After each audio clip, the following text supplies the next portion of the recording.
Welcome to the Ada K Show.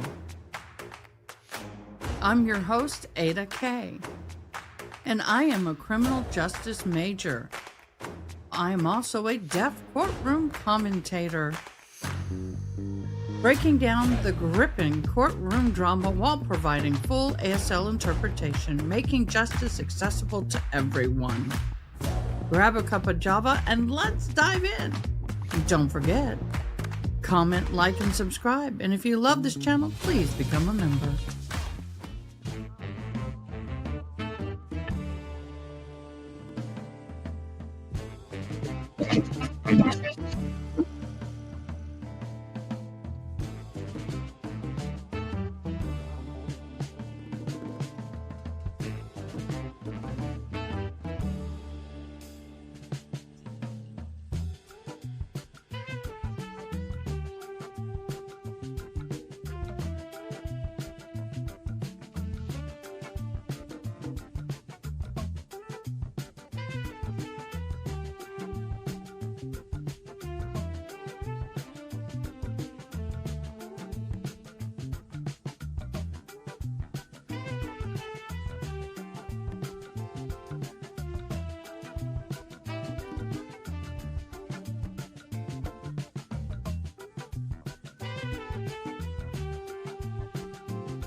How are y'all doing? Oh my gosh, it's early, but we're here with bells on for you. Thank you for coming in and joining Ada K Media. We really appreciate you being here. We are currently waiting for the Dima Tower Troubled Orphan Redrum trial to begin. They have a lot of movement going on, so I thought I'd pop in a minute early. And so what I'm going to do is, first of all, welcome, Ari, honey, Angela. Thank you so much, you guys, for hopping in. I know Miss June is out there somewhere because she created the bingo card this morning. So Miss June, welcome in early. So some of us were talking about weather. Well, it is a balmy 53 degrees. It was 50 degrees when I got up this morning at 6 o'clock. Yeah, I only got 2 hours sleep last night. Go figure. Hot flashes and not sleeping is my new thing. It's my new thing. And the high is supposed to be about 77 degrees here in the Central Texas area in the beautiful little hill country town called Kerrville. Yes, the 4th of July flood at Kerrville. Somebody asked, how are we doing? Well, we're recovering. We're still there. We're still in that recovery mode, but much better. Thank you very much for asking. And,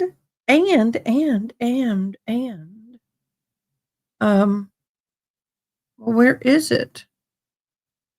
I got to get back to it. We have some birthdays today. Happy birthday to you. Happy birthday to you. Happy birthday.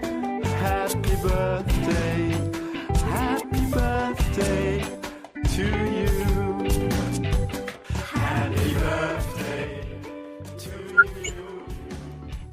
Happy beautiful birthday, Lisa. Thank you so much for joining us. Happy birthday, Sharon. David. Happy birthday, Sophia. Thank you guys so much for joining us today. Happy birthday. If you or someone that you love have some birthday, put it in the chat. Yeah.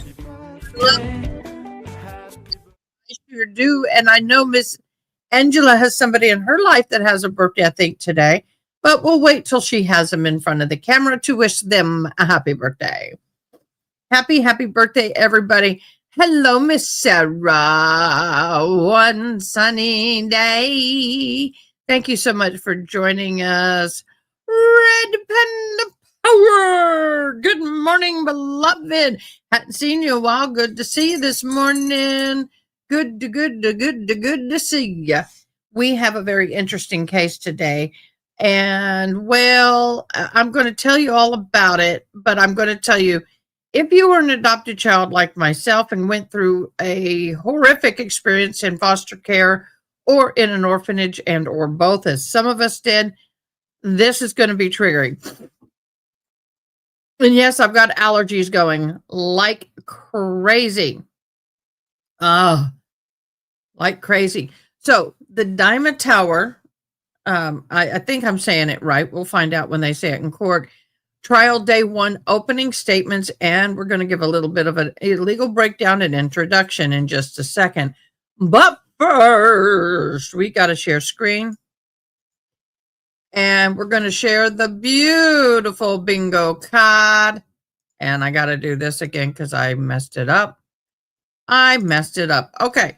The beautiful bingo card. We have jury instructions, next door neighbor. May I approach? Cell phones, next witness, pass the witness, nothing further. Overruled or sustained crime. Scene, law enforcement, photos, woods, evidence, sidebar, 911, police chase, adoption, knife, parents, North Point. It's North Poke. It's not Point. It's P-O-K. I think it's North Poke. We'll find out. Florida, Ukraine, objection videos, and adoptive parents. It's in my notes. We'll see it in a second. So that, my dear y'all, is the bingo card. So get it. If you bingo in any direction, you say I-B-I-N-G-O. You say this. That's what you type in comments. You can get up to 13 total bingos up in the comments. Okay, 13 total. All right, y'all. That's vertical, horizontal, and diagonal. Okay. Let's see. Is court still playing? Okay, so I've got my eye on court over there. We're going to go do a run through, kind of catch everybody up on this trial. Today marks the first day of the highly publicized Dima Tower trial. Tower, 21 years old, adopted Ukrainian orphan who is accused of brutally red-rimming his adoptive parents, Cynthia and John Tower. Some people call her Jennifer. We'll see why soon, I'm sure. On day one, the courtroom is buzzing and the tension is building as opening statements are getting ready to be laid.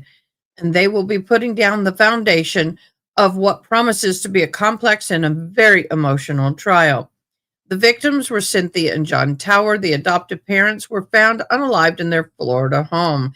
Dima Tower, the adopted son from Ukraine at the age of 14, he was adopted, reportedly had troubled relationships with his adoptive parents. The prosecutors claim that Dima snapped after years of tension, stabbing both of his parents to death, then attempting to flee with their vehicle. The case highlighted adoption-related familial dynamics, mental health considerations, and the premeditation versus emotional impulse of a homicide case. The opening statement's predictions are, allergies. The prosecution will emphasize the sovereignty and the brutality of the Red Rooms, framing this case as a deliberate, premeditated act, highlighting evidence that will include the confession allegedly given by Dima, forensic evidence from the crime scene, timeline of events based on witnesses, and the GPS data. Oh, y'all. Sorry, girl had to get comfy. We're going to be here a while.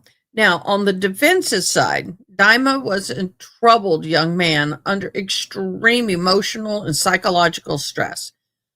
They're going to focus on the mental state, possible impulsivity, and the diminished capacity. Set up a narrative that it may have a crime of passion rather than a premeditated red room. The opening statements are not evidence. They are a preview of what each side plans to prove.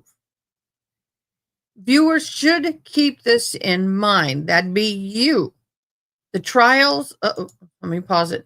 The trial's outcome will depend on what is actually introduced as evidence and not just in statements. The key legal issues to watch for will be the premeditation versus the heat of passion. If prosecution can prove premeditation, this could lead to first-degree red room charges, being found guilty of first-degree red room charges. If the defense argues impulsivity and pushes for the second-degree red room or even possibility manslaughter. So, with the mental health and diminished capacity, was Dima capable of understanding the nature and the consequences of his actions? Any evidence of mental health struggles will be closely examined. The evidence analysis of the physical evidence, the knife stabbing wounds, and the DNA and fingerprints. The digital evidence is going to be the GPS tracking and the phone location and possible video audio recordings. Witness testimony will be friends and neighbors and family members. The jury perception on this case will be emotional testimonies with heavily influence the jurors. Defense may use Dima's background as a troubled upbringing to elicit sympathy.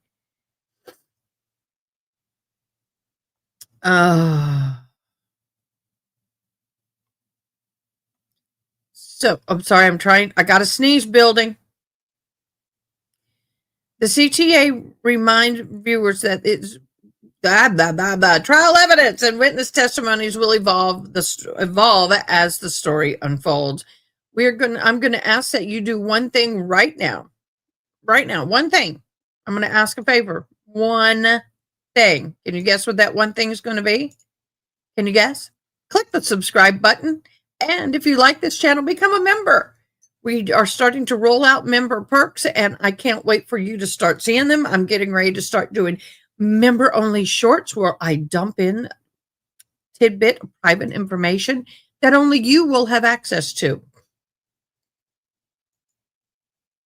All right, y'all, let's get into court because guess what? We've got action. It's understandable, but please quietly remove yourself from the courtroom. Mon? And of course, come back in once that type of testimony is completed. Okay. Minute. Also, please try not to go in and out of the courtroom if you can avoid it. I need the jurors to be able to focus on the lawyers when they speak, the court, and the witnesses, and the evidence. We will take breaks periodically where you'll have opportunities to leave the courtroom, use the restroom, and make calls. Okay? Please make sure your phones are turned to silent or off. Appreciate it so we don't have any unnecessary disturbances. All right. Good morning, Mr. Tower. Morning. All right. We have the defendant, Mr. Tower, in the courtroom. We have Mr. Gilman. We have our prosecutors who are finishing up getting the evidence pre-marked.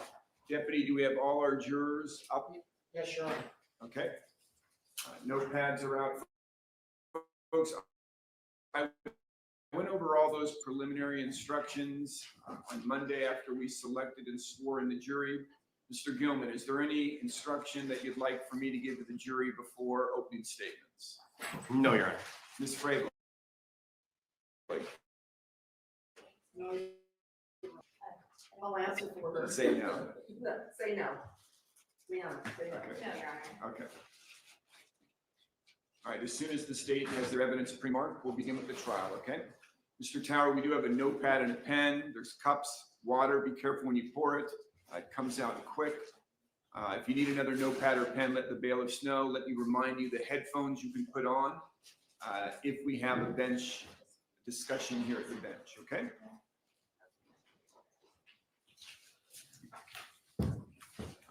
I do have Zoom open.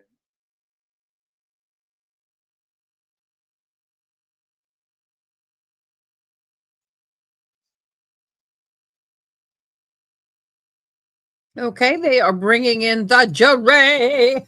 Bring the jury. Good morning, ladies and gentlemen. We are in day one of this trial. We are here for the Dima Tower Red Room trial.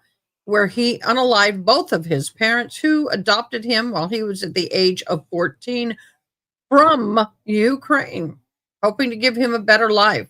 He was struggling to make the adjustments here in the United States and had a mental breakdown in Redrum, his parents. Yeah, so freaking sad. So sad. So sad.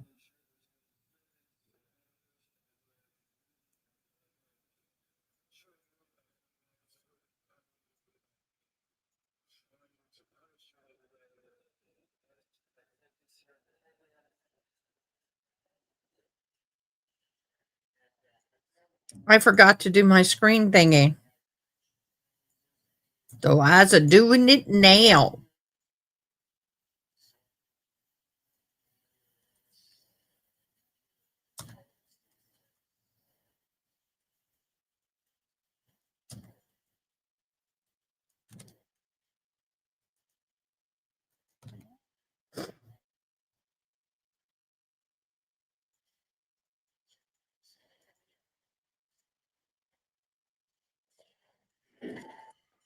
So I apologize. I did totally forget to do it. I did. My bad. I did everything else but that. So I'm working on it, y'all. Trying to get all this done. Dun, dun, dun, dun, dun, dun.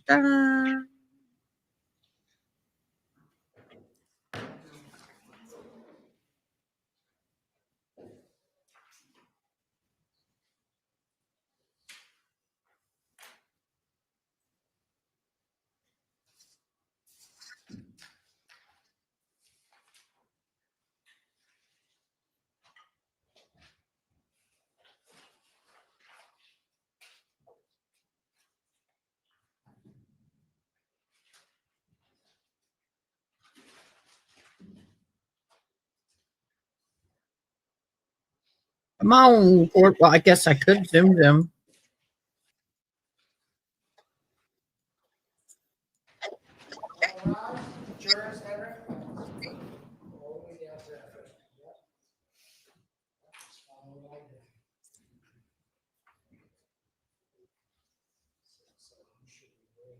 When you get to your seats, go ahead and be seated, folks. Welcome back. Good morning. Good morning.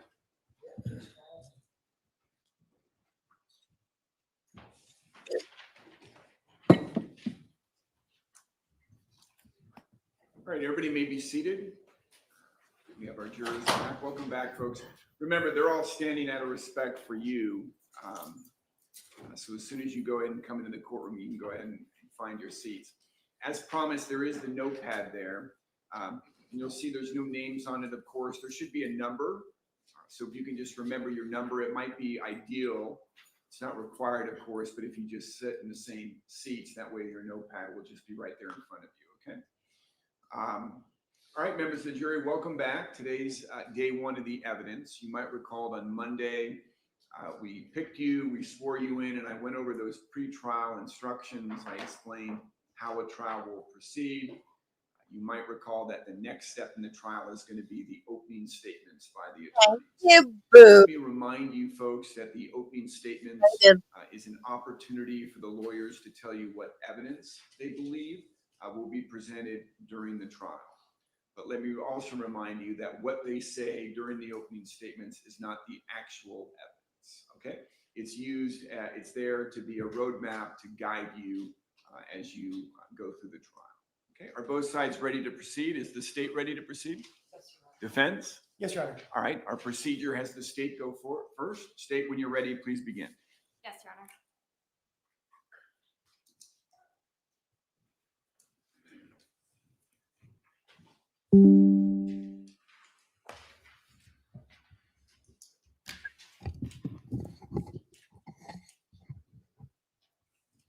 May it please the court? Members of the jury. Rage. That was the defendant's answer. In this case, the evidence will show that on the morning of September 1st of 2023, the morning after the defendant stabbed his parents to death, after he led the Northport Police Department on a high-speed chase down and up I-75 after he ran through woods and swam through canals for almost 8 hours to avoid capture. The morning after, he sat in an interview room with detectives, and they asked him a question. What happened last night? What happened? Help us understand. And you'll hear that he answered with one word: rage. A rage that he described had been boiling until it reached the point the previous night where he decided to do it. As you've been instructed, Dima Tower, the defendant in this case, has been charged with 3 criminal offenses for his conduct on the night of August 31st of 2023. 2 counts of first-degree premeditated murder for the murder of Robbie and Jennifer Tower, and 1 count of fleeing to elude law enforcement. In this trial, the state will prove to you that the defendant is guilty as charged by presenting evidence. In this trial, you'll hear evidence, and you'll see it in witness testimony, in physical exhibits, in video, in photographs, in the results of forensic testing, and in this case, you will also hear the defendant's own words. For the witness testimony, you'll hear from civilians. Why do you You'll get hear from John. Adam? Are we going to have this problem where you're on and off the mic all freaking? Why do that? Oh, this is going to be irritating already. Walton. She was a neighbor on Malachite Road of the Towers. She knew them personally. They were friends. You'll hear how, on the night of August 31st, she was asleep in her bed. You'll hear how close to midnight she was woken up by sounds at the door, ringing, banging. You'll hear how she heard a voice call out for help. And that voice was so desperate that she did not recognize it. You'll hear how she ran down the stairs.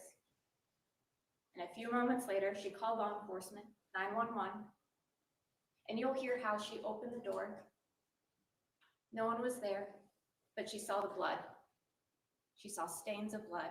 And you'll see photographs of that blood, starting at her door, her doorbell, going across the driveway, down, all the way to the tower home. You'll also hear from civilian Miss Melissa Snow. She was staff at a local preschool near the Lower Road exit of I-75 in Venice. You'll hear how she went to work that day about 7:30, like normal. And there was lockdown because of the defendant at large in the area. You'll hear how she saw someone matching that description, and she notified law enforcement. And he was heading in the direction that about 30 minutes later, he was finally apprehended. My apologies, I didn't explain that. The card starts on testimony, not opening statements. You'll hear from Kay Rosas. She was a store clerk at the Shell gas station where the defendant was ultimately arrested. You'll see the video of him going through that store. And you'll see him walking like it was any other day, like nothing had happened. You'll also hear from law enforcement witnesses in this trial. You'll hear from Officer Tyler Ragakis of the Northport Police Department. You'll hear how he was the first officer on scene at 1240 Malachite Road, and he saw the defendant getting ready and getting in his car. And he called out to him. And you'll hear from his testimony, but you'll also see it in his dash cam footage. You'll see the defendant ignore him, get in his car, and speed away around another officer coming down the road.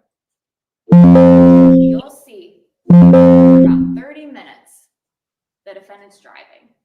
First, as he's speeding through the residential streets of Northport, running stop signs, At one point he goes, you'll see, down the opposite side of the road to try to get away from officers.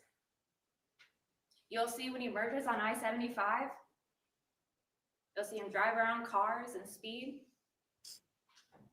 towards Charlotte County until he turns around and goes back towards Venice. And you'll see where he finally abandons the car and takes off running into the woods, where he's able to avoid officers for that entire night up until the next morning. You'll hear testimony from Detective Cade Ryer. He was an officer at the time with the Venice Police Department.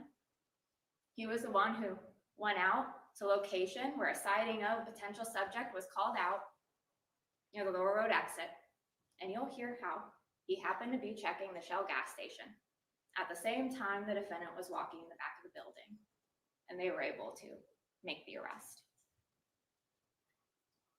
You'll also hear from Corporal St. Jean. He was the lead detective assigned to this case in this investigation.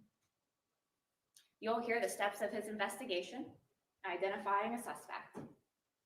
And you'll hear how, after the defendant was arrested, he and another detective, Detective Chippendale with the Northport Police Department, went to the police station in Venice to meet with the defendant, where they conducted an interview.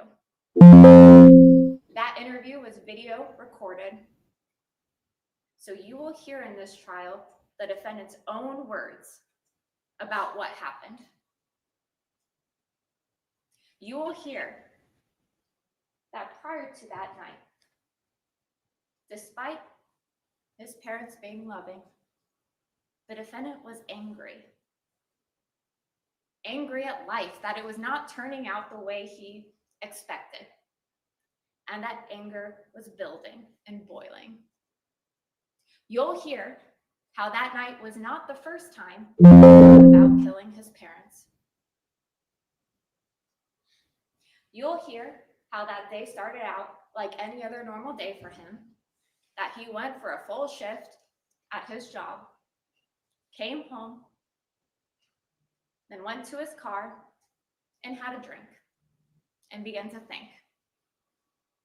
You'll hear how that's when the thoughts came again, that he wasn't happy in killing his parents. You'll hear how he went back into the house, into his bedroom, and he continued with that thought. And that's when he decided to do it. That's what he was going to do, and you'll hear this in the interview, that he was going to get it over with.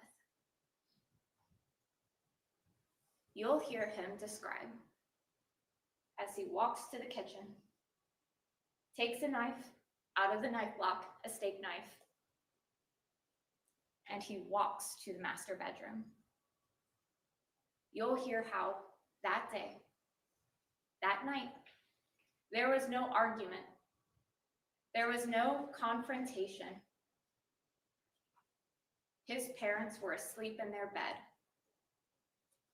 He walked into the bedroom, he went to his father's side of the bed, and he started to stab into the darkness. You'll hear him describe how he stabbed too many times that he couldn't even count. You'll hear the defendant say that the knife slipped away as he was stabbing. And you'll hear how losing the knife was not enough to stop him, that he walked back to the kitchen, grabbed a second knife out of the block, and walked back to the bedroom. And these are his own words to finish what he started. You'll hear how, as he's stabbing his father tried to fight him off. But there was blood everywhere, and the defendant was too strong. You'll hear how his father, Robbie Tower, went to the living room to try to get away, and the defendant followed him and continued to stab until Robbie Tower died, collapsed on the carpet of the living room floor. You'll hear how the defendant's mother woke up while this was happening and tried to defend her husband, but she wasn't strong enough. You'll hear how after she was stabbed, she fled to the neighbor's house for help. And you'll hear how the defendant followed her and took her back inside. You'll hear how the defendant did not immediately finish killing her. You'll hear how he had things to say first. You'll hear how she sat on the couch while he stood over her, telling her those things. You'll hear how while she was on the couch, she cried and pled for her life. But the defendant didn't care. And when he was done, that's when he decided to finish killing her. You'll hear how he stabbed her again, over and over again, in her face and her neck. You'll hear how she didn't die on the couch. She was able to crawl away on the carpet looking for her husband. And you'll hear that's where she died, lying next to him. You'll hear how, when he was done, the defendant knew someone would have called the police and he had to move fast. So you'll hear how he made a series of calculated decisions after they were dead. You'll hear how he took the knife that he had and he cleaned it and he put it in the knife block. He cleaned himself off, he grabbed some belongings, and he went to his car to leave. You'll hear how he saw law enforcement get there. He heard the officer call out, and he didn't give a shit. Those are his words. You'll hear, Did she just cursing word? again, Cursing word? how that night was not the first time he thought about hurting his parents. But that was the night that he decided to finally do it. And you'll hear motive. When detectives ask him, how could your rage get to that point? Help us understand what happened. He answered that he was fed up with this country and the bullshit that this country had to offer him. And his parents, they were a part of that. He didn't like them as people anymore. And so he knew he would kill them.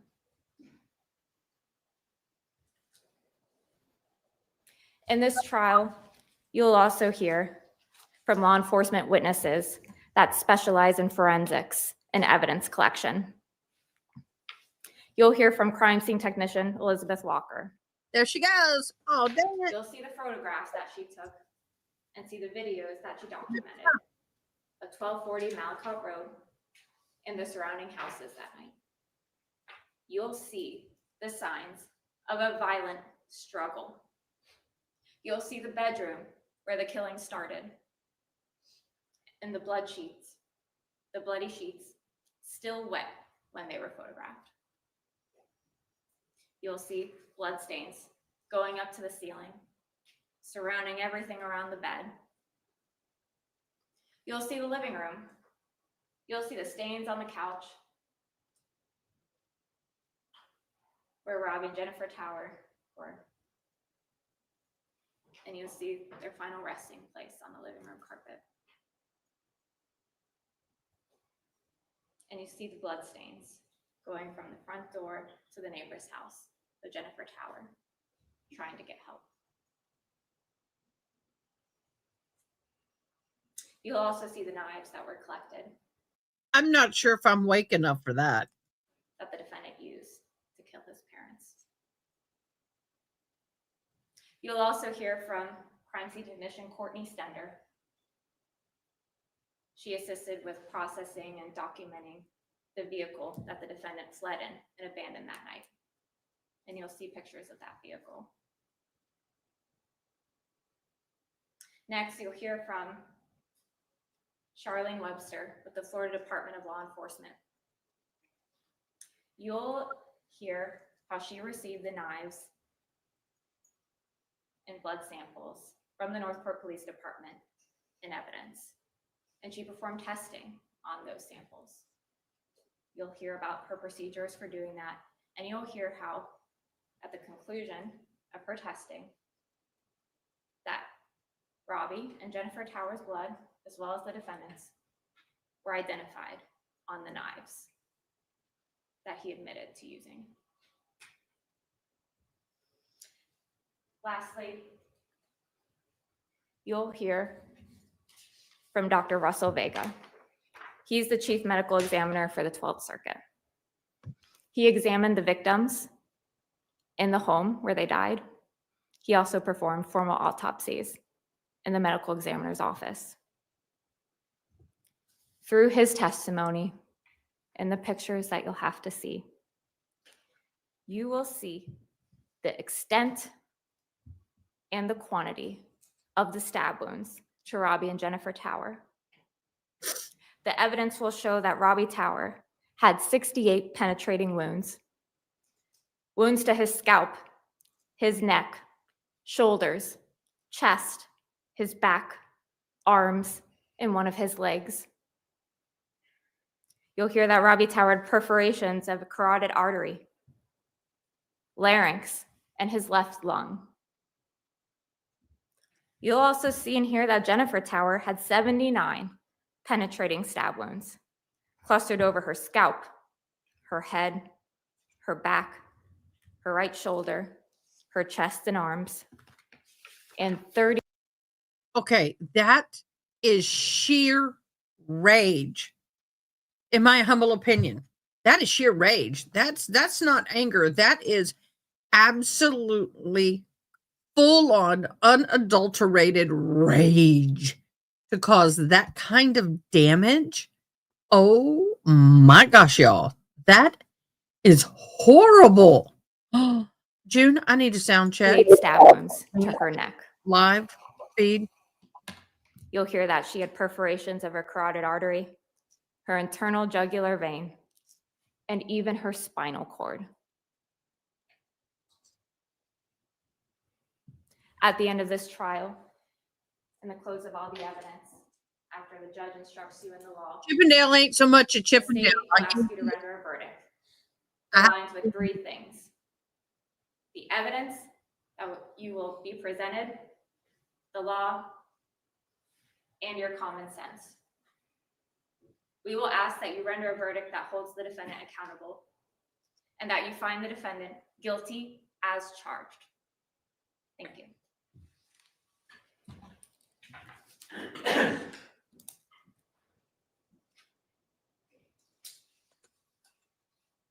Make defense when you're ready. Thank you. Here comes Chippendale. Bummer. I'm sorry. It has a lot. See him doing the, what did you call it? Bow chicka wow wow. Can't. To do with everything that I've been through, everything that I've seen. On the date that the state is talking about, Dima Tower was a few days short of his 22nd birthday. He had been in this country for approximately 7 to 8 years. He came from Ukraine, where he was in foster care prior to coming to this country. He was in foster care, you will hear, because his mother passed away when he was very young, and his family in Ukraine just didn't want to deal with it. So they put him in foster care in a country at war, where he was raised until 2 strangers picked him up and brought him to America. I'm basically a nobody coming from nowhere. That's what Mr. Tower said. This trial is going to be a little bit different. If you're expecting that I'm going to stand here and say that Mr. Tower is not guilty of anything, you would be incorrect. We talked during jury selection about different levels of murder and different levels of homicide.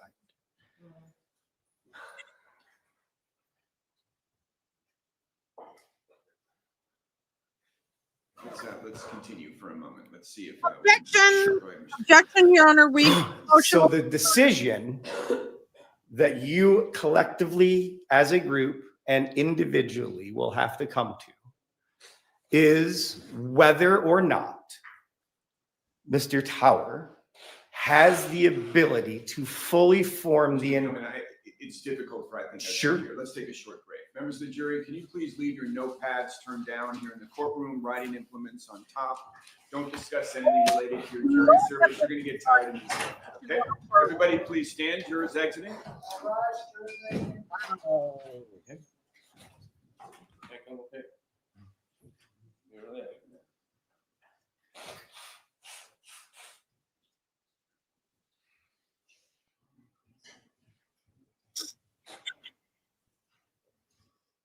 Understand he's very young. He is probably, because of the orphanage and because of the way he's raised, he's mentally. Right, we just everybody may be seated. We just had I just excused the jury. It got to the point where the defendant, in crying and using Kleenex, was disrupting the jury trial.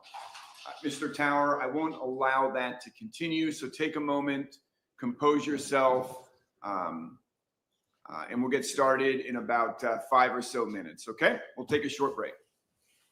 All right. Court is in a brief recess.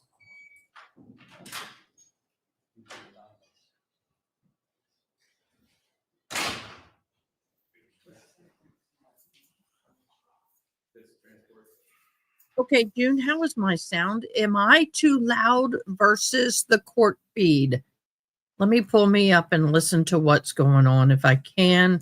Or I can't say listen. Let me feel what y'all are hearing. If I can, I want to make sure.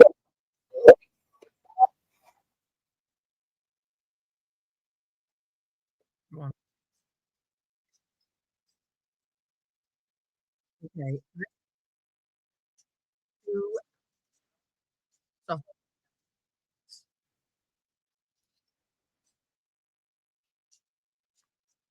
So okay, so we're going to try and zoom. Okay, we are now zoomed. We are up and live in the courtroom. Compose yourself. He is 22, 23 at this point. I think he's 23 now. But due to his upbringing and the lack of emotional care, his maturity level emotionally may be quite diminished. I'm just saying. And this is very scary. This is very hard. And hearing people talk about you the way that the prosecution was talking about him definitely is not comfortable to hear.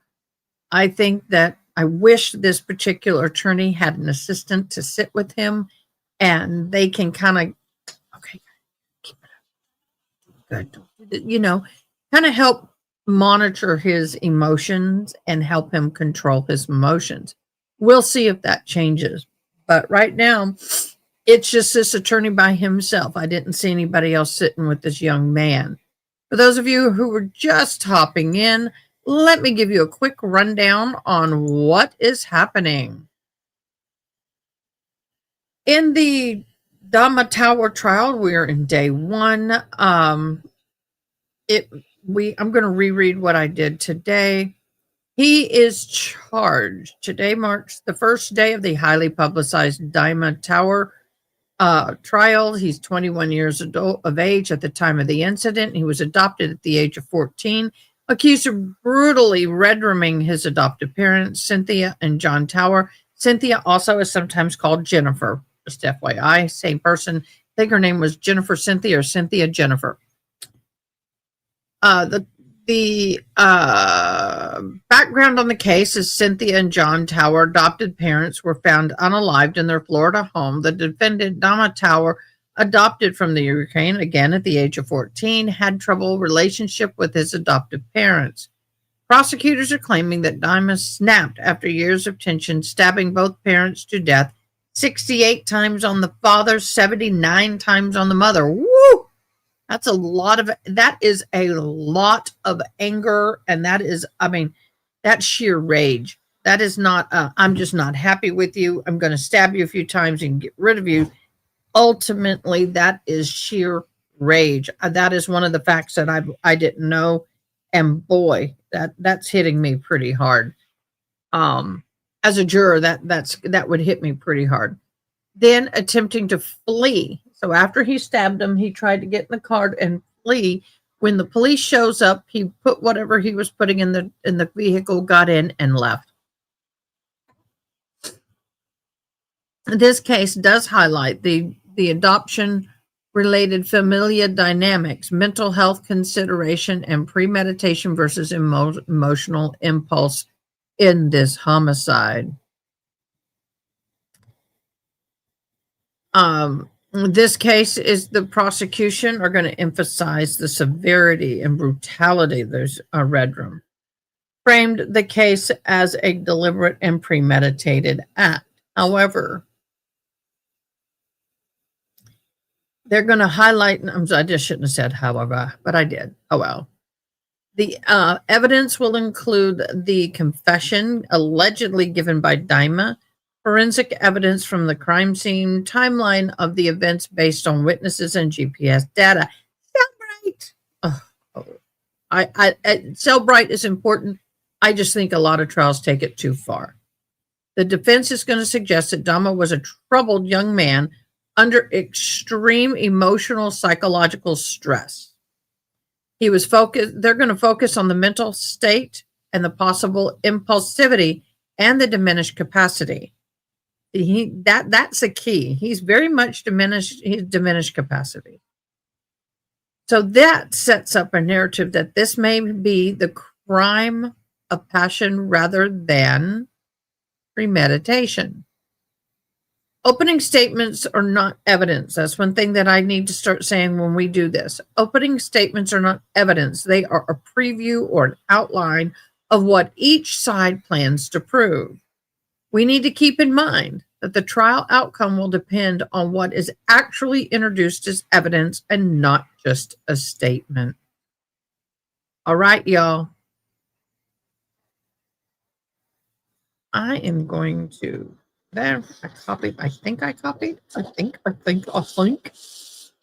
going to create a banner with that. I like that. Yep.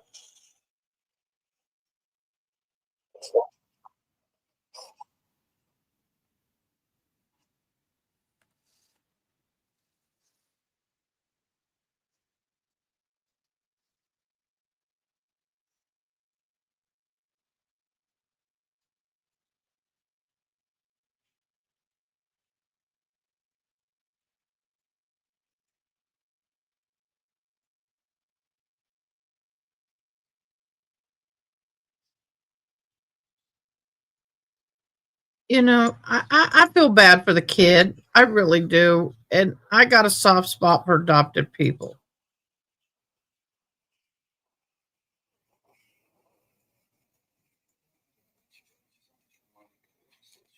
I really do, y'all. I hate this. I do. Okay, here's the new banner. Legal note: opening statements are not evidence. They are a preview of what each side planned to prove. Please keep in mind that trial outcome will depend on what is actually introduced as evidence. That scared me.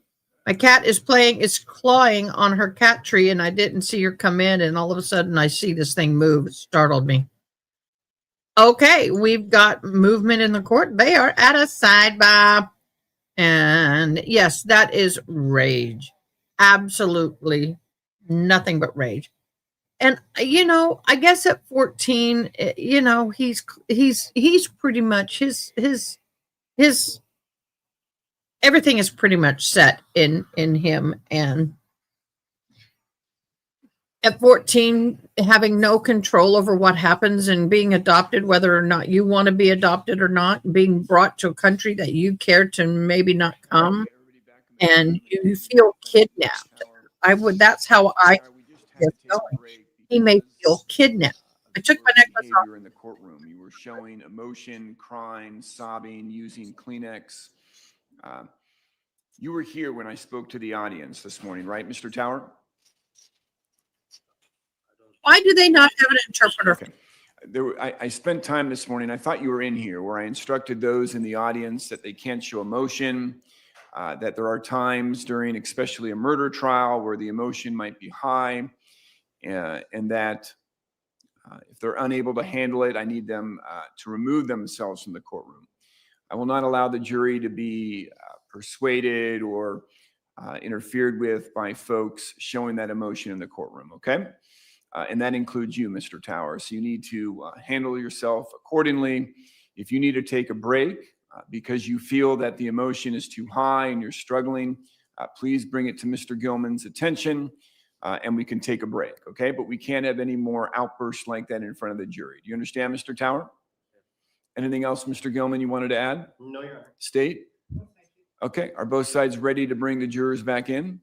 Yes, Your Honor. You have your thoughts together where you were in your statement, Mr. Gilman? Yes, Your Honor. Okay, let's bring the jurors back in.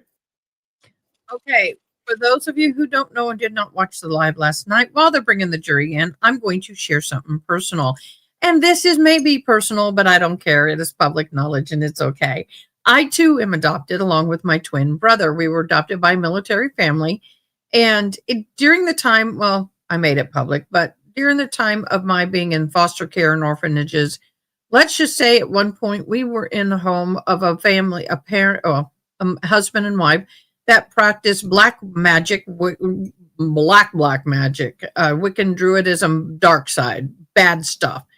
And at one point we were there from the age of 7 months to 13 months. And at one point, CPS came in to do a welfare check and only to find me and my twin brother in two separate rooms. He was nowhere near as bad as I was, but we were both covered in fecal matter. I had baby bottles, glass at the time, all over the room, in the crib and on the floor that were full of mold.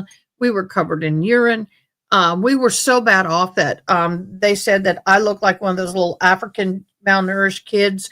No legs, no arms, just belly. They took us to the hospital, of course, and they literally had to shave all the hair off.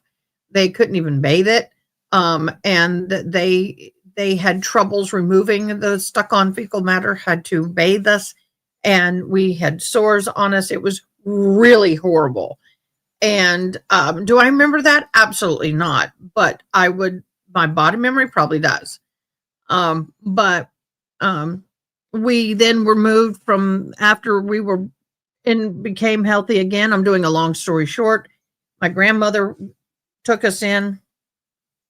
My grandmother took us in right out of the hospital and continued nursing us back to health. The hospital told my grandmother that your granddaughter may not make it.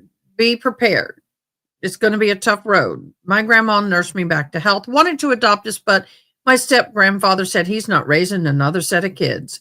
So we ended up back up in the foster care system until the age of 4.5, where we bounced from foster home to orphanage to foster home because nobody wanted twins. And we were probably difficult to handle. My medical needs, along with the rage that my brother had. The last foster home, I found my biological family, and I did get the honor and pleasure of talking to my foster parents and thanking them before they passed. And one thing they said is they never saw a child so young, so full of anger. My brother was full of anger and rage. And considering what we went through, that would not be unexpected. And so what I'm trying to tell you in all this is I can somewhat relate. But I wasn't 14 years of age. I was 13 months old and weighed, I think they said 11 pounds. I had to look it up. It was 11 pounds at 13 months of age. When I was adopted at 4.5, almost 5, when I was placed, I was 28 inches tall and weighed 25 pounds. So the reason why I share this is not to get sympathy, because not needed, but I want people to understand the system can be that brutal. It is not always, oh, they're in a wonderful foster home and they're taking good care of them. That doesn't always happen. And unfortunately, we don't know what the foster care system actually was, but we've done our research. And let's just say zero emotional care, there was virtually no human contact, no love. It was put them in a chair, tie them down, feed them, bathe them every once in a while. This kid went through hell in that orphanage. Hell. And I will do it again today. I will read through that again. I'm a Ken Ross. Thank you. Facts? What do you mean by facts? I'm giving you reality at this moment. So we don't know the specific yet details of his care, but I'm just saying this girl can relate. A lot of children can relate. Oh, thank you, K Swan and Angela. Anybody who adopts children, y'all, I mean, it's not easy because the thing is that the foster care system did not tell my parents, adoptive parents, did not tell them any of this information. In fact, my adoptive parents had no idea that any of this had happened to us. They do not understand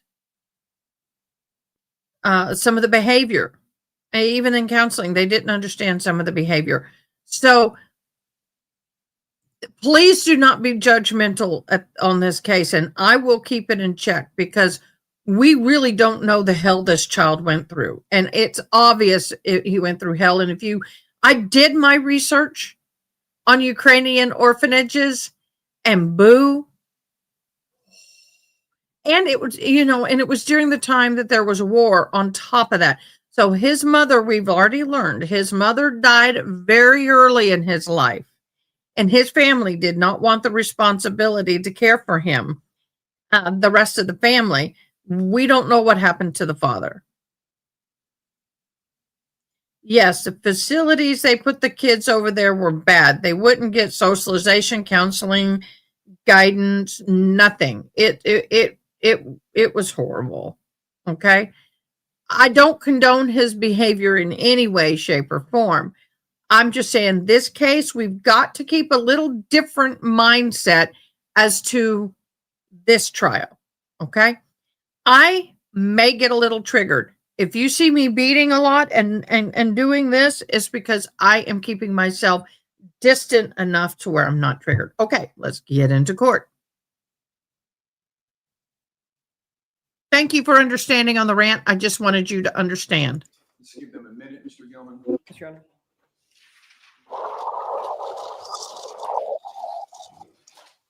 The manslaughter, you'll get instructions on all of these when the case is closed. I anticipate you will hear evidence that will be relevant to you about premeditation. Thank you. I'm a Ken Ross. And essentially, that's the question you're here to decide. I do not anticipate having to make a decision as to whether Mr. Tower did acts that endangered people's lives and ultimately ended them. He did. The question you're going to have to decide is what level of crime that is. At the end of the case, after you hear all of the evidence, what we would be asking is that you find. You were right. My apologies. You are right. You are right. You are right. My apologies. Thank you very much. Find Mr. Tower guilty of manslaughter for the deaths of both the victims in this case. You will hear instructions, you will hear evidence, you individually and collectively make that decision. So at the end of the case, again, I will ask you to do the same thing I'm asking you now. Keep an open mind, listen to the evidence, and find Mr. Tower guilty of a manslaughter. Thank you. That concludes the opening statements. So there's the roadmap for the trial. Next, we move into the evidence portion of the trial. State, please call your first witness. Yes, the state will call Ms. Jonna Walton.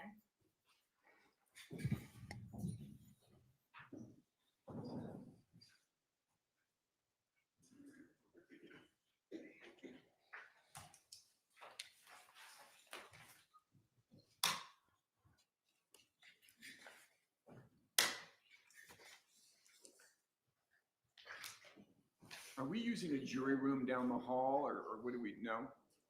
Not jury room, I'm sorry, witness room? We No? have not used it so far, Okay. but we.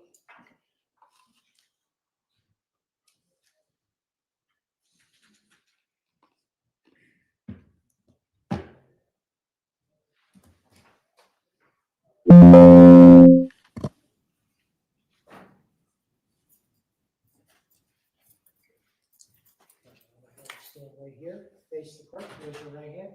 Do you solemnly swear or affirm that the testimony you're about to give will be the truth, the whole truth, and nothing but the truth? I do. Come on this way.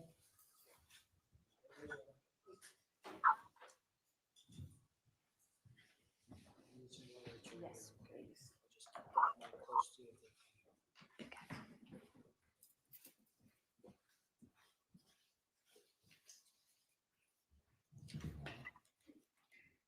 Thank you so much, Ina Kinross, for hanging in with us. We appreciate you being here.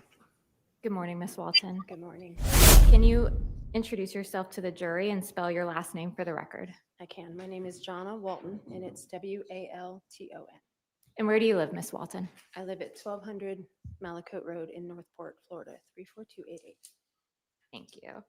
And I know it's not something you do every day, so you might be a little bit nervous. Correct. But if you don't mind trying to speak up a little bit louder. I sure will.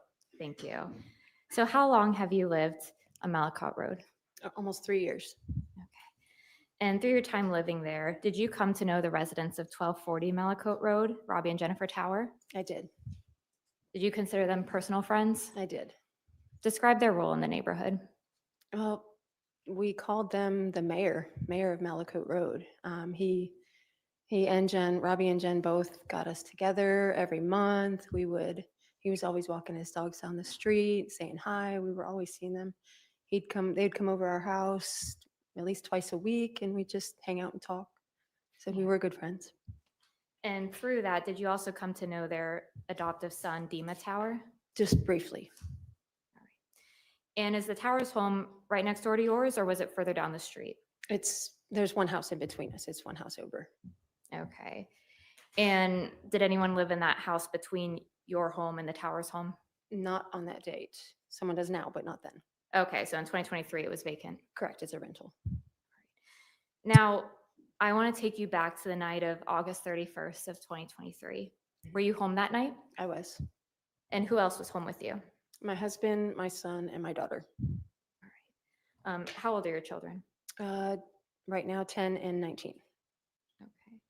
Now, just before midnight that night, what were you doing? I was sleeping. Okay. Were you sleeping in your bedroom? I was. Okay. And is your bedroom on the first or the second floor? It's on the second floor. And is it located at the back of the house or more towards the front of the house? It's actually on the side. It goes front to back on the side of the house. Okay.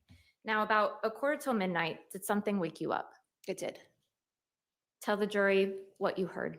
Well, I heard the Ring doorbell at first. Okay. So And after you heard that doorbell, what did you hear next? I heard banging and screaming for help. I need help. I need help. Okay. And that voice, I need help, I need help. Did you recognize that voice? I did not recognize the voice at the time. It woke me up out of a sleep. It's just a female voice. That's all I could know at the time. Okay. Now, when you heard what was happening at your door, were you afraid?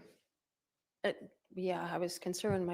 I ran downstairs to my daughter who was sleeping downstairs in the room down there. And that was the first thing I did, make sure she was okay.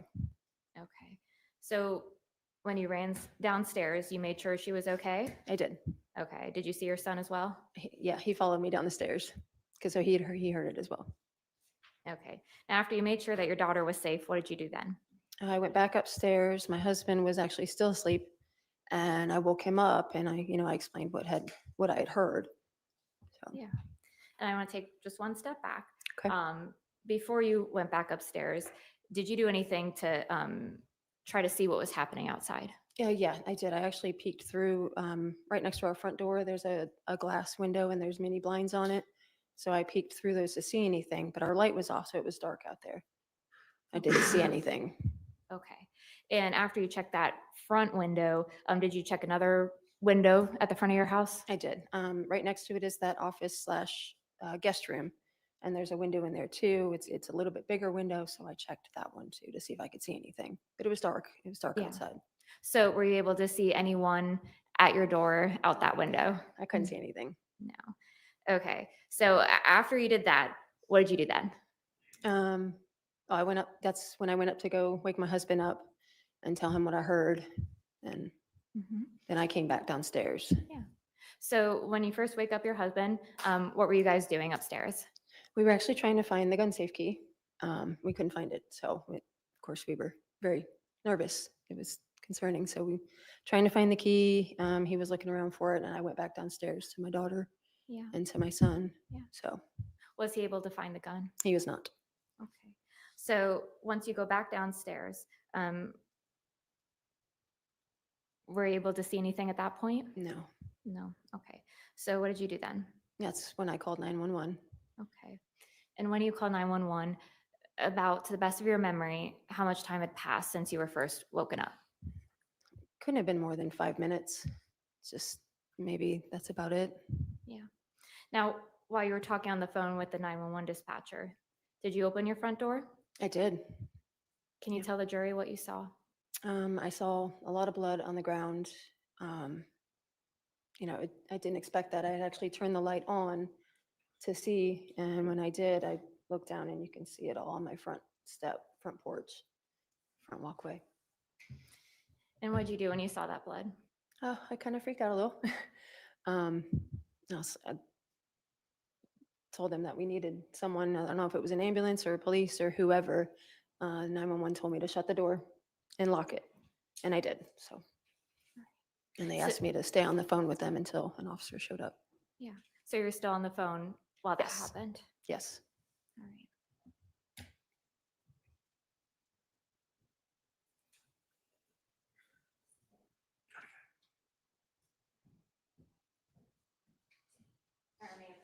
You may. So I'm showing you the phone pre-marked as States Exhibit 2 for identification. Can you take a look at that disc? Yes, I see it. Do you recognize it? I do. How do you recognize it? This was the disc that we reviewed prior to this to make sure, and I signed it and dated it. Okay, so you reviewed the contents of that disc? I did. Okay. And are the contents of that disc a true and accurate copy of the 911 call that you made on August 31st of 2023? It is. Your Honor, at this time, the state would move to enter States 2 into evidence. No objection.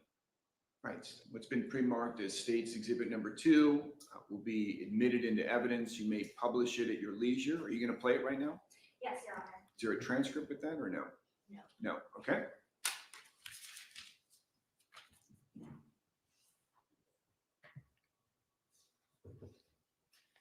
Before you publish it, let me let the jurors know. All items that are admitted into evidence, for example, this 911 tape, it's not your last opportunity to view, listen to, or consider that evidence. At the end of the trial, when you're in that deliberation room, we'll have what we call a jury card. IT will come down and explain it to you, and you'll be able to, for example, put this disc into your jury card and listen to it again in the jury room, okay?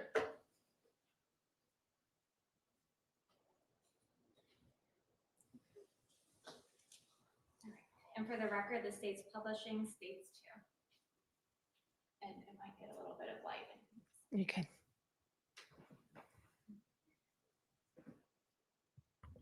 What is the location of the emergency? There's no emergency anymore right now, but we live at 1200 Malacute Road in Northport. So I was trying to reach Northport police, and it keeps sending me back to this. Okay, so we got a police issue going on? No, I was upstairs in bed and my daughter was sitting downstairs and someone screamed, and banged on our door and rang the doorbell screaming, I need help, I need help.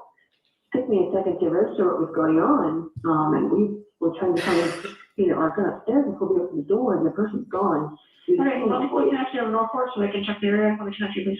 Okay, thank you. Northport emergency. This is Sarah Shoda connecting a caller 1200 Malakote Road. Okay. Caller, what's your emergency? Yes, ma'am. It's not much emergency for us right now, but, about 5 minutes ago or so, maybe a few more, there was a woman that came on the door. I was upstairs sleeping but I heard the doorbell ring. And my daughter was sleeping upstairs and the girl was screaming, I guess, and I heard her scream, my son heard her scream. And she's saying, I need help, and I didn't, when I got downstairs, the person's gone, but there's not a lot of houses around here with you, but whoever it is, someone. No, it was upset. I one heard woman, it was one woman, she knocked on your door?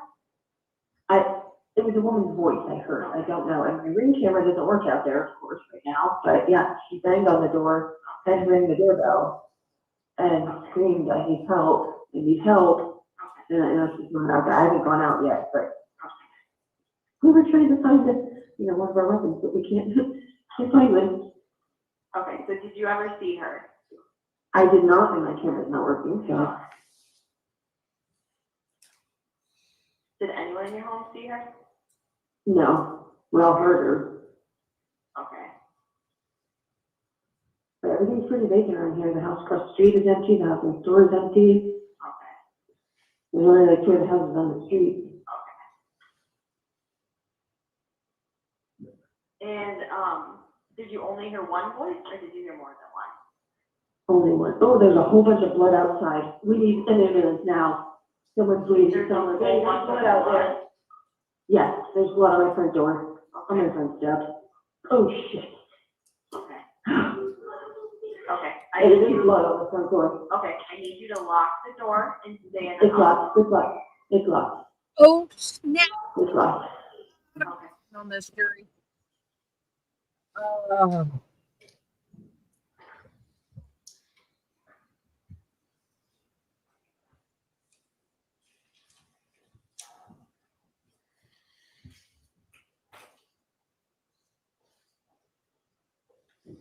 Now, we heard at the end of that call, you went back inside and locked the door.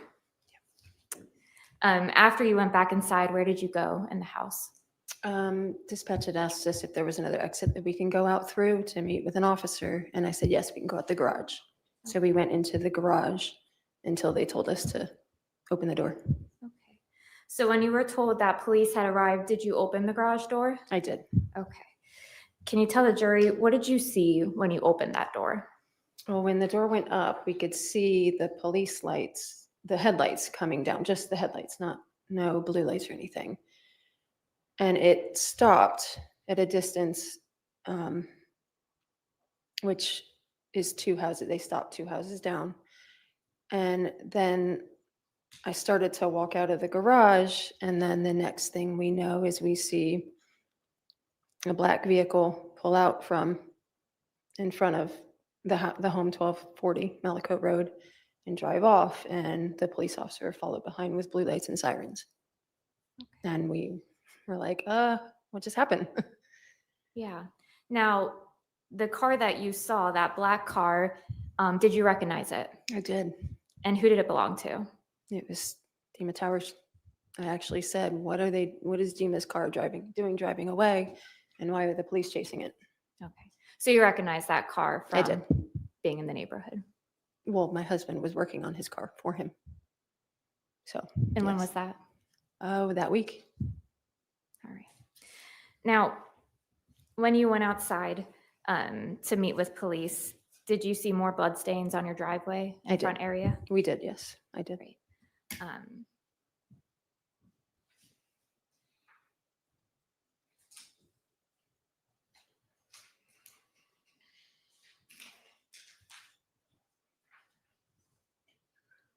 And the state's approaching the witness with what's been pre-marked at state's exhibits 1A through J, which have been previously shown to the defense. Okay.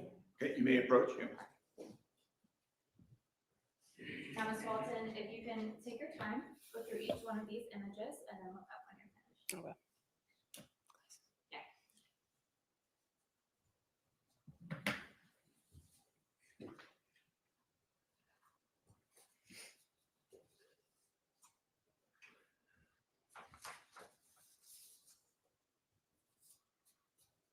Oh my gosh, the tape is green, so it looks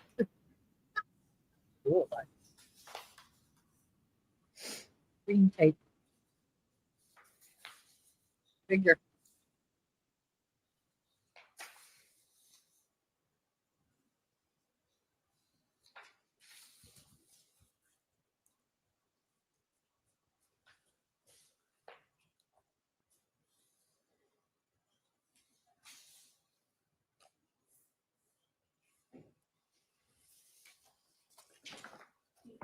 Do you recognize these photographs? I do. How do you recognize them? They're of my driveway and my house in the walkway. And do these photographs capture a fair and accurate depiction of the front areas of your home as it appeared after you called 911 on August 31st of 2023? It does. And at this time, the state would move into evidence states 1A through 1J. No objection. Right, A1 through AJ will be admitted. You may publish them at your leisure. Yes, the state would publish at this time through an exact digital copy. Just let the bailiffs know, let Carl and Fitz know if you need lights turned on. Let's see how it shows up. Okay. So for the record, the state will start with stage 1A. Ms. Walton, there is a. Perfect. Maybe a slight. Which button was it on here? Top one or that one? On the side. I've got that on. And then just press the red The button red down one. the whole time that you want to be. All right, so this is 1A. And Ms. Walton, is this of you looking straight towards your house from the road? Yes. Okay, and using the pointer, could you just kind of point for the jury where your bedroom area is? Right up in here. And if we're looking at that image, where, obviously it's obstructed, but where would your front door be? That window is the office window, and my front door is literally right next to it, so it goes around the garage. And this is states 1B. And can you point for the jury where the blood marks are that you see in this image? There's a trail that goes all the way around right in here. And I see your truck in this image. What's underneath the gray covering that we see? It's an old Chevy vehicle truck. Can you folks hear the witness, jurors? I'm sorry. Yeah, they're having a tough time. I'm having a tough time too. It's difficult. You're looking at the I photo know. and the Yeah, light's let me not- hold yep. this a little closer and I'll try and lean over. Do we need to start over with those? Do we need to start over? Oh, that's That's better. okay. And you said that's a Chevy. Yeah, it's an old Gray classic covering. vehicle that my husband is working on. All right. And so states 1C. Additional blood. States 1D. So is this on the other side of that Chevy? It is. And where does your front pathway start that leads to your door in this image? Right here.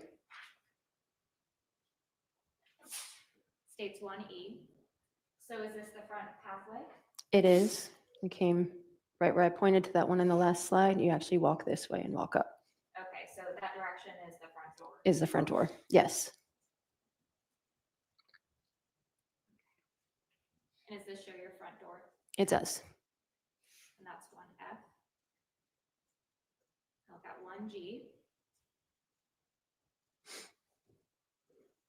And can you point for the jury? Do you see any footprints in this image? I do. I see a partial right there, and I see one right there, and right there, possibly right there too. So is that what you first saw when you opened the door in the 911 call? I saw that whole pile of it. Just that is what I saw. Yes. And this is 1H.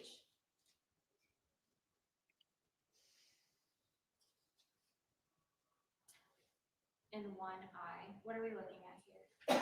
The wall where my ring doorbell is. So is that to the side of your front front door? It is. And you said that the camera itself wasn't functioning at that time. Not very well. It picked up barely anything, so. And then this is 1J. Can you tell the jury, do you see any blood on that doorbell? I do. I see it right here and right there.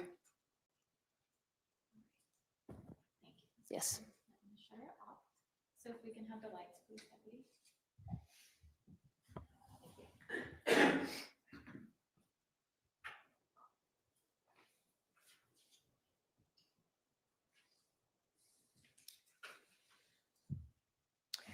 All right. Now, did you speak with police about what you had seen that night? I did. All right. In your honor, a moment to confer. You meant?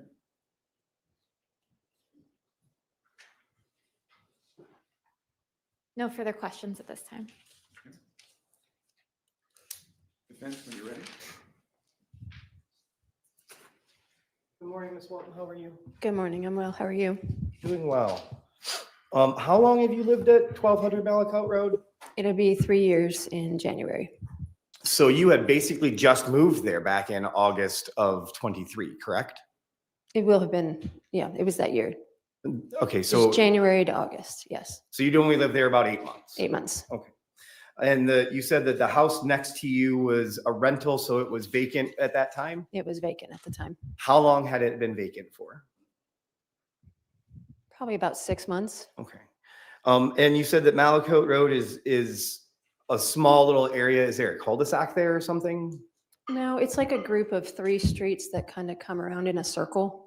And that a couple of them cut through, but they loop around. There's only like 2 ways in and out, and it's kind of tucked.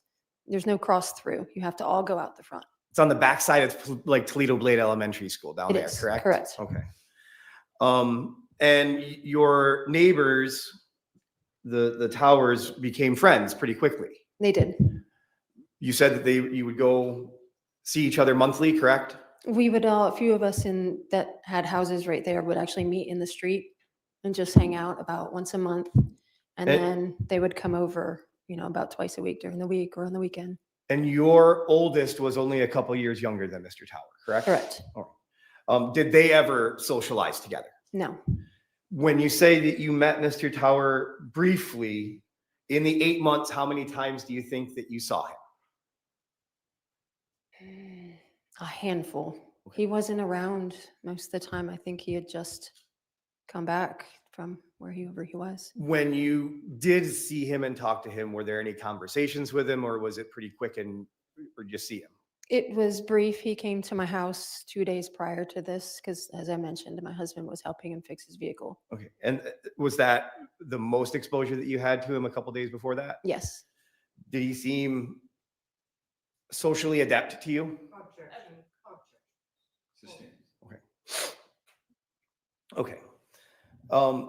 But again, your oldest didn't have any kind of social interaction with him whatsoever. No, sir. And even though you guys were having these parties on a regular basis, you didn't have any additional social interaction, correct? Nope. All right. And when your husband was working on the car with him the week prior, you didn't have any interactions with him then either? I did not. Okay.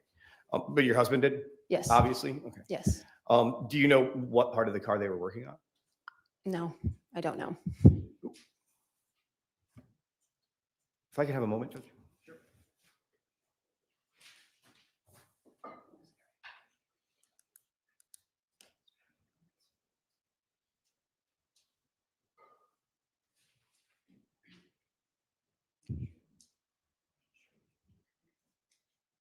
Nothing further, Your Honor. You redirect from the state. No, Your Honor. You may step down, ma'am. Thank That's you. your first step, okay? Will do. Thank you. No, we don't have a step in this courtroom, do we? Is it a ramp? It's a ramp. Okay.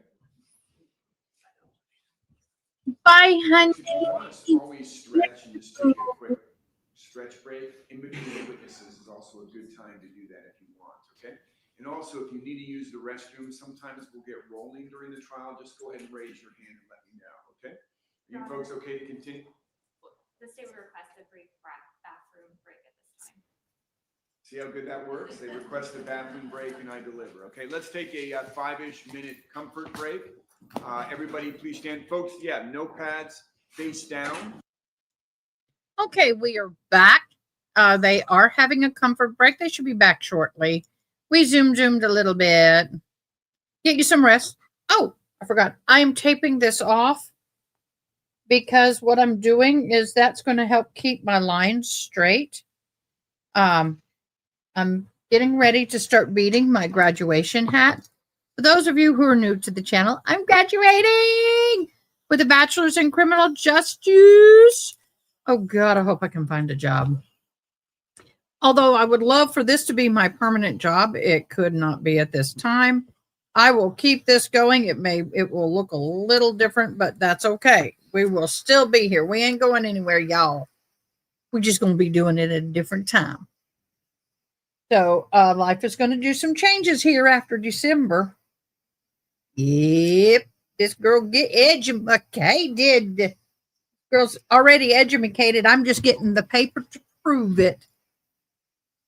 So anyway, the tape is green. It's a lime green tape. Since I got the green screen up, you're seeing the background instead. But here are the marks for the top, and then the back is just to keep me on the straight and narrow. I was going to go into law school. I was so close to going into law school. But at the age of 54, to me, it doesn't, even though as long as I go to any state funded, any state college, it would be free. It would pigeonhole me. And I don't know if I really just want to be a lawyer. So I'm going to go into the master's program. If I decide to be a lawyer, then I can change that, take the LSAT and go into law at any time. But for me, I want to work with the disabled people within the criminal justice system. And it's kind of hard to do I felt like law school would pigeonhole me, especially at my age. I'm terrified to take the LSAT. LSAT is not so much about math and English and history. It's problem solving is most of the questions on the LSAT. They give you scenarios and you got to, it's not easy. But the other thing is that I don't know if I personally can take the time and work and go to law school at the same time. Just is. Let me get my coffee.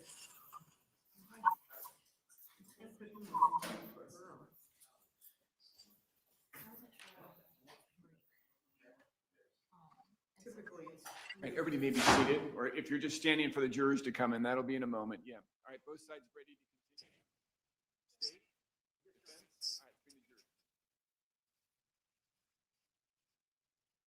jurors. Let me fix the chair too, by the way, y'all. Every time I sit down, this one just did.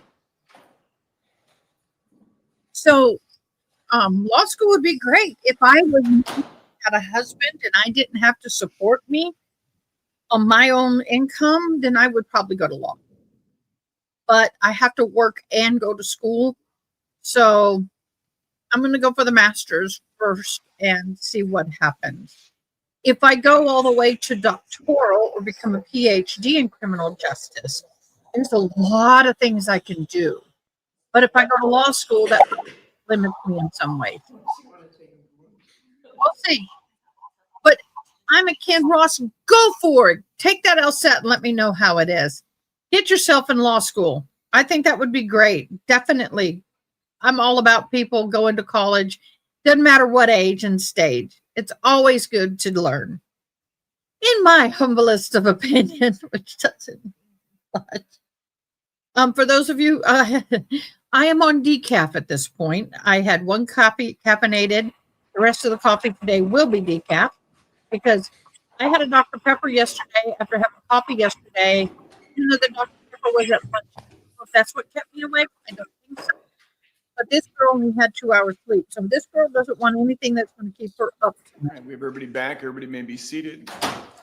State, please call your next witness. State False Officer Tyler Regardless.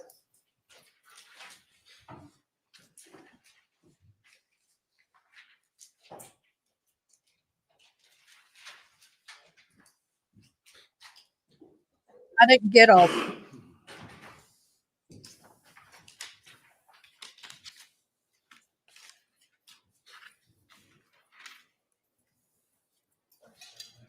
right here, face the clerk, raise your right hand. Do you solemnly swear or affirm the testimony you're about to give will be the truth, the whole truth, and nothing but the truth?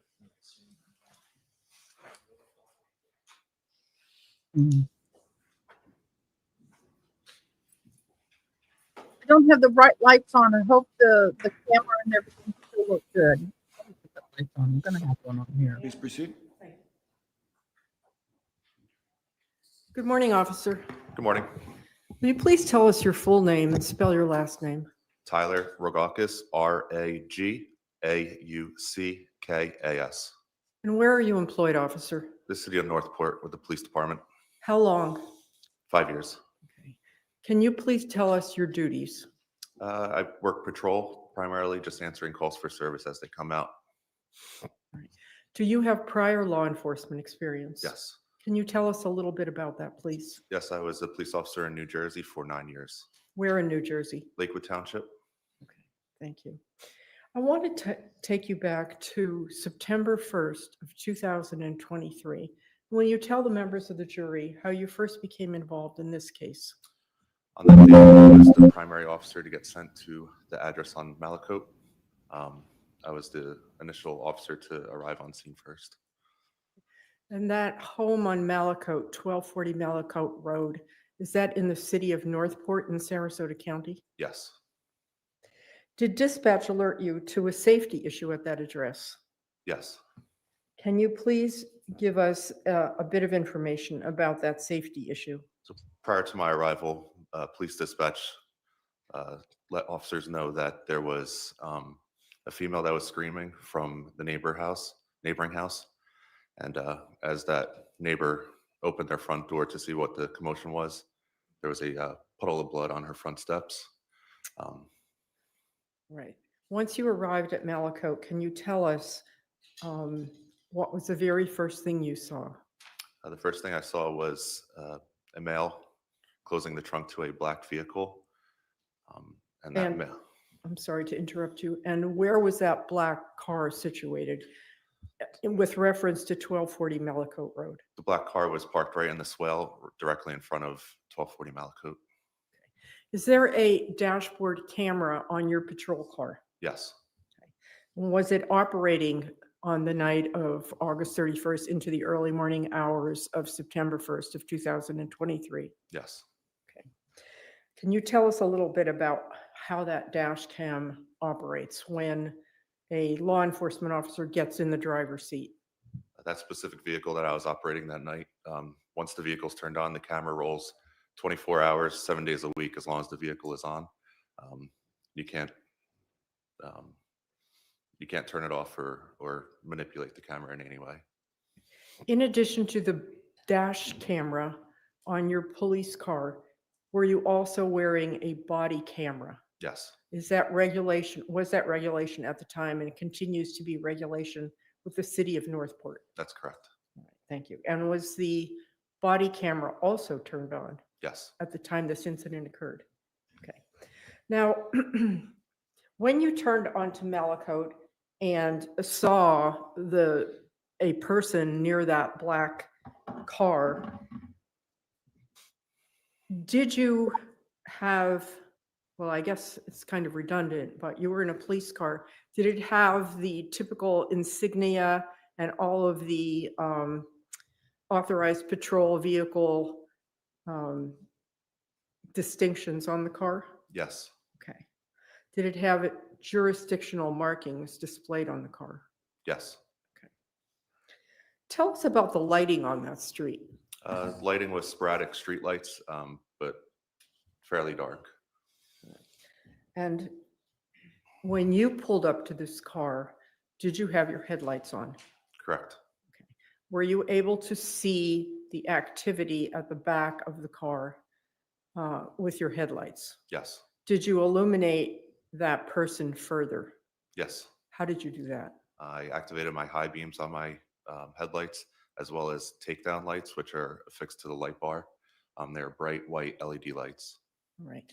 Was there anything obstructing your view between you sitting in the driver's seat of your patrol car and this individual that was at the back of the black vehicle? No. Can you tell us what kind of car it was, in addition to it being black? It was a black Chevy Sonic. What, if anything, did you observe about the person that you saw to the rear of or at the trunk area of the black Chevy Sonic? I'm sorry, can you repeat that question? Of please? course. What, if anything, did you observe about that person that was at the back of that black Chevy Sonic? What I observed was a white male wearing a tank top and shorts, but specifically, he was covered in blood from his head down his arms. Okay. And did you have any difficulty in viewing the fact that he had blood virtually everywhere on his body? No. Based upon the dispatch information that you told us about it a bit earlier, and your personal observations of the defendant, did you have any concerns about what was in that car or what was in the trunk of that car? Yes. What were your concerns, Officer Ragakis? So my concerns were the original call was that a female was screaming. At this time, I saw a male only. As he was closing the door, covered in blood, I wasn't sure if he was hiding someone in the trunk or hiding a weapon or something along the lines of covering up a crime. All right. So as that was going through your mind, what is the very next thing that you did? I immediately exited my car, unholstered my weapon, and gave the commands to the male that was outside the car. I identified myself as a police officer, and I told him to stop. Were you wearing a uniform? Yes. And how did he react? The male completely ignored me, entered the driver's side of the Chevy Sonic, and began to accelerate out of the neighborhood. Okay. When you say accelerate, was he going, just based on your observations, faster than the normal speed on a residential street? At the initial time, no, but then his speed did progress. Okay, all right. So did you take further steps after the male got into that black Sonic and just drove away from you, completely ignoring your directions? Yes. Okay. What did you do? I immediately notified other officers and police dispatch of what I observed. At this time, another police officer was entering onto Malakote from the opposite direction. He activated his red and blue lights to effect a motor vehicle stop on the black Sonic, to which the vehicle still failed to yield to police. Okay, so the person that got in that black car, he just continued down Malakote, even with you behind him and other law enforcement. Objection, counsel testifying. Overall, at this time, let's make maybe the question a little shorter. Yes, sir. Did he completely ignore the other law enforcement that had showed up on the scene? Yes. Okay. Who was the person that showed up on the scene in addition to you? Sergeant Johnson with the Northport Police Department. Okay, what's Sergeant's first name? Sergeant Patrick Johnson. Okay. When you saw the defendant evade Sergeant Johnson, what was your next step? I immediately got on the radio. At this time, asked permission to initiate a pursuit, and the vehicle was stopping in what I had observed, to which it was approved. Okay. And what do you mean when you say initiate a pursuit? So when you initiate a pursuit, you have to identify who you are on the radio, reason for the stop, weather conditions, speed, and vehicle maneuvering of the defendant's vehicle. All right. And was that pursuit approved by your superiors? Yes, And did you continue on the pursuit with Sergeant Johnson? that's correct. Did anyone else become involved in that pursuit along with you and Sergeant Patrick Johnson? Yes, Corporal Hart. Okay. Let's now look at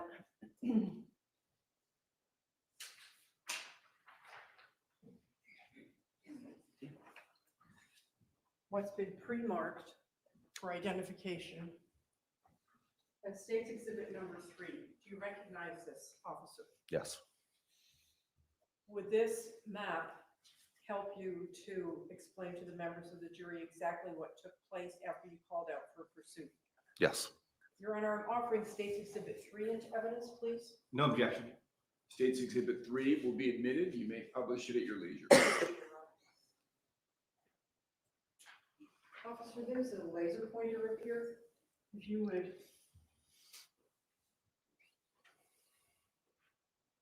use it while you're explaining, it's this little right there. And you're gonna have to multitask. So I want you to not only look at the screen behind you, but also speak into the microphone. You're gonna have to swivel your head back and forth to somehow make sure that you're heard by the members of the jury. All right? Yes. Okay.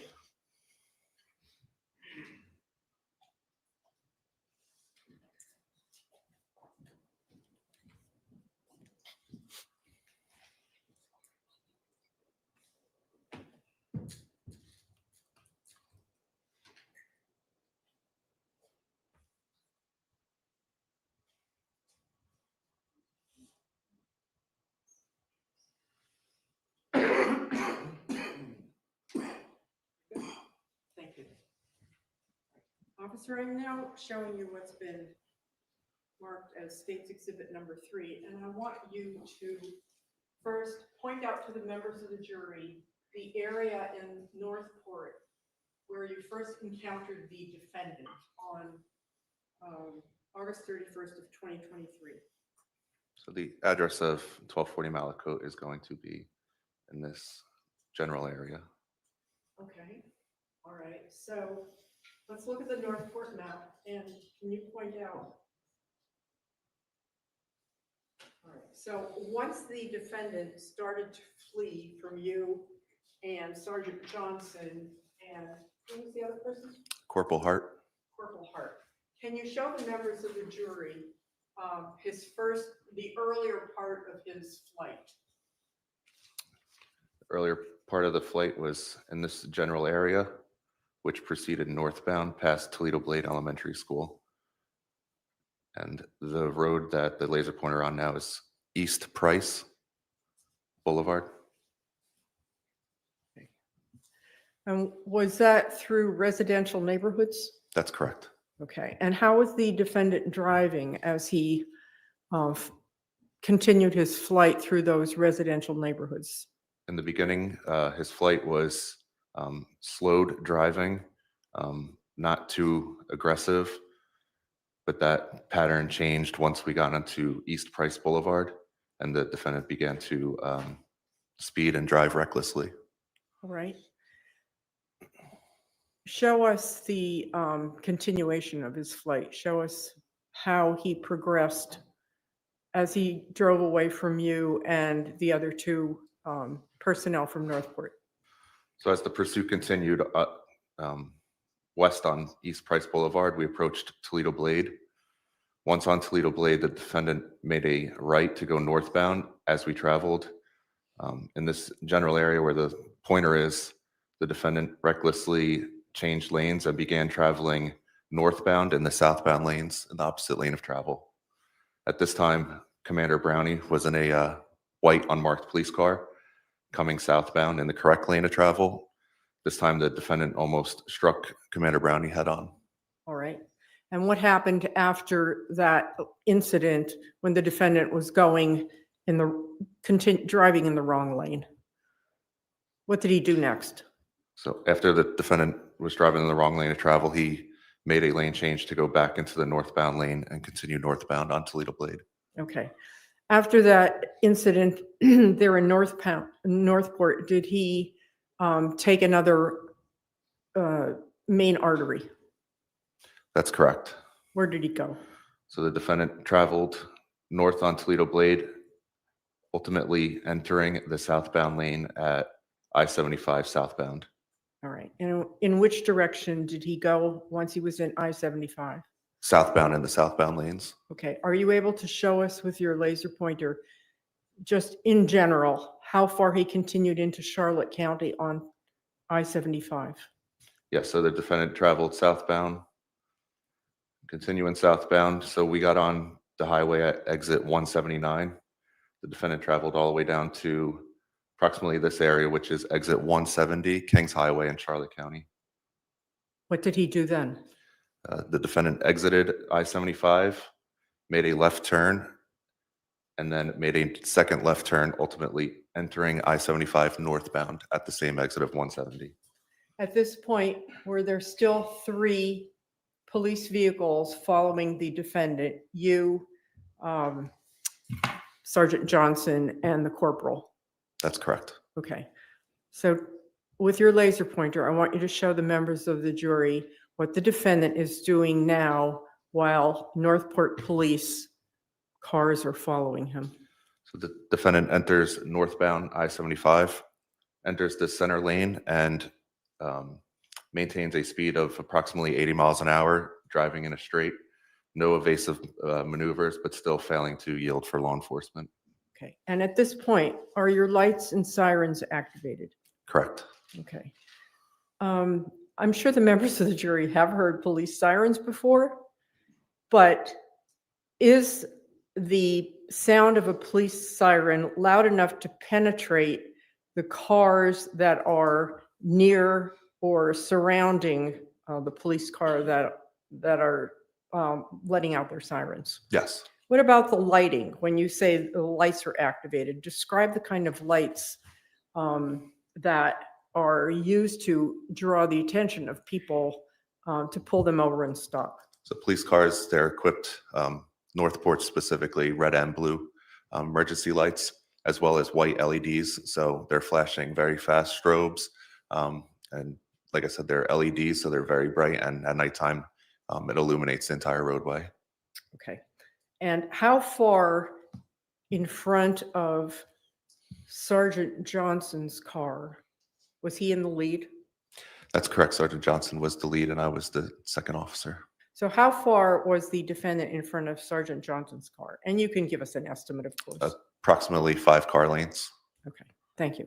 And this is with the lights and siren just going full blast? That's correct. Right, go ahead. So as we continued northbound on I-75, now we're back in the jurisdiction of Northport.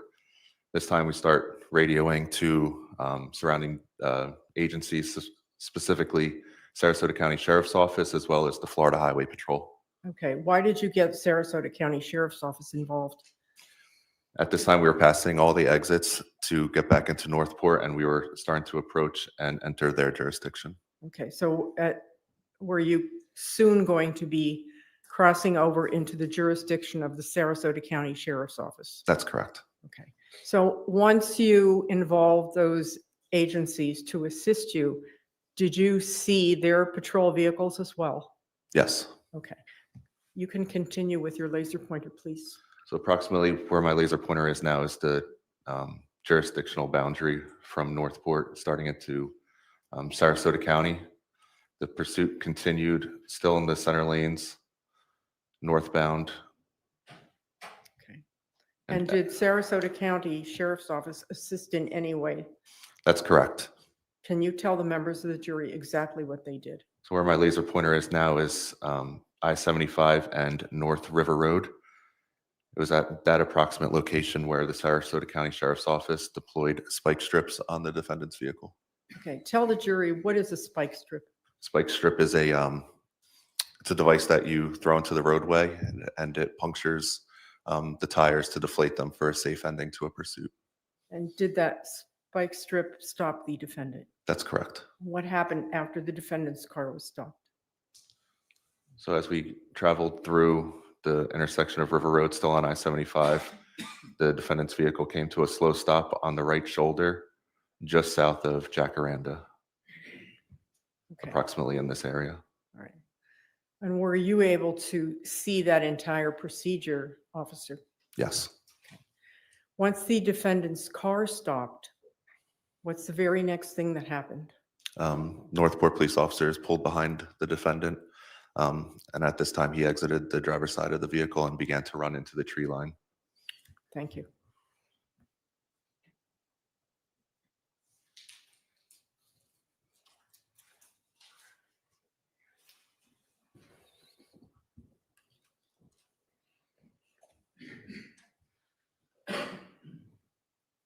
Officer, I'm showing you what's been marked for identification as State's Exhibit number 4. Will you look at that for me, please? Yes, Do you recognize it, sir? yes. Can you tell the members of the jury what it is? It's a recording of my dash cam video from my police car on that night, And how do you recognize it? because I've reviewed it on 11/3 as well as November 12th, 2025. Is it a true and accurate depiction of your dash cam footage on the night of August 31st into September 1st? Yes, Your Honor, I'm offering State's Exhibit number 4 into evidence, please. No objection. State's Exhibit number 4 will be admitted. You may publish it at your leisure.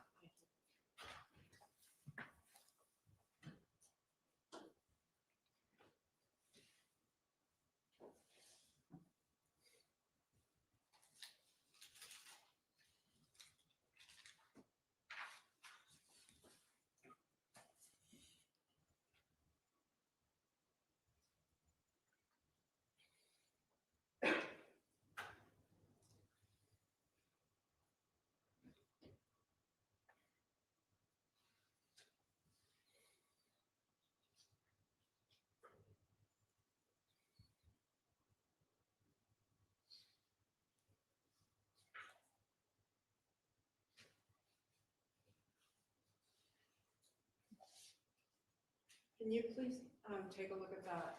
And actually, I think I turned the wrong one on. I think this should be.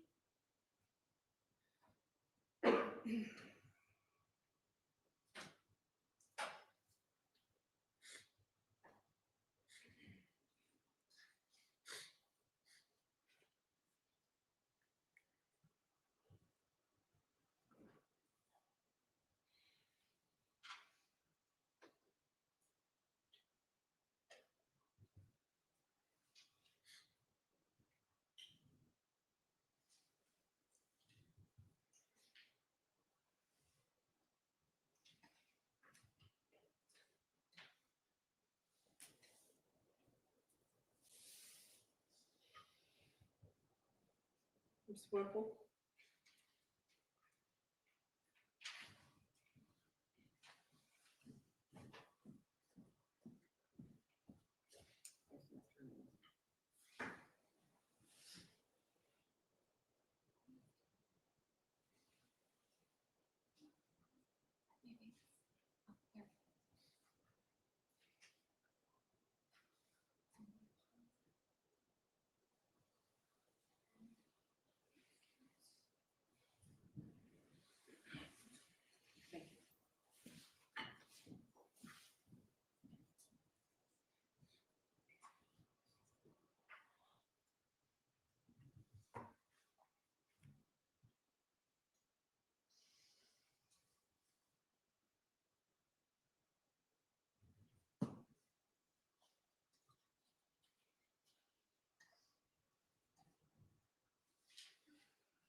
Sorry about that, guys. I lost audio. Let me repeat.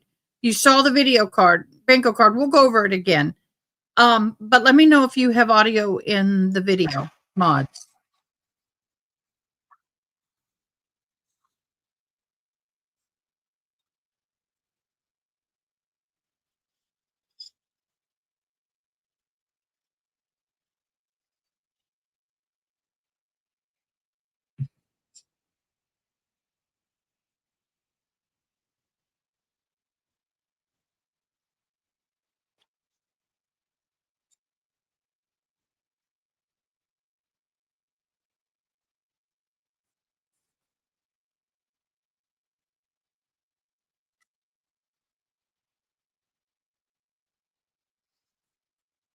Okay, give me a minute. I'll be right back. Don't go anywhere.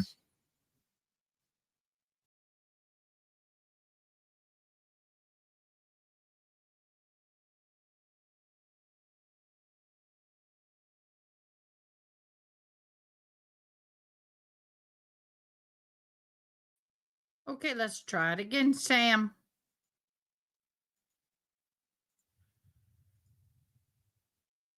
Okay, let's see if y'all have it now.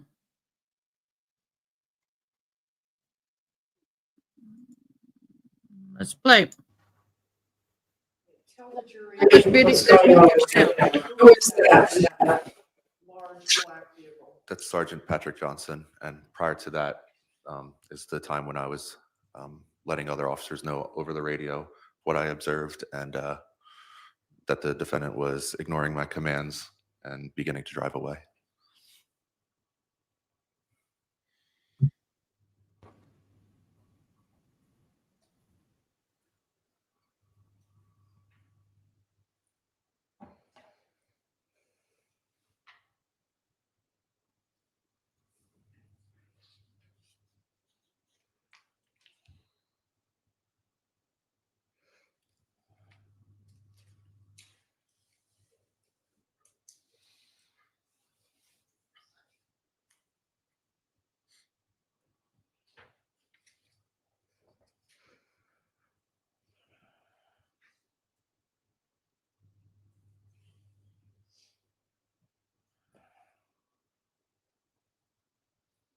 Okay, we're good.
Can you tell us what the name of that number is? Toledo Blade.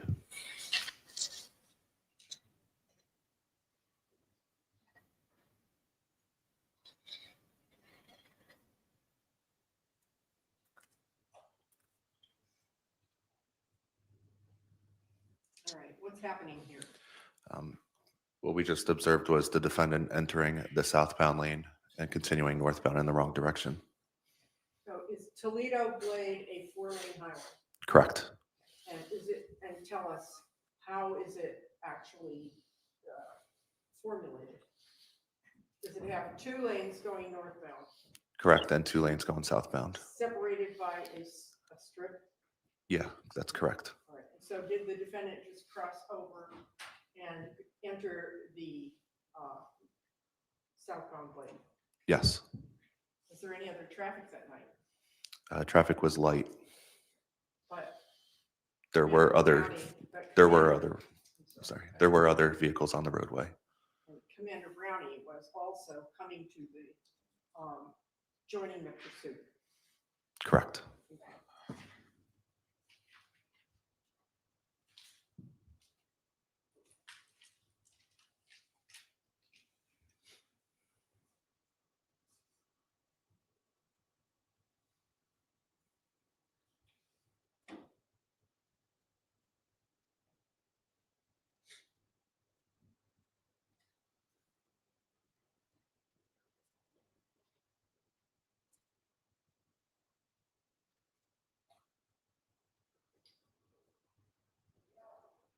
Okay, I've got to do it.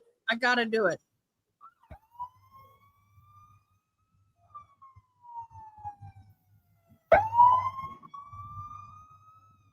Right, defendants now back in the proper lane.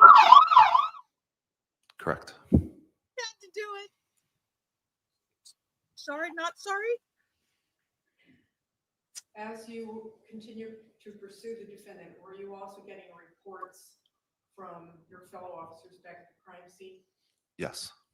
All right, so here we see the defendant. What did he just do? He took an evasive maneuver to either hit or strike Sergeant Patrick Johnson or dodge his vehicle from a pit maneuver.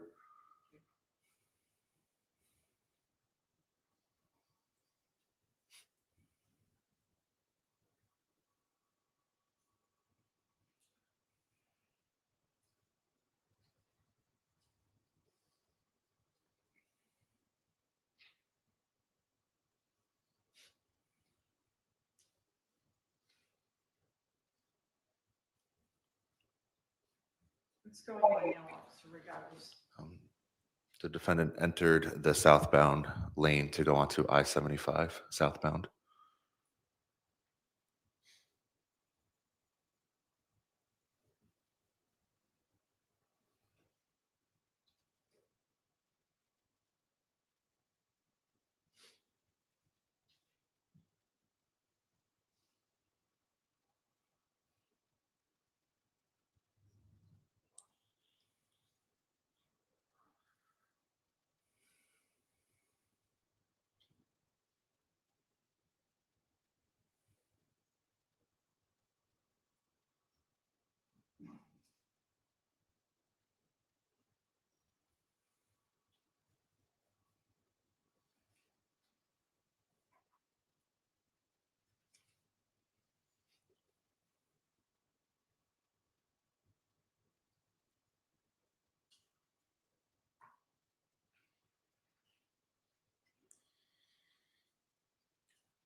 I don't know why I want the siren.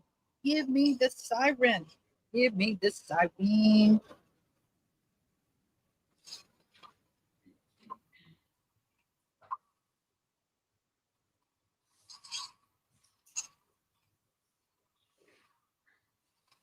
Anybody missing a siren?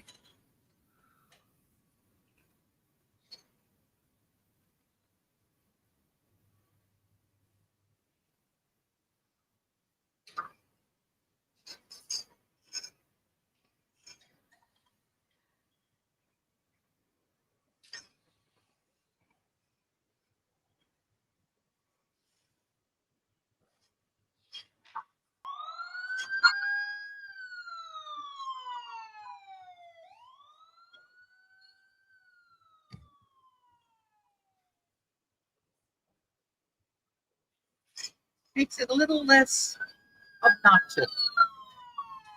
Be quiet.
Can you tell the members of the jury approximately where you are?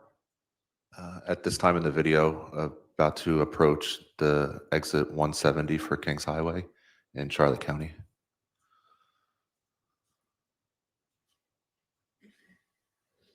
What's taking place now? The defendant exited I-75 at exit 170.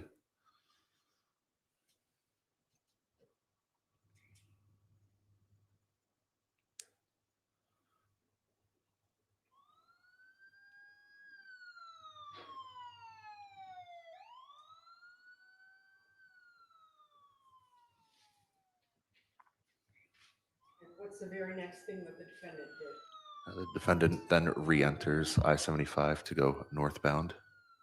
Did the defendant at any time during this or the additional footage that we're going to see ever attempt to stop or obey any of the sirens or activated lights that were going on? No.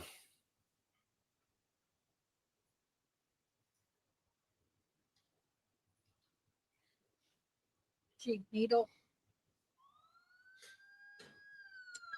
Are you now headed northbound on I-75? That's correct. That's still in Charlotte County? Still in Charlotte County for approximately another mile.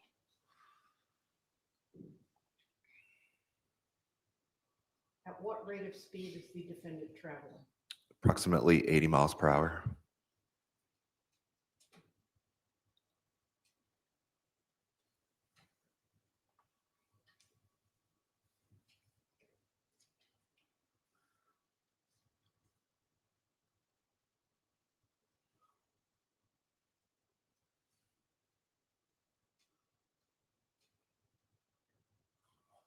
Shorter, tougher needle.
perfect, June. June, where did you post the bingo card? I can't find it. Not in Live Palm. Not in bingo card. Where is it? Are you able to tell us where in geographically, right now? Approximately near Sumter Boulevard and I-75, which is exit 182. June, my bad. I got it. Wrong trial.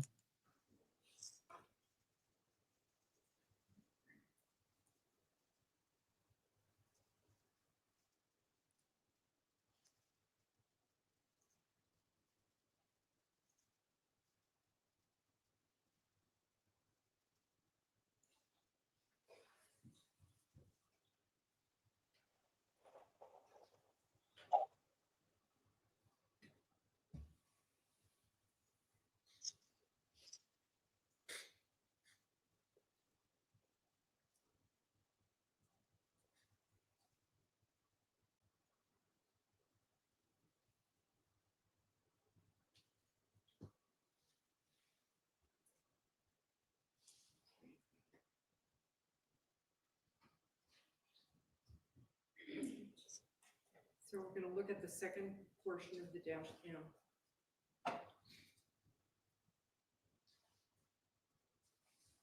This just immediately jumps into where it ended on the last one.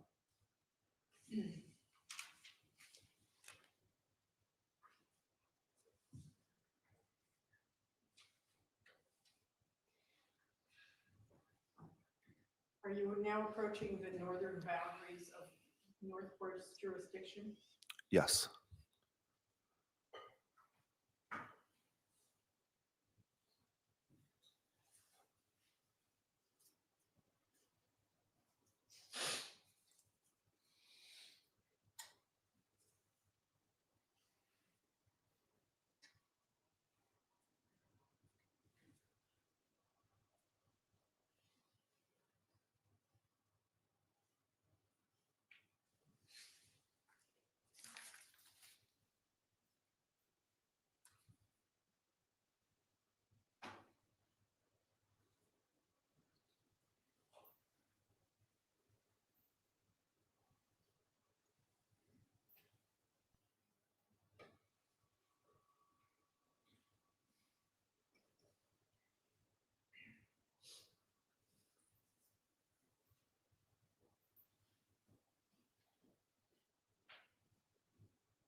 Right, so what's going on right now?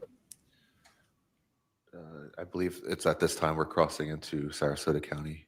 Is Sarasota County coming into play? That's correct.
I know it's boring, guys. I'm so sorry. Nothing I can do about this. This is the way court goes. That's just the way it is.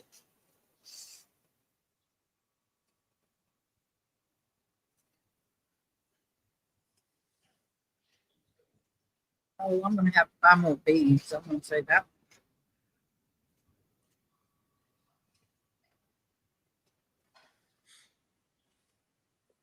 Are you crapping?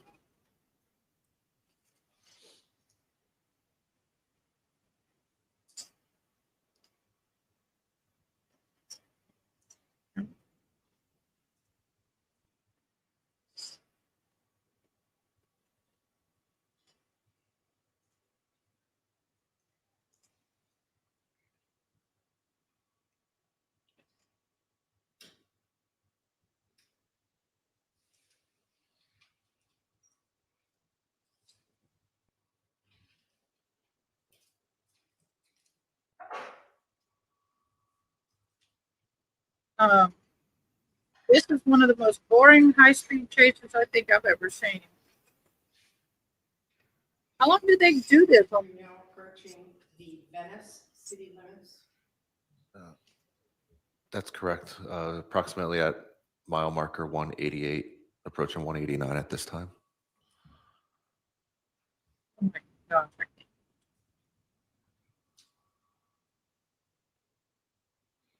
Find more beads, y'all.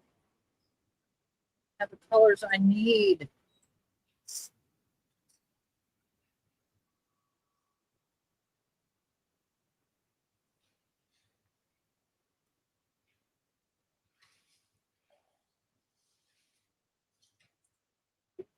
Small. It would take me too long and too many for a one-day wear. So we're gonna have to go bigger. Dag nabbit. Thought I had it. Yes, I did.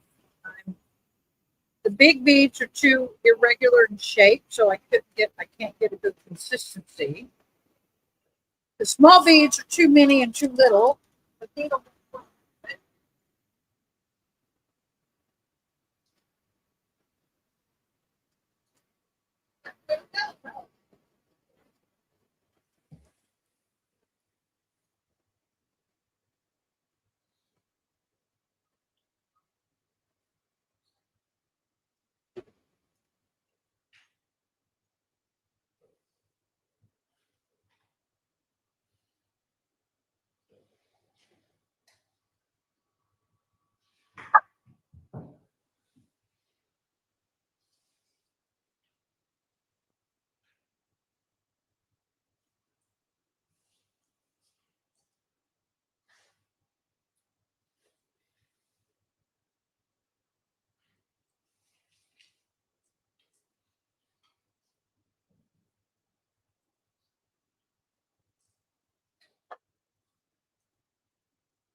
going on now? As we spoke about earlier, the tire deflation device that the sheriff's office used struck the defendant's tires, causing him to pull over to the side of the road. So now with your laser pointer, if you would just point out the defendant's car and Sergeant Johnson's car. And obviously we can see what looks like a dashboard. Can you show us your car? That's correct, and that's my front bumper. Okay. So now I want you to keep your eye on the area between the defendant's car and to the right of the defendant's car. And I'm gonna turn this back on. What did we just see? That was the defendant running into the tree line. So the defendant got out of his car and ran into the tree line. Correct. Were you able to see him with your own eyes? Yes. Okay. And what did he do when he ran into the tree line? He jumped over a fence, which opened up into a large field with a warehouse. Thank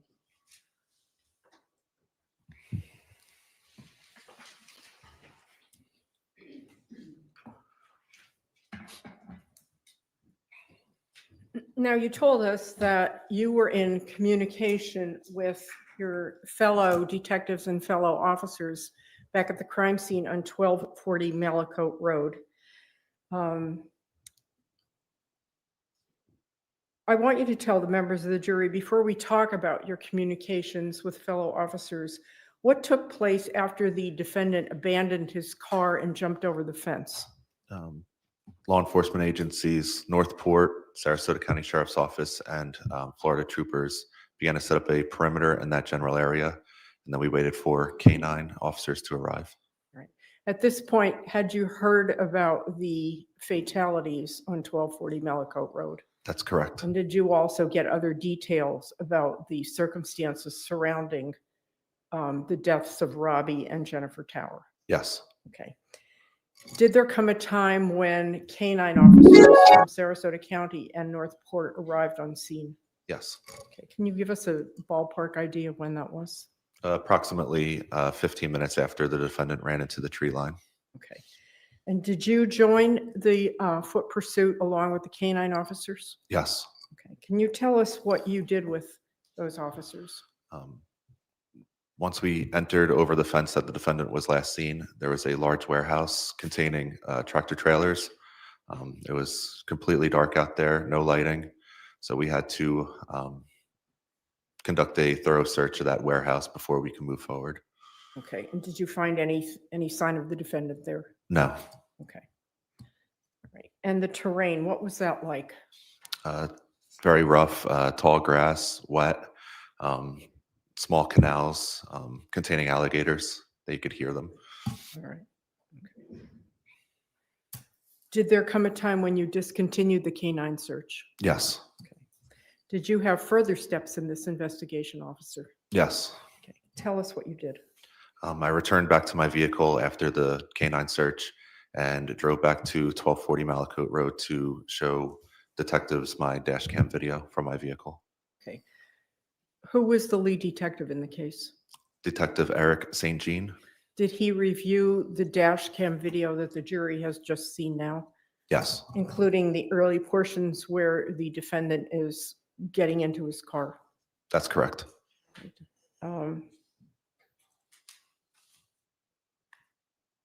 Did you do anything else aside from reviewing your dash cam and body cam with Eric St. Jean in this case?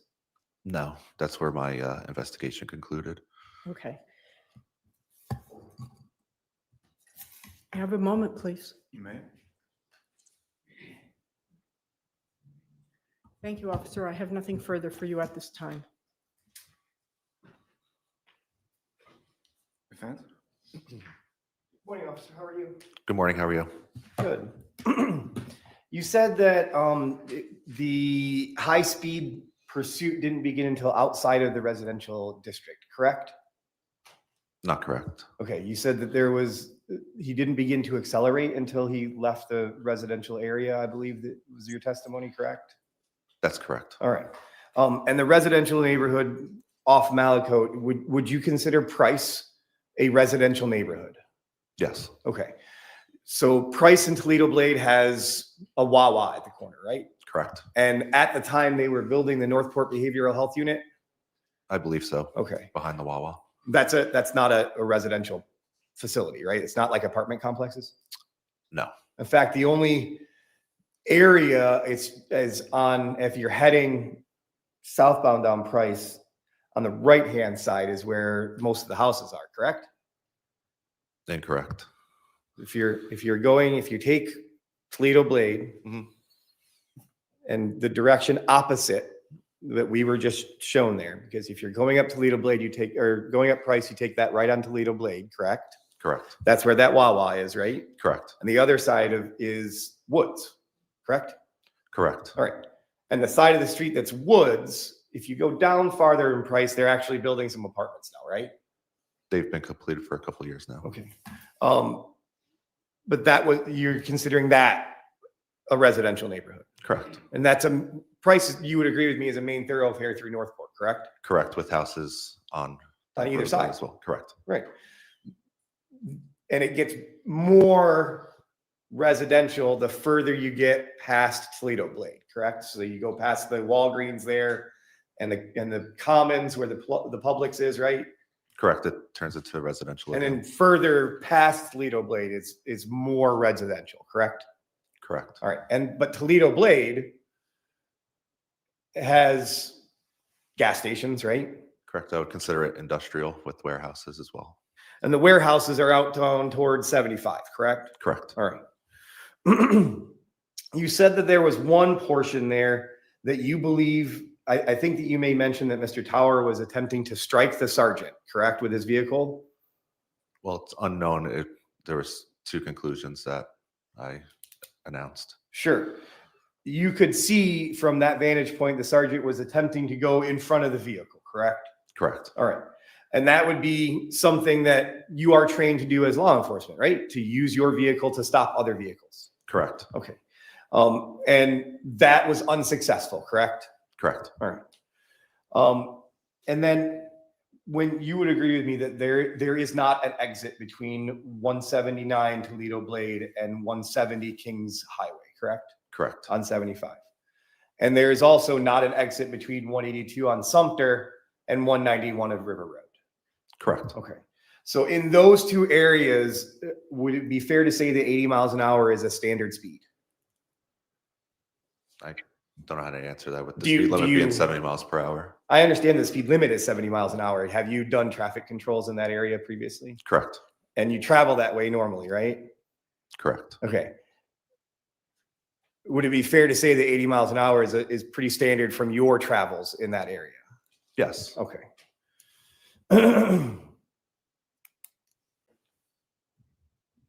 And at no point in time did you ever come into contact and have discussions with Mr. Tower, correct? Correct. I attempted contact, but was ignored. Nothing further, Your Honor. Can you redirect? Based on your background and experience, officer, is it always dangerous when a car is fleeing from police? Yes. How so? You don't know what their motive is to get away, or the reason for them to flee. Right. Is there always potential for all kinds of mayhem, Yes, including deaths, that's correct. broken bones, Correct. multiple cars piling up, Correct. people dying on the roadside? Correct. Sustained is the last question. Does that include innocent people being harmed when a flight is going on? Yes. Okay.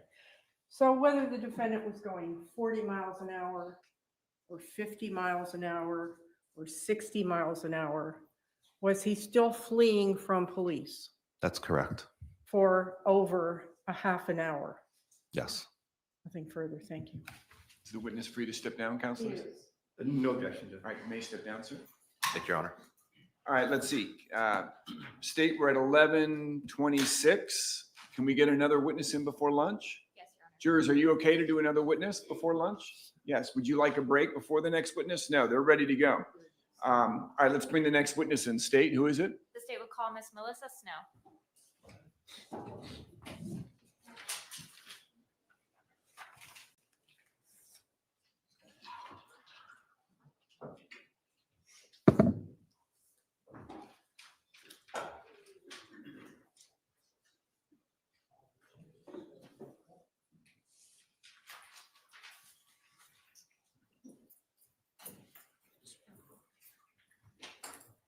Have you stand right there, face the clerk, raise your right hand. Do you solemnly swear or affirm that the testimony you're about to give will be the truth, the whole truth, and nothing but the truth?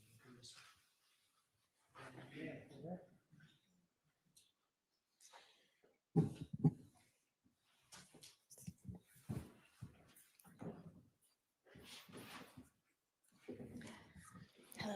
Hi, Miss Snow. Thank you for being with us. Can you introduce yourself to the jury and spell your last name for the record? My name is Melissa Snow, last name S-N-O-W. And how long have you lived in the area, Miss Snow? Since August of 2015, so 10 years. All right. And I know you're a little bit nervous, but if you don't mind just trying to talk as close as Oh, you can. okay. Perfect. So where do you work?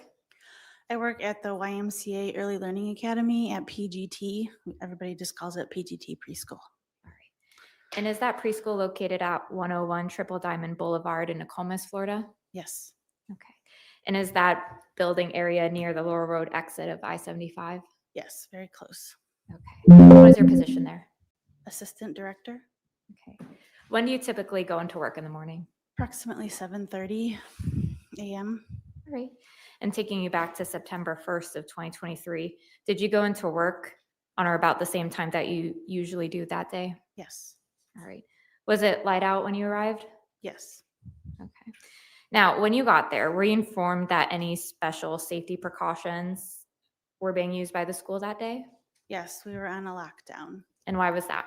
because we had received word that there was a suspect believed to be in the area. Okay. Now, when you arrived, did you immediately go inside or did you stay out in the parking lot?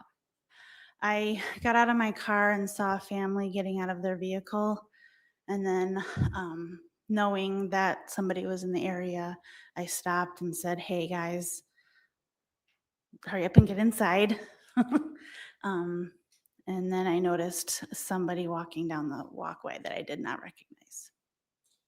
Okay. So when you say somebody walking down the walkway that you did not recognize, was it a man or a woman? Man, Okay. And was that unusual to see someone you didn't know? very. Why? I had worked there for 5 years at that point and knew every family very well. Okay. So where was that man when you first noticed him? Well, there's a sidewalk directly in front of the school that separates it from the busier road. And he was walking directly in front of the school. Okay. And which direction was he going? He was going south. Okay. Yeah. Was he going towards Laurel Road? Yes, he was going towards Laurel Road. All right. Now, at any point, did that man get close to you? Yes, he walked directly behind me. I'd say within a foot or two. A foot or two? All right. And did you notice about him, was he young or old? Young. And what was he wearing at that time? I believe it was a gray tank top and some shorts. Okay. Now, did anything stick out to you about his appearance? Yes, he looked dirty, like he was rolling around in mud. Okay. And can you describe for the jury that man's demeanor? He seemed relatively calm, didn't seem aggravated or anything like that. Okay. So just a man going on a walk? Mm-hmm. All right. Now, after the man walked away, did you feel like what you had observed could be significant? Yeah, just because of the fact that I didn't recognize him, and I know everybody that walks by. All right. So when you went inside, did you contact police to let them know what you saw? Yes, I immediately called 911. All right. A moment to confer, Your Honor. Amen.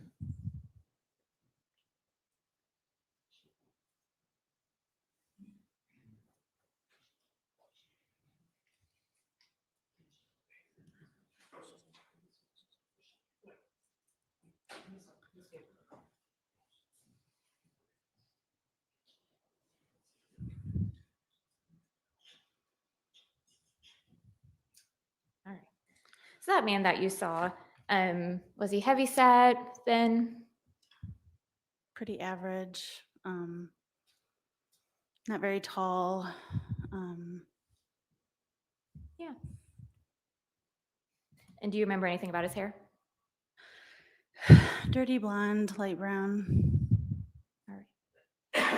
No further questions, Your Honor. All right. Defense?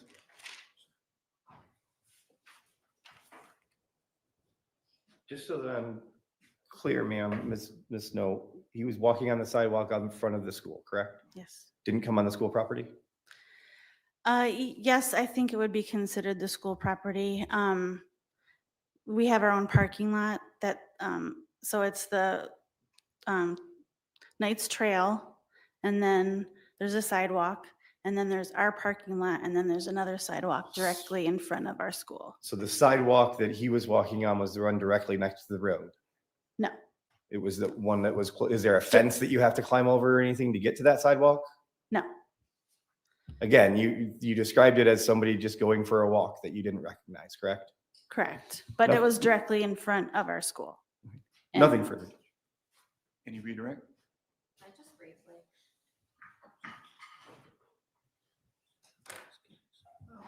Judge, if we could approach just really quickly. You may.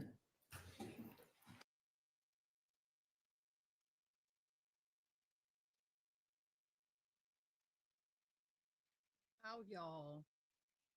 We have a sidebar. June, did you post the,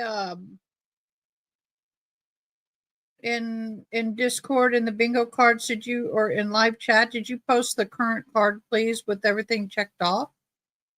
So right now we have, that I know of, let's go ahead and do this real quick. We have jury instruction, next door neighbor. We have witness. We have law enforcement. Free space. We saw photos. We have evidence. We have a sidebar. We have parents. Police chase 911 Northport, Florida. We have videos and objection. And I think they said adoptive parents, but I wasn't sure when the neighbor was talking about them, but I wasn't sure. So this is what I have. June, I need verification. Yay. And they're still at sidebar. Let's see if he's the judge. State when you're ready, you may continue with your redirect. So just briefly, Ms. Snow. So you said that you were aware of a BOLO being issued in the area of your preschool. Yes. Okay. So you contacted law enforcement with what you saw out of concern for just the safety of everyone in your community and your school. Right. Okay. No further questions. Is the witness free to step down? Yes. No objection. All right, you may step down, ma'am. Can we get another witness in before lunch? No? No, but can we announce on the record that Ms. Snow is excused? Is the witness free to go, Mr. Gilman? I have no objection. You're free to leave, ma'am. You have no more obligation under your subpoena. Thank you. Thank you, Ms. Snow. All right, so by saying that they can't do another witness, that's an indication to me that it's not within 30 or so minutes. So why don't we do an early lunch, folks? Can we all live with an hour and a half? Can we come back at 1 o'clock? Does that give the attorneys enough time? No. Yes, sir. All right, it's 11:36. Let's get the jurors out so they can have as much time. That gives you about an hour 24. Folks, if you can leave your notepads turned over, writing implements on top. Hold on, folks. You're free to eat lunch with each other. You can do whatever you wish. Let me just remind you of those preliminary instructions. You can't discuss anything with anybody related to your jury service, including each other. You can't look anything up or do any research on your own, okay? If you can be back, let's just make it an even 1 o'clock. If you can be back, and we'll bring you into the courtroom as soon as we're able, okay? All right, everybody stand, jurors exiting.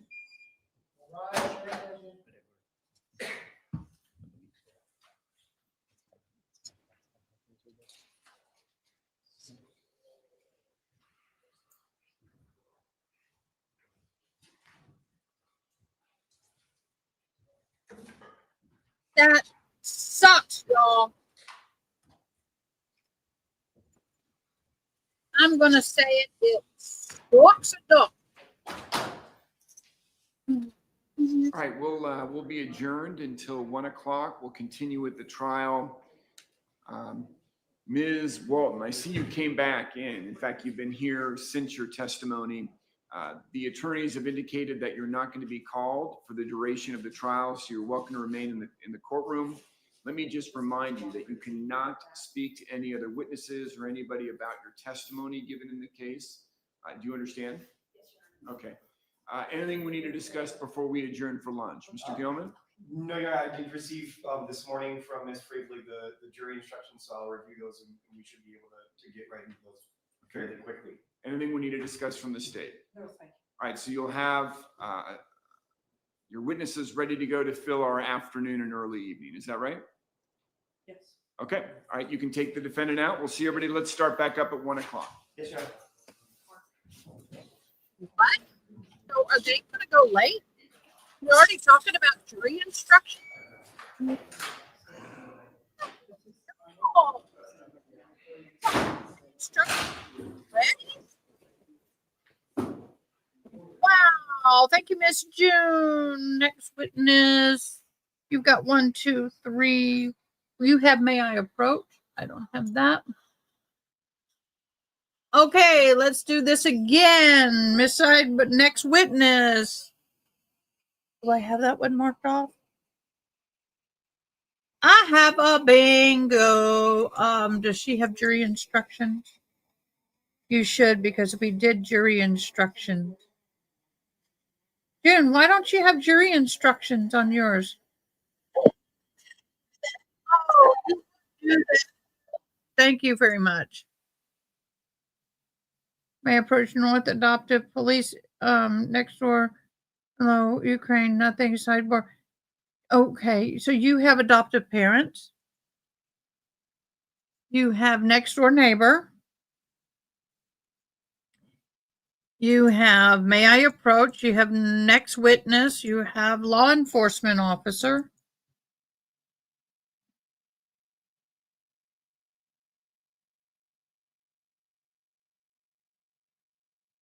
You have 16. I have 5, 6, 7, 8, 9, 10, 11, 12, 13, 14, 15. I'm missing 1. Nothing further. That's what I'm missing. Okay, so those are all of them. Thank you, Miss June. You're just so fabulous. Wonderful. Beautiful. We don't know yet. I know that that's going to come out in trial, but at this point, we don't know. We have heard or seen nothing on this. This is what I call a sleeper case because usually we get things coming, and there's been a few things posted about this over time, but there's not a whole lot of information about the defendant, about his mental health or any of that. There's not a lot there. So I'm sorry, we have no information. Now, we do have another case that we're going to go live with starting at 1 o'clock my time. So they wanted to be back at an hour and a half, which would make it almost 12 o'clock our time. So we got an hour and a half to kill. So anybody have an idea? We can definitely go look at another trial while we're waiting. Let me see what is... let me see what's going right now. Let's kind of do some research and recon here, and we can watch something else in the meantime. Oh, 11 a.m. They changed the time. They said 1 p.m.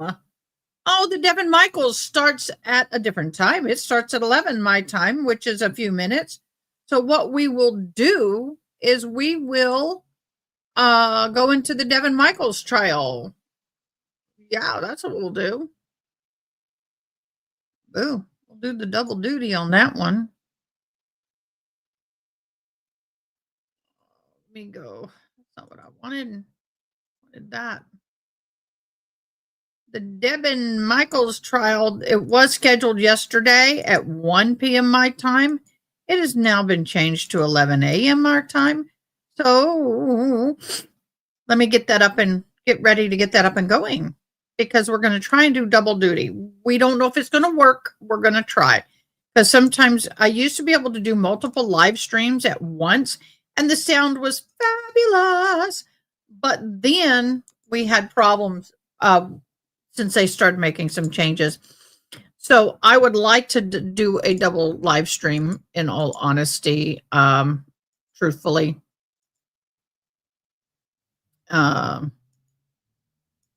Gotta say truthfully.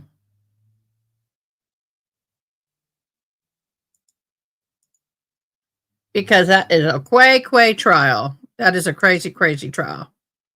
Let me get that all set up because I know I got to have a different setup in here.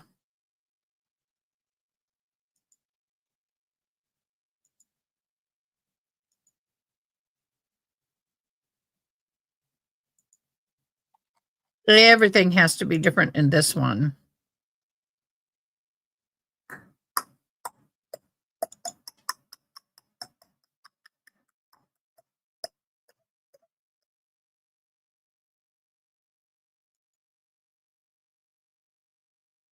I don't remember how I had this. I think I had it this way, or did I have it? I think I had it this way. I think that's the way I had it. Okay, so I got that lined up. We're ready to go on the Devin Michaels trial. And I got it set up to where I've got both up at the same time, which I will tell you audio-wise for me, listening, I got two going in the same ear. I mean, it gets a little bit crazy.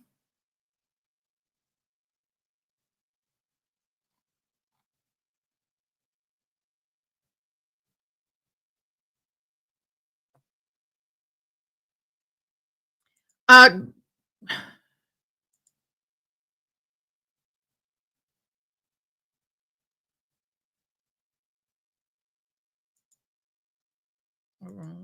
want that over here. Thank you so much, June.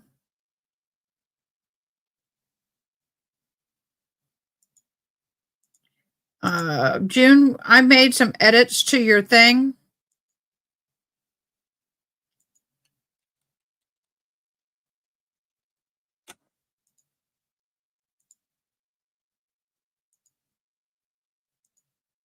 Making edits. We don't need it to repeat. Like that, it won't work. Okay.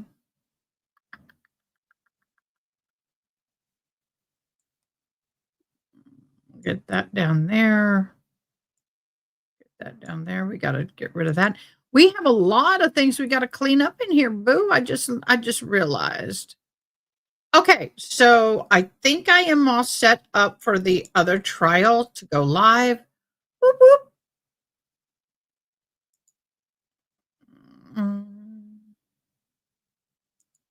That's what I'm forgetting in this one. Gotta always have it, but I don't. That's not good. I forgot to put it in. So I got to fix that. Okay, for those of you who don't know, thank you so much for joining us. This is a very interesting trial, and it's one that kind of touches home for me as an adopted child. But I will tell you, I really, really don't know what to think about this. I am really on the fence, and it's very difficult for me sometimes to stay objective because of the situation I came from. Oh, you're okay, June. Thank you so much for doing it. Just let me know when you do it so I can, if I need to edit, I can. So, I got to turn lights on, because of the sun moving, but this is definitely bringing in different,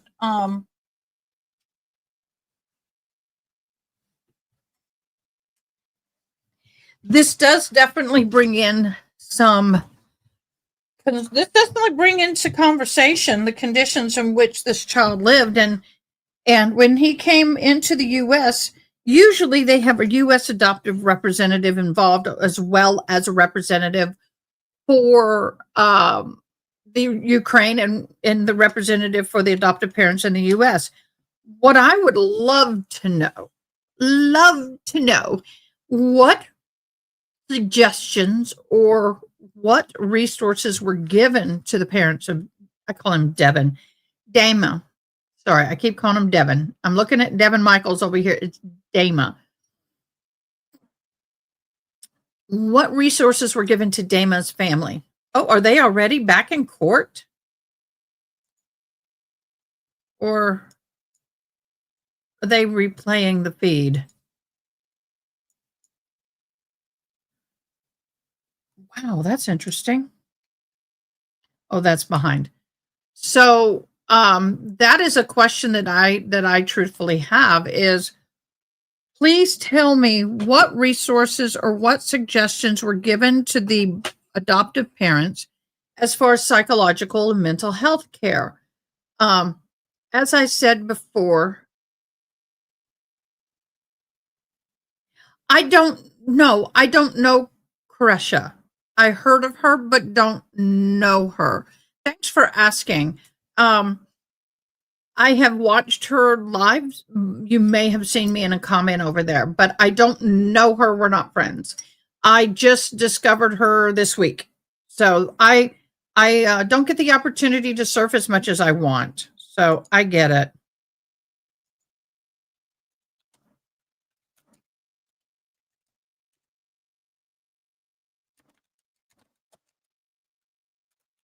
So anyway, so what was the care? What did they suggest? What were their recommendations? I know CPS follows even after they're adopted. There should be following of the adoption agency, not necessarily CPS, but the adoption agency. So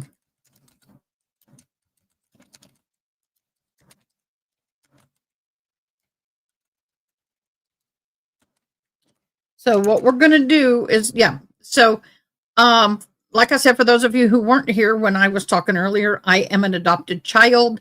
I was adopted from the state of Tennessee to military parents, but my experience in the foster care system and the orphanage system, because I was in both at one point or another, but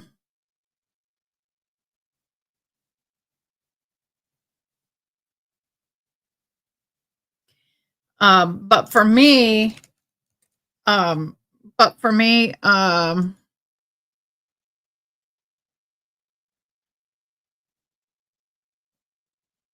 you know what? I am so sorry. I accidentally deleted your message. Cat, get off the computer. Oh, you better get. Sorry. My cat likes to. Uh-oh. Okay. My cat loves to sit on top of the computer, and it is a $3,000+ computer. And I don't need her covering up the vents on the top. So it needs to get the air to cool. Yeah. I don't want to do that. Hey, Amy. I accidentally deleted that message. I was trying to respond to you. Please don't get angry with me.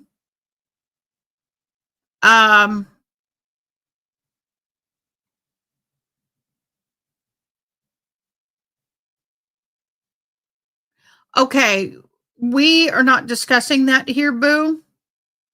I appreciate it. If you're talking, are you talking about court or something else? Court? Yes, in the trial. Yes, I don't understand how or what went wrong. All I'm going to say to this is, was it Marisha Monroe? I don't have glasses, and mine broke. When parents adopt, and I've had family adopt from overseas, okay? So this is just some subject I know quite a bit about. Yo, Schmo. Is Joe Schmo in the house? Oh, Joe Schmo. Good to see you, Joe. Where's Joe? I don't see him up here. Why do I see him over here and not over here? Oh, there it is. So when it comes to adoption overseas and in the U.S., I got to be honest now, it's better today in the U.S., but it's still the same overseas. They do not disclose the information appropriately. In fact, a lot of times they hide information and they give you the story that they want you to have in hopes of getting rid of the child, and because they want to move them out of the system, make their money, and go on to the next. In his particular situation, and I did pull it up in Ukraine, and there are videos and things that I could show you in Ukraine. It's horrible, and they probably did not give the full story to the parents. They told the parents the mom died. The mom may not even have died. You don't really know when you're adopting from overseas. You truly do not know. You know what they tell you.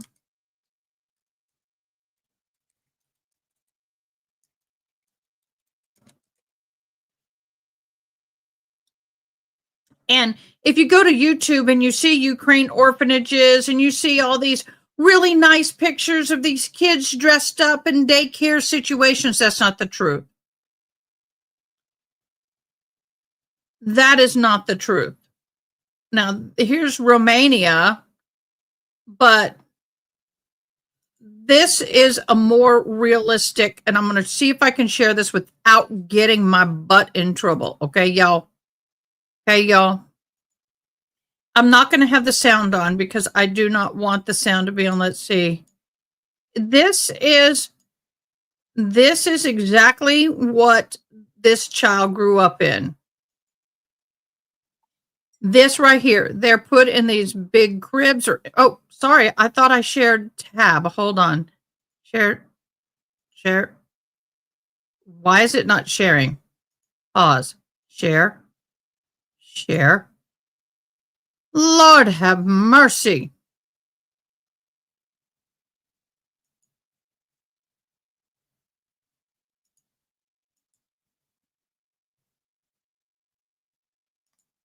I'm not going to go live there.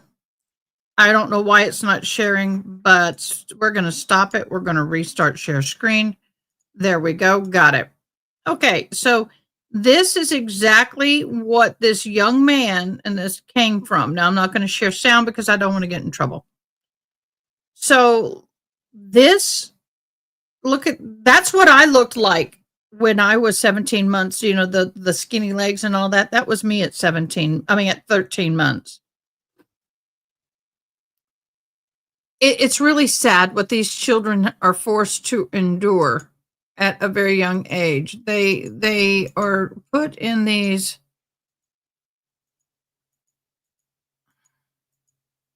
When they make their videos for the orphanages and do all that kind of stuff, they make these wonderful, beautiful videos. But in reality, oh, this didn't show what I'm looking for. In reality, they're living in squalor. That's what those kids look like. It is a very torn down, impoverished nation, war-ridden nation, and those children are so horrible. So far, not so good, but maybe with time will be better. Yeah, RAD is very challenging, and I'm glad for your knowledge. Thank you for talking about that. I really, really appreciate it.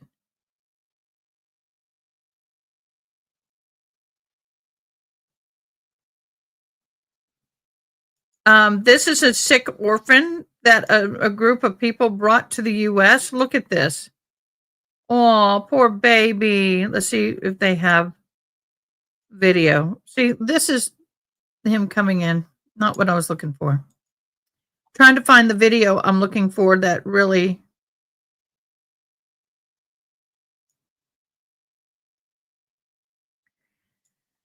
Anyway, maybe I shouldn't be watching this. But apparently, from what we're being told, is that his mother died and the family didn't want him, so they put him in the orphanage system.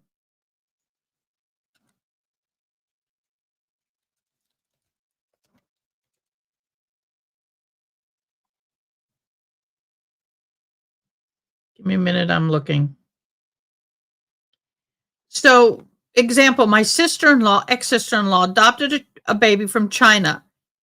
And when she got there from China, got to China to adopt the baby, they were told that she was just turning 1 year old. Just turning a year old. And when they got there, the child in and of itself looked to be at least 6 months older. And come to find out, she was at least 6 months older. Oh, sorry, I didn't mean to do that. And a lot of abuse happened to that baby. So it is very, very difficult. It's very, very sad. And this child was, I mean, Dima was very much abused and neglected. Glad to see everybody. Tragic for these kids. Aww. I really appreciate. Are you a teacher? Thank you for what you did or still do.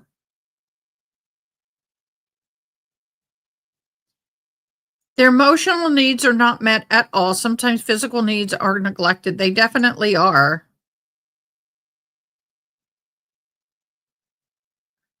They definitely are.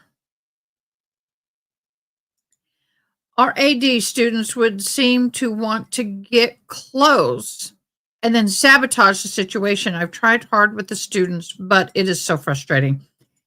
It is. It's very frustrating. And here's the thing, my own personal life and experience, because I can definitely talk about that. I was not in Romania or anything like that, but my first foster, I got sun coming in, so sorry about the sunlight. It's good though. My first foster home, I was 7 months old in the first foster home, and the foster parents were into witchcraft, and they satanically ritually abused myself and my twin brother.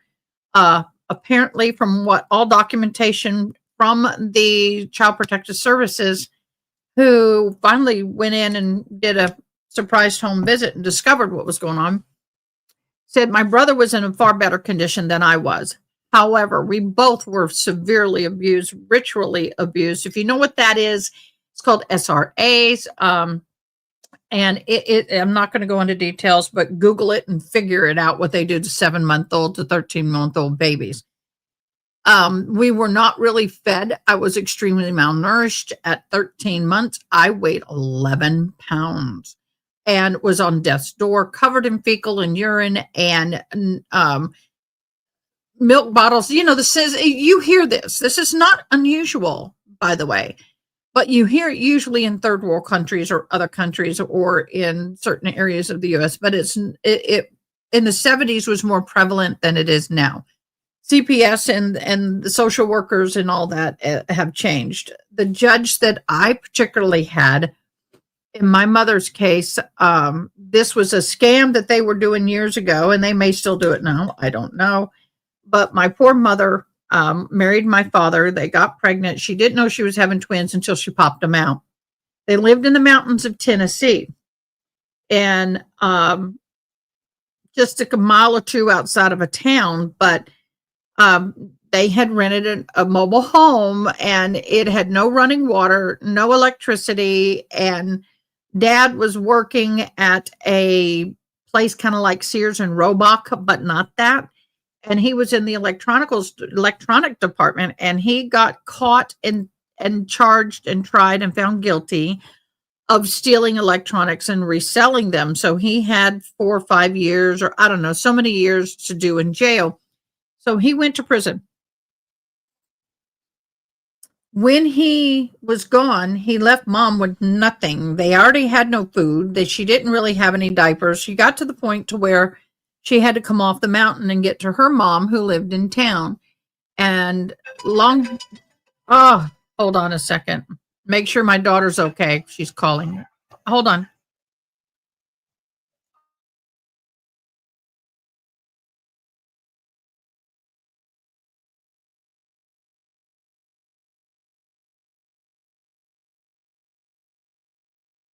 Sorry, she was on her lunch break and she called. But anyway, Mom had came down to the main road, and a guy picked her up, and she had a boy and a girl baby, each of us in a nothing but a diaper, and the diaper was highly soiled, and no shoes on her feet, and cutoffs and a t-shirt. This is 71. Going into 72. And she was picked up by a kind soul, drove her to her mom's house, and grandma was willing to take care of everybody and all this, but grandpa was a step grandfather. He raised his children, and he raised my grandma's children. He said, I'm not raising grandkids. I'm too old for this. So Mom went to the what we call food stamp office or social work and ask for help. They said, we'll help you, but obviously you have no place to live. You can't take care of these twins. Let's put them in a foster home for 6 months. You will have all the visitation you want. After you get off work, you can go spend the time with them. The fathers are good with that. All of that wonderful stuff. Get in your house, get yourself set up, get yourself a job, and in 6, we'll help you with everything. And then in 6 months, we'll reevaluate. And if you have everything, you can get your kids back. And she really had no choice. So she did it. In the end, she got, within that 6 months, she got trained and got a job and worked at the hospital as a CNA, a certified nursing assistant. She had gotten herself a little place to live and she was ready for us to come back. Unfortunately, the judge said she was not. Long story short, the judge demanded that my father sign over custody because he was deemed not a fit parent. And he did not want to give my mother custody because of my father. He flat out said, I'm not giving y'all custody back. The kids will be adopted out. Sayonara. Well, we weren't adopted out immediately, which is what they thought was going to happen. In fact, it took years. But what happened was the judge was taking kickbacks on adoption fees. And so every child that got adopted, the judge got money. Now, this was very prevalent back in the early 70s and past. So we floated around in the orphanages and the foster care system until we were 4.5 years old. Went through a lot of hell. Now, the last foster home we had, phenomenal. And I've told some of y'all yesterday that as an adult, I was reunited with my biological father, biological mother, biological grandmother, and I also was reunited with the social worker at the time who was handling our case for the state. She was in her 80s, and she was so happy to hear from me and see me. She wanted to adopt my twin brother and I, but they wouldn't let her. And so she still had our pictures up on the fridge, the ones that my mom used to send her to keep her posted on how we were doing. And I sat down for an entire day with this woman. And I loved her. She really did care for us. She did the best she could for us. But she told me the real story. She told me what they told my adoptive parents. And then she turned around and told me the truth, showed me the files. And I couldn't keep the files, couldn't copy the files, couldn't screenshot because we didn't have that back then. But the good news is I did finally get the truth of my adoption and what happened. Now, my adopted mother refuses to accept it as truth. She believes what she was told back when they adopted us was the truth. And the truth that they were told is that my mom didn't want me. My dad didn't want me. They just gave us up. They're like, we're moving on, which was not the case for my mom. My dad says it wasn't the case for him, but I don't know. Now, both biological parents died fairly young. Mom died in her mid 50s. My dad died in his late 50s, almost 60, maybe 61. So my adoptive parents, I just have my mother left. My mother grieved really bad. My mother went through severe depression. 1974, late 74, we were placed with our adoptive parents. And March 25th of 75, the adoption was final. Our birthday was March 26th, our 5th birthday. So the day before our 5th birthday, we have an adoption birthday and a birth birthday. But after we were refused to be reunited with my mother. What didn't help my mother is that she one night was driving home from the hospital where she worked. And in Tennessee, this town that we lived in, the main street downtown is State Street because the north side of that street is in Virginia. The south side of that street is in Tennessee. Back then, the hospital that she worked in was on the Virginia side. Even though it was just about 2 miles away from her home, it was in another state. Hold on. What is going on here?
Oh my God, that was my professor.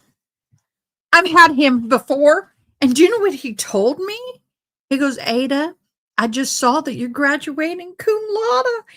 And this semester, from here on out for the rest of the semester, it's just busy work. It's problem solving and teaching young people how to solve problems. And guess what, boo? Don't turn in another assignment. Don't take a test. You got an A in the class. Congratulations. Go graduate. So I don't have to do any more homework in that class. Here's a lesson in that. If you do your work and you do it to the best of your ability and you do it to the max of your ability and not the minimum, when it comes to the bitter end, this is the treatment you get. It paid off. Oh, thank you so much, Marissa. So anyway, back to the story. So long story short, after finding all my family and everything, it's very hard for my adopted mother because here's the thing. She was told one story and she has believed the story that my adopted mother just abandoned us and gave us up for another husband. Second husband. She was married only twice. And that marriage went so well that one day she came home from work with groceries in arm and opened the front door. Now she lived in an old home and they had a hallway coming this way and then rooms came off and then the back of the home had opened up. She opened the door and took one step in the hallway and her husband was sitting on the chair in the middle of a hallway with a lead shooter rifle like this. And she walked in the door, unalived himself right there in front of her. So my mom had a hell of a life and it was wonderful to get to know her. But anyway, so she left the hospital. She was about a block away from the hospital and she was sobbing and crying because of what just happened. I mean, it was the week or so after that she found out she wasn't getting us back. And she was very much distraught and she was crying and it was raining and she was just having a bad night and she ran a stop sign accidentally. And there's an article in the newspaper. I read it. And she had a cop come in behind her. He saw her and she goes, screw it, and floored it. Because if you made it across State Street, Virginia couldn't get you. Yeah. If you were in Tennessee and made it across State Street into Virginia, Tennessee couldn't get you. Now it's different. Now they can go back and forth. They have a memorandum of understanding. So while they are chasing her, she's over 105 miles an hour. They set up cop car barricades about a block from State Street to stop her because the street she was on was headed towards State Street. They knew what she was doing. She said, you know what? It's not worth living. So she ran into two parked like this cop cars. They were not in it. They were out and they ran. And she ran into that 105 miles an hour head on. She lived. Long story short, ended up having a hysterectomy and all kind of stomach problems and a lot of surgeries. But she lost her leg from just below the knee.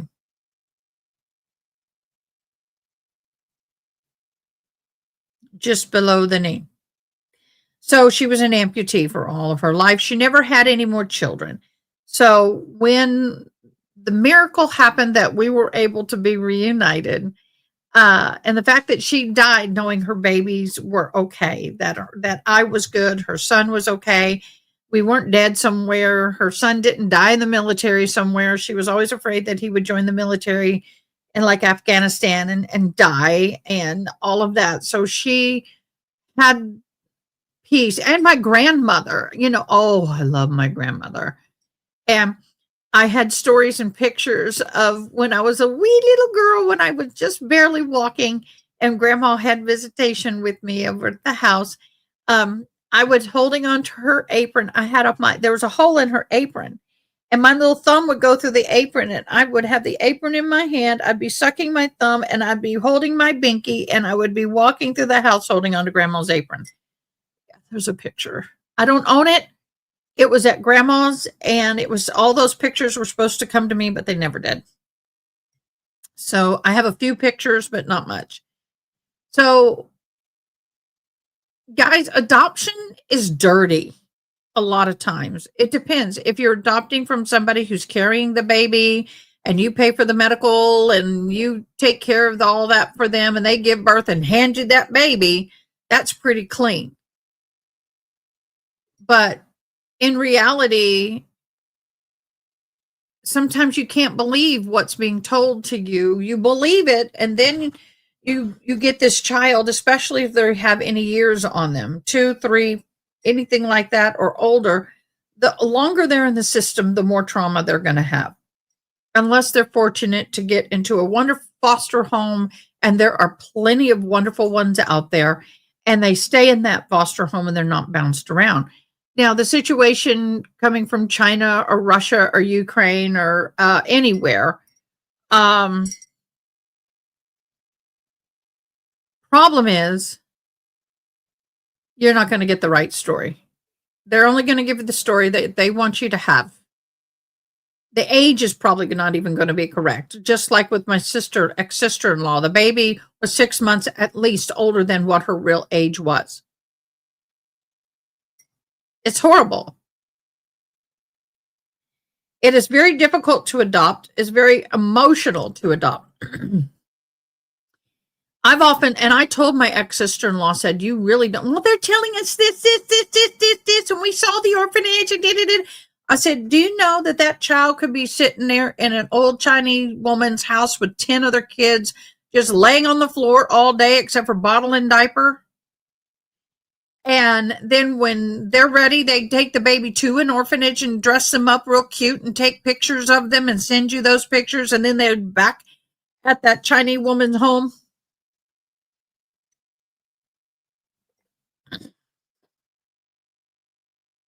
And then when you come see them, they take the child to the orphanage and they're all dressed up and cleaned up and dolled up and looking good.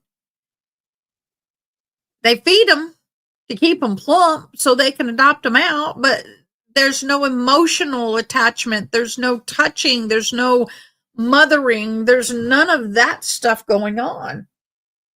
It just doesn't happen a lot of times. And I know that's kind of being judgmental, but it's the truth.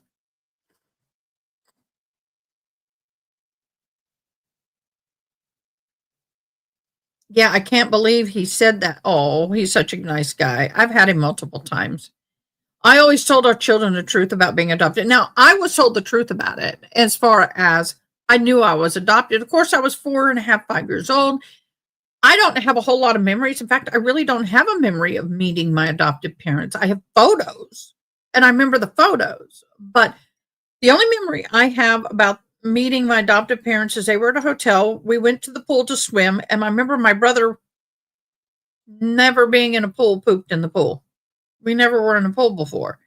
And he did, he was, and, you know, he needed to go potty and he was holding it and he was holding it. He didn't know. He was very shy, very withdrawn, and accidentally pooped the pool. And I remember that.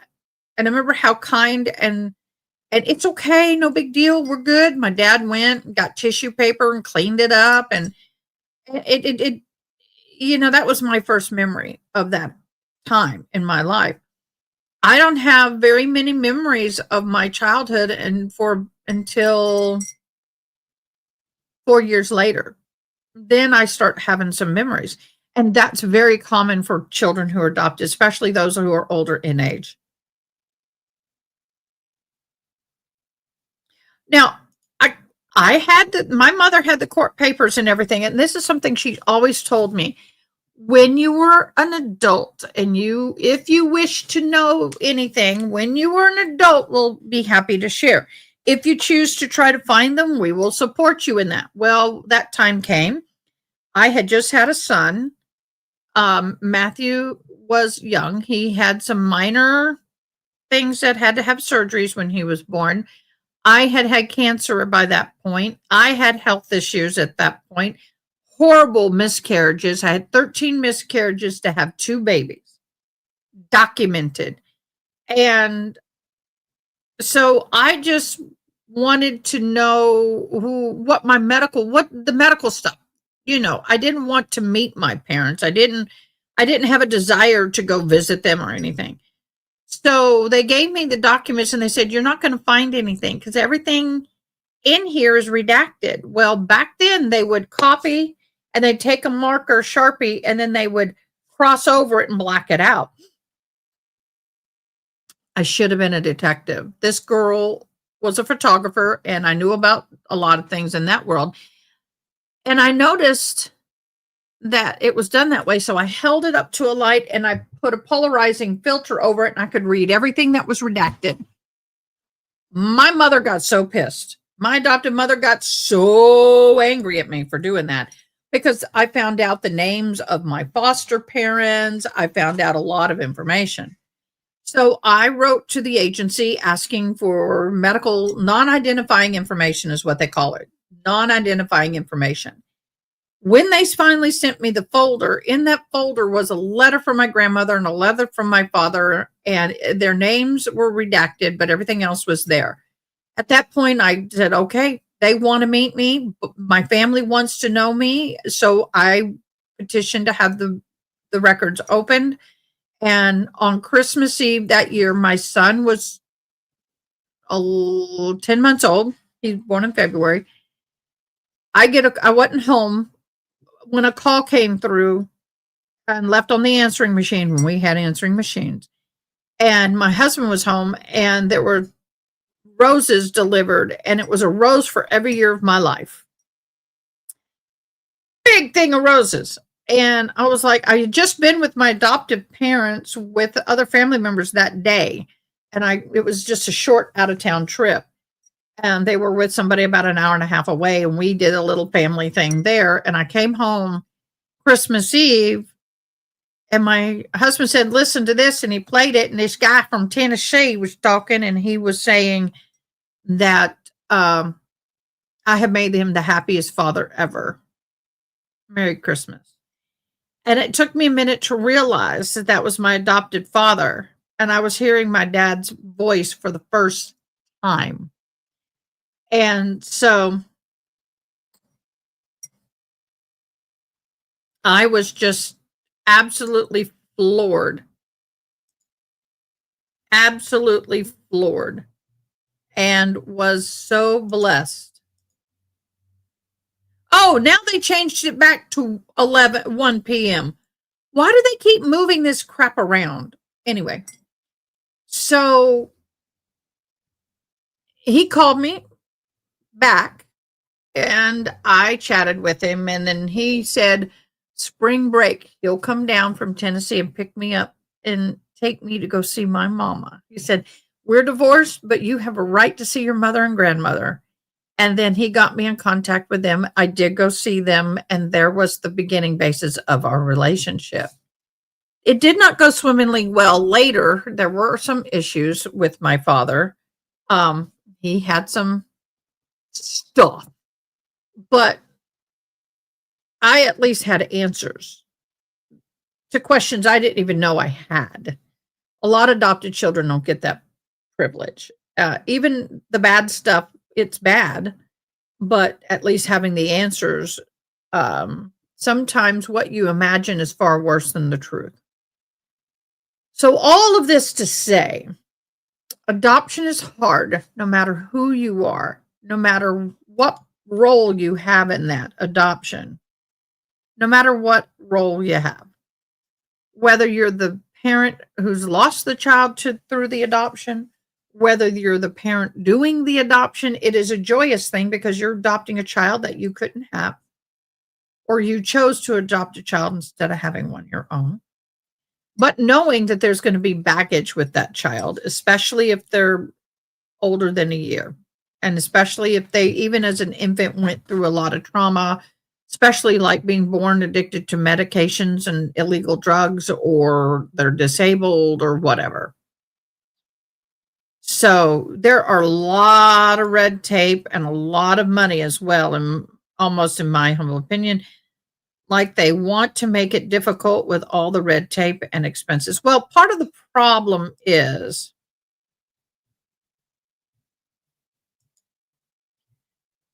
part of the problem is, in my humble opinion, on one hand, the state is responsible for placing the child. If they place the child in a home that ends up unaliving the child or severely abusing the child, which this has happened, and the state did not do its due diligence in, or the adoption agency, in vetting the families and making sure that in as best they can, that these children are going to be safe and loved and cared for, then it can come back on them.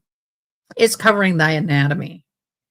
And it is very expensive. It's better to know the truth always. The mother and the supporters of our children were in the dark for a long time. It gave them peace to know what happened to our kids. Yes. Yes. And the thing is that my adoptive mother and I, we have a strained relationship on one hand. We really do. It wasn't that I don't love her and I don't respect her for what she did for me, but for some reason, the connection was not what I had hoped for and wanted in a mother. And I'm sure her.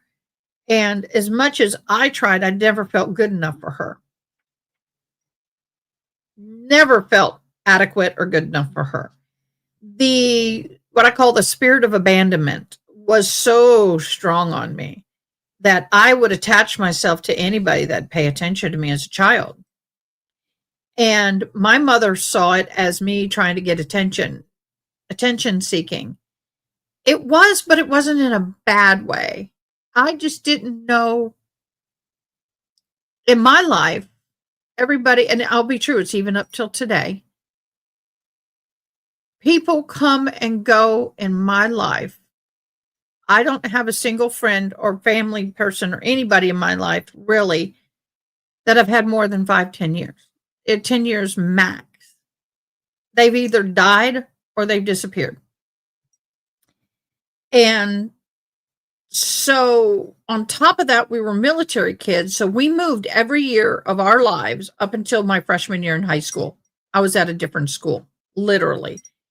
And so we learned to make friends quick. Either I like you or you don't. That's it. And when I'm like you, I'm all in. And a lot of people aren't that way. They're more kind of tiptoe into relationships. So that caused a lot of problems in life. I didn't have healthy boundaries. I didn't know what was a healthy boundary. Number one, what people could get away doing to me.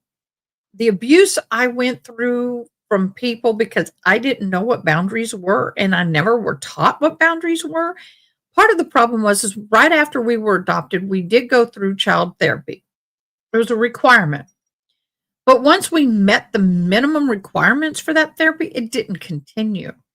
I didn't have therapy again until my life came into hitting a brick wall my freshman year in high school. And everything that I experienced before, during, and after the adoption hit like a ton of bricks. And thank God for Dr. Estela Miranda, who's now deceased, who stuck with me through thick and thin and loved me as a therapist should, as for a child, allowed me to be me. And again, my adopted mother would go in and make these demands. This is all her fault. And she said, no, it's a family issue. Both of the kids need to be in therapy and the family should have a once a month session. And, and my parents were like, nope, just fix her. We're all good. My brother was very violent, very violent. This kid would tie me up at a base of a tree, kick the ant bed, take off my socks and put honey on my feet. And those ants, I mean to tell you, this kid would put scorpions in my bed and lay in wait. He would put snakes in my bed and lay in wait. This kid was very violent. And if he hears this and comes after me, so what? It's true. You may not agree with it. You may not want to accept it, but it was true. You were very violent. When he got angry, I mean, he even took a BB gun and shot the babysitter and made her, she rode in on a horse every day. We lived out on a ranch neighborhood, and he'd shoot the horse with a BB gun. Yeah. If that isn't violent, I don't know what is. It's horrible. And unfortunately, I don't blame my adoptive mother for any of it. I blame the system for not mandating, governing, demanding more therapy and being honest with them. I think my dad told me once, about 2 years before he died, he apologized to me and he goes, I feel like we failed you. And I said, you didn't fail me. The system failed me. You didn't fail me. He said, if I had known, I would have done different. And I said, that's the point. You didn't know.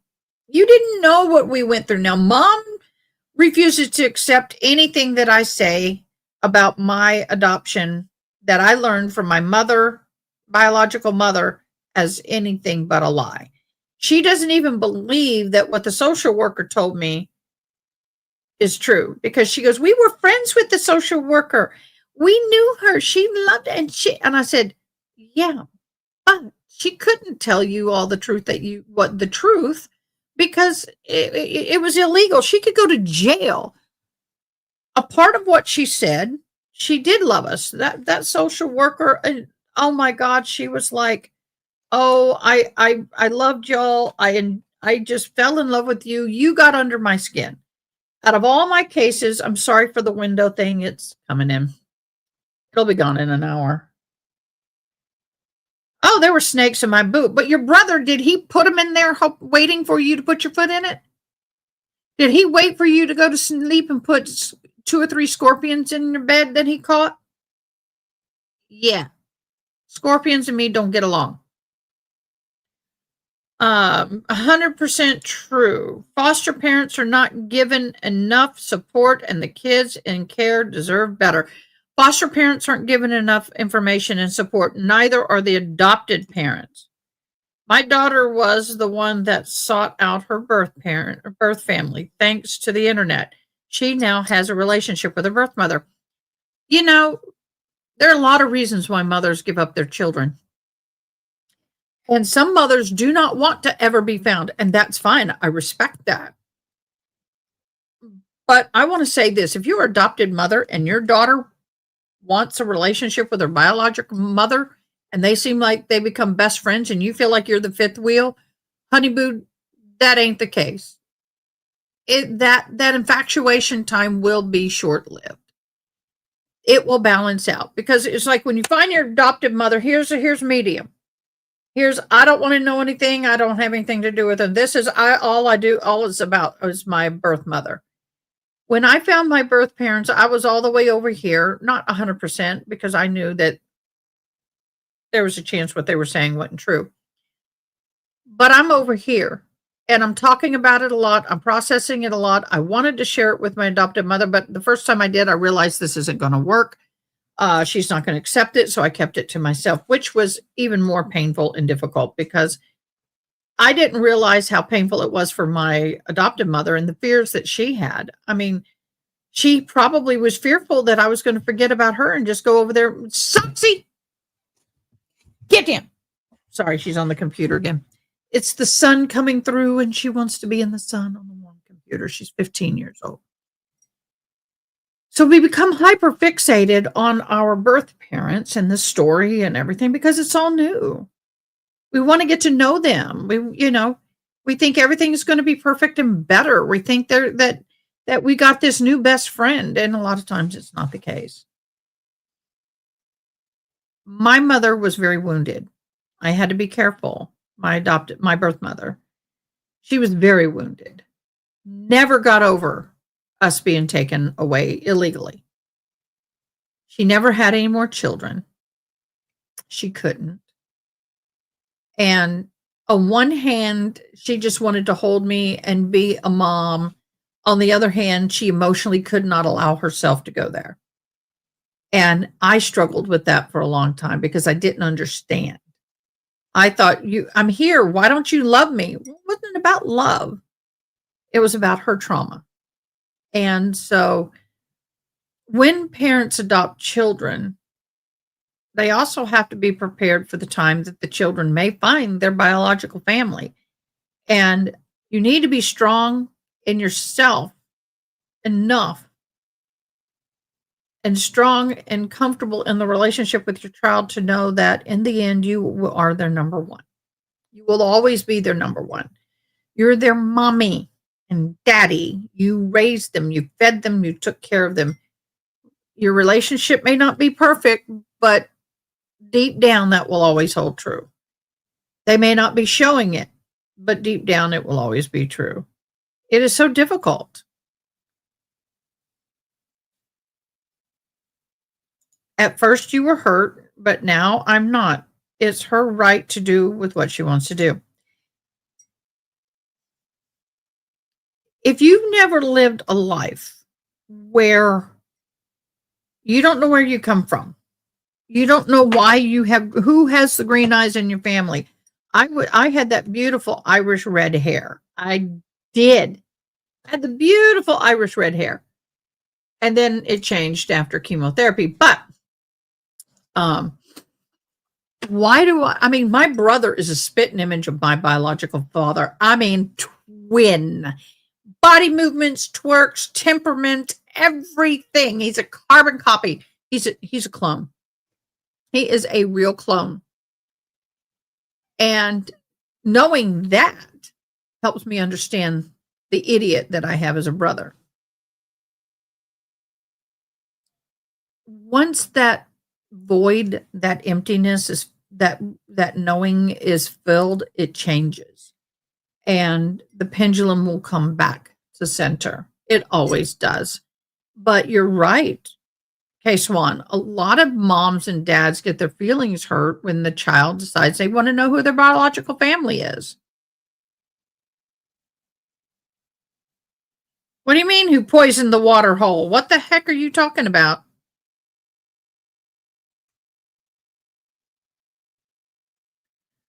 Oh, I see what you're saying, I think. So, adoption is a good thing. Do you know, and this is something I found out last night in researching it, if every church, one family in every church in Texas fostered one child. So if you have 10,000 churches, each church had one family that would foster a child. There would be no orphanages or at all. Every child would have a home. Oh, Toy Story reference. Okay.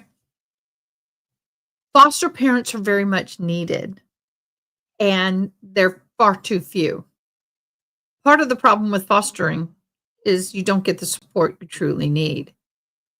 And it takes very special people to foster. So if you've ever fostered a child, thank you so much. It's such a little word, but it means the world. My foster parents are now deceased, but I was so blessed to be able to tell them thank you. Thank you for taking care of me and taking me in when nobody else would. I count them as a part of my family. So I have a biological mother and father that fosters the good foster home that took care of me longer than anybody else did. The Mr. and Mrs. Worth, who are deceased. That's foster parents. And then I have adoptive parents. And then I have spiritual parents. So I say I have 4 sets of parents. Unfortunately, the spiritual parents and one adoptive parent is still alive. Everybody else is deceased. So I've had 8 parents. My biological mother and father, my foster mother and father, my adoptive mother and father, and then my spiritual mother and father. There is a need everywhere. If I could foster right now, I would, but I financially can't do it. Cindy, it's a sad thing. People do not think we have a child welfare crisis. It's really bad. It's bad everywhere. Oh, got it. Well, I don't remember the Toy Story, honestly. I don't remember it. Sorry. I remember bits and pieces, but not much. It wasn't my thing. So I believe in this system from what I have seen so far, and understanding that this young man at the age of 14, and let's bring this back around to trial. At the age of 4.5, I was asked by my adoptive parents and by the social worker, do you want Mr. and Mrs., let's say Smith, to adopt you? Do you want them to be your mommy and daddy? Of course, we said yes. I wonder if this 14-year-old boy had much of a choice. And even if they did ask and he said yes, was he told by the government, you have to do this? You are going to America. You've got new parents. Have a good life. Goodbye. How much preparation did this child have? He probably had no English language. If he did, it was very minimal. And to be brought over by strangers to a new country, to a new culture. I mean, it's hard enough in America going from one foster parent or from one family to a next. But at least the language and the culture and the food is somewhat the same.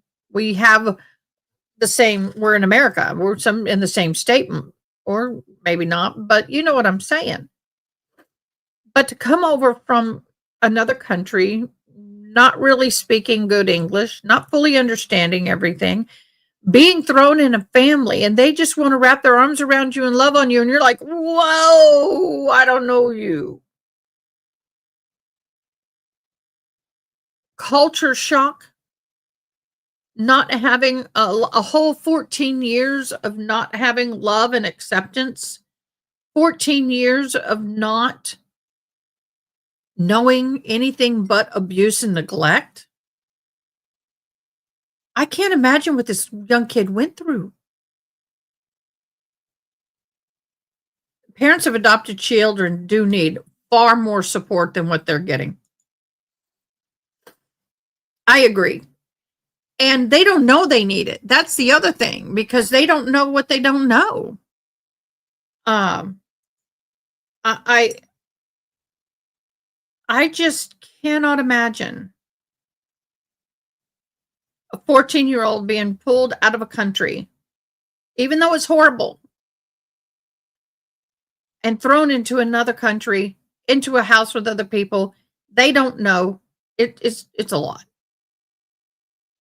My father, spiritual papa, my spiritual dad, I call Papa.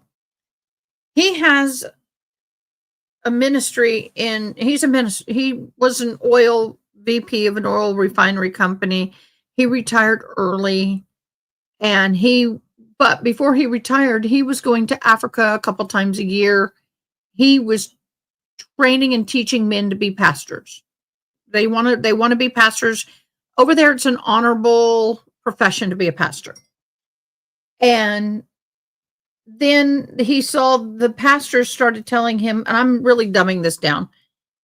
He was seeing that they were feeding a lot of orphans, so they decided to open up a sub-ministry called Orphans and Widows Hope Project, where they would instead of taking these little kids out of Africa and shipping them everywhere, which they couldn't legally do, they had a lot of women in Africa. When you divorce, basically, or the husband dies, which back then a lot of times it's either AIDS or other illnesses and or war.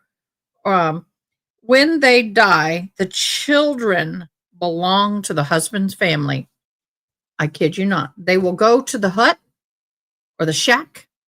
The husband's family will take the kids and the property and kick the wife out, and she is abandoned and alone.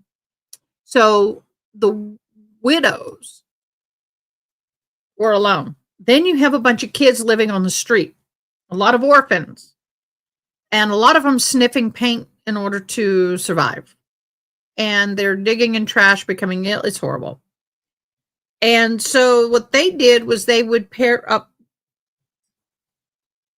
Oh my God, that's a huge 10-point buck that just walked past my window. I thought it was a man. Oh my gosh, I'm looking. Oh my God, that was, if I was hunting, that would be one that would be on my dinner plate.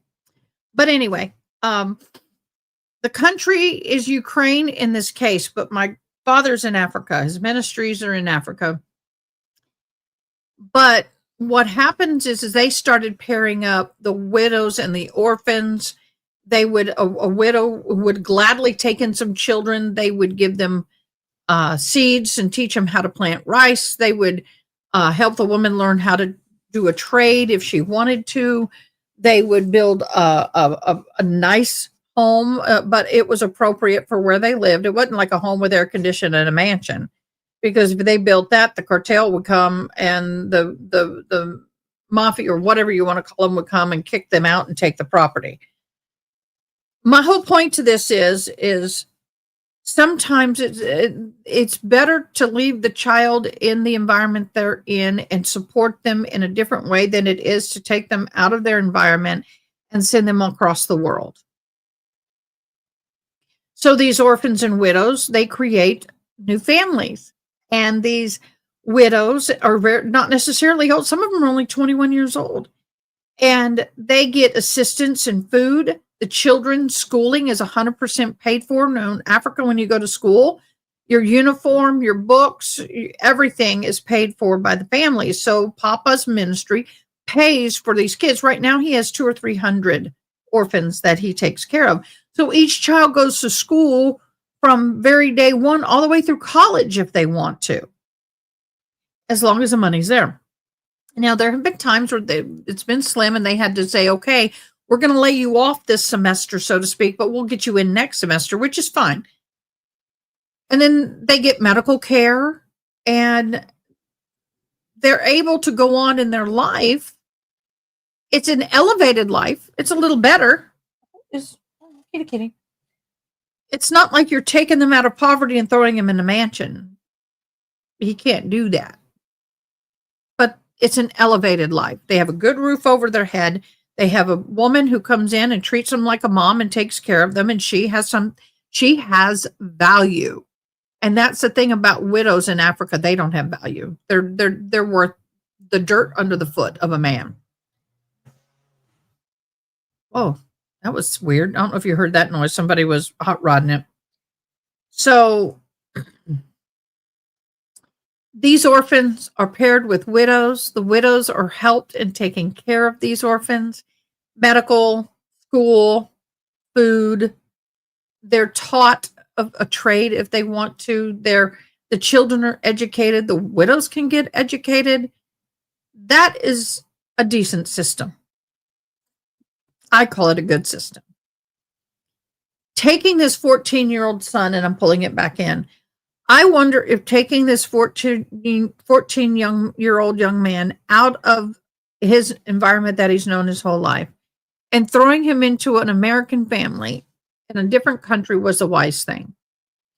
Would it possibly have been better to have what we call a halfway house with house parents, or more like a foster care system, that he could have gone to, be taught how to keep up with money, get a little menial job when he's old enough, go to school, get educated, have decent food?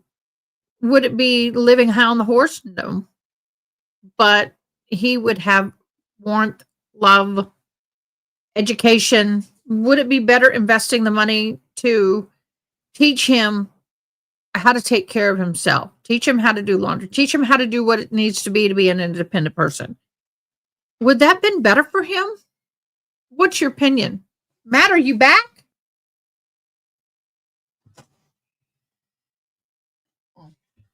I guess he left. The door opened and closed. I have a camera, but I didn't catch it because I wasn't looking. What are your opinions? Do you think it would have been, do you think sometimes it would be better to take these children? Matthew, are you back? You're leaving. Okay. Would it be better to take these children at this age, instead of adopting them out into an American family and sending, or wherever, it could be Chinese, it could be African, it could be any family, taking them out of their culture and sending them to another country after they've been treated and done the way they have, to put them in a foster care home type situation, get them the help they need? That money would be better well spent. I don't know. By the government. I don't know. But unfortunately, their government is not a good government. It's fallen apart. It's in disarray. I'm sure that their foster care system has zero funding. Unlike America, a lot of places don't have funding for these kids. So I've given you a lot of information. I'm trying to, I mean, my gosh, I've got another hour, well, maybe 30 minutes before court comes back. 1 Eastern, so that's going to be noon here. I believe, yeah, noon. So maybe they'll come back in about 10 minutes. I hope I haven't bored you to death. This is just a topic that I kind of know a lot about.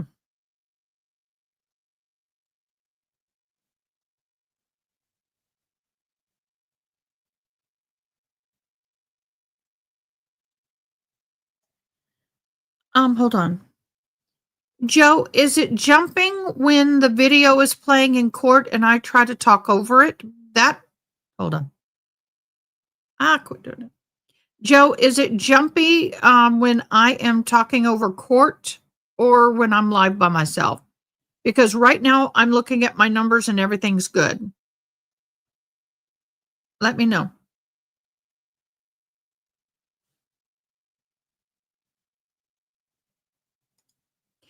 That is true. They don't mind taking your money.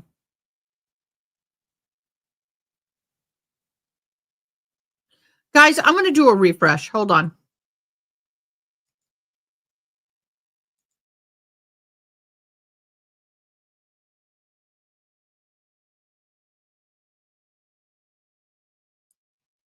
I don't know what's happening. They're saying that my audio and my mouth are not matching.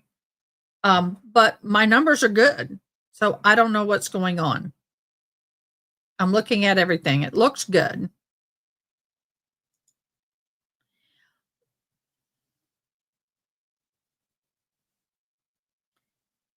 Thank you so much. I did a refresh. Let me know if it's better. Now I got to get everything up and going again. When I do that, I lose my screen share. So let me get that back up. So, well, dagnabbit, that's not what I wanted. Thank you very much. This is what I need. That's not what I'm doing. That's weird. Sorry, guys. Sorry, my bad. Let me get everything back in order. There we go. And then I was over here for this one. Perfecto. Okay. There we go. So it's just, adoption is a very difficult subject. There is so much that can be done better, but that can always be worse. Hello. Thank you so much, Spinster. I haven't seen you in a while. Thank you so much. Yeah, I got it up. It some days it stays up, some days it won't. You know how hair, it has its own mind. I truly agree. I think he should have been left in his own country. And unfortunately, I don't disagree. The neighbors and family say that his parents did everything they could for him. I don't think that is a lie. I think it's true. I think they probably got him counseling. They did everything. They had him in sports. They had him in school. They did everything they could in the Americanized system to help this young man. The problem is he's already damaged to the point of what, and I don't want to say of no return, because nobody is unredeemable. Everybody is redeemable. But I think had they prepped him for adoption, got him counseling the moment that he was potentially going to be up for adoption, had they the government in Ukraine done what they should have, he probably would not be where we are.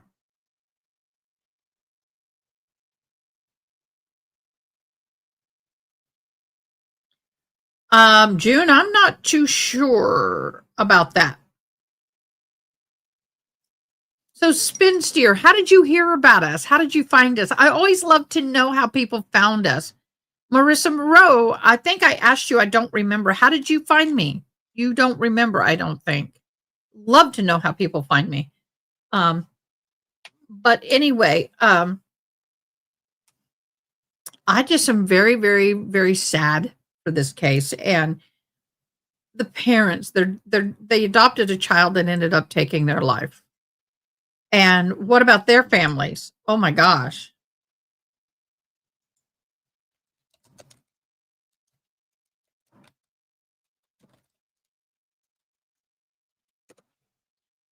Well, thank you very much for joining. I'm surprised.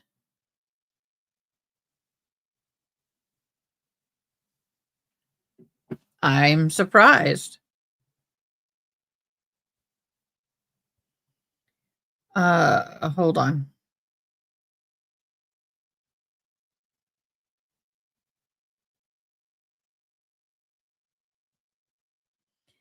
I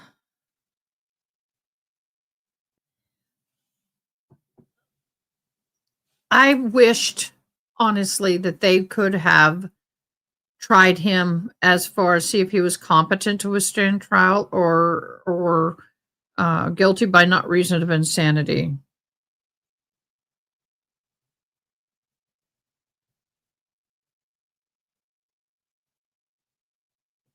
My coffee got cold. It happens.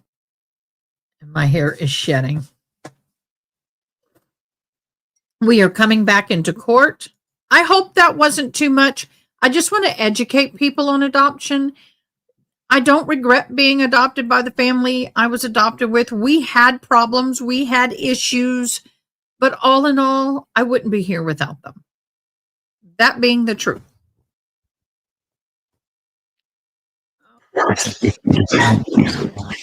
Oh, we have open mics. We have an open mic. Are you able to pick up the voices of everybody? I don't know when the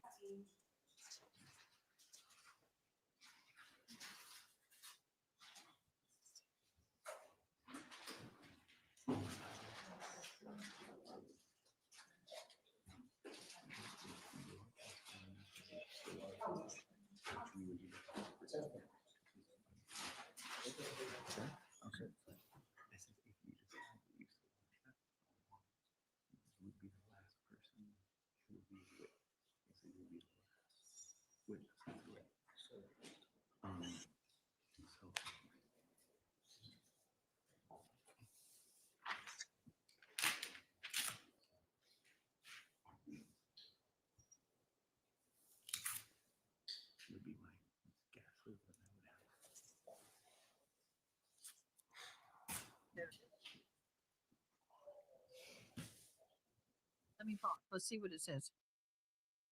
All right, they said anything else we need to discuss from the state. All right, so you have it. Your witness is ready to go to fill our afternoon and early evening. Is that right? Yes. Okay. All right. You can take the defendant out. We'll see everybody. Let's start back up at 1 o'clock. Okay, yes, sir. Podium, are you able to pick up the voices, everybody? And then it says, I don't know when the attorney, okay, would be the last person. So they're already talking about the last witness on the defense table. Sometimes my computer will caption what you can't get. Just saying. There's captioning up. All right, everybody. Let's get ready for the next witness. Let's get ready for court.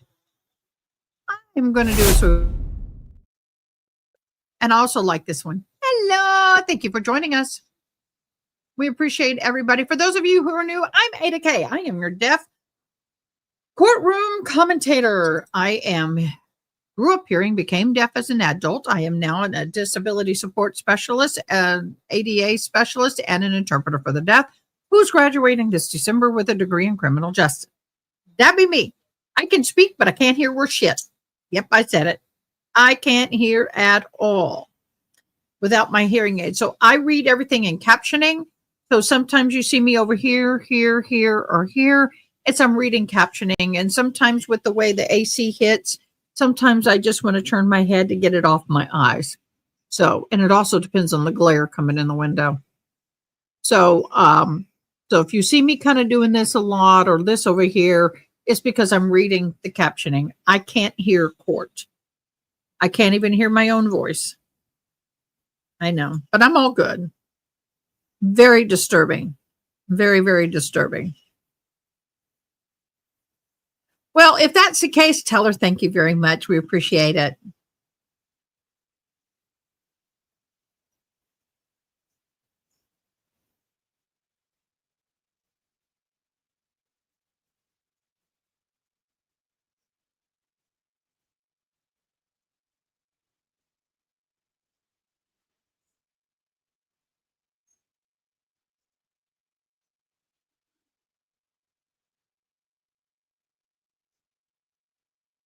My fat fingers can't text very well. Okay, while we're doing this, let's wait. While they're waiting, let's get the bingo card up. Right now, we have in the bingo card, I got a bingo.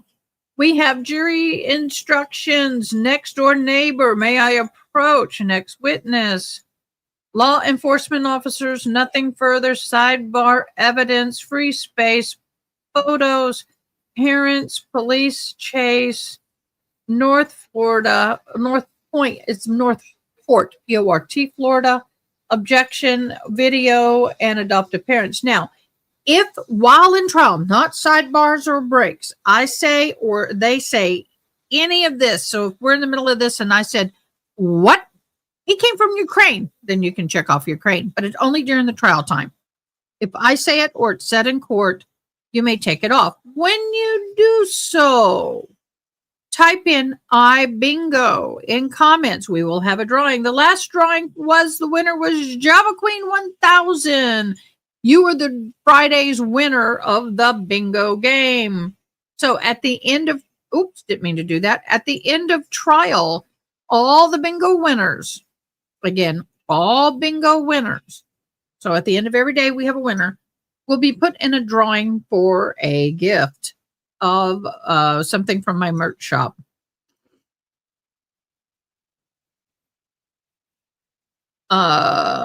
So please play along with us. I'll post it again while we're waiting for court. If you go up, it's pinned at the top of comments where you are commenting. Look up at the top. It says today's bingo card. Click on the link. It'll be a blank card. And all you have to do is click on it to do it and unclick. That's all you got to do. So right now I have one bingo. So if I was a participant in the bingo game, I would put I bingo in all caps in the comments. We sent business record certifications to there are several videos we captured at the Shell station in Venice where the defendant was eventually. Oh, we need to mark off 9/11 in Woods. So I have two bingos. Two bingos. Thank you, June. Thank you for telling me about that. My apologies. Bingo. I bingo. You bingo. We all bingo for bingo. Good God. Boy, that's a tongue twister. I bingo. You bingo. We all bingo for bingo. That's pretty good.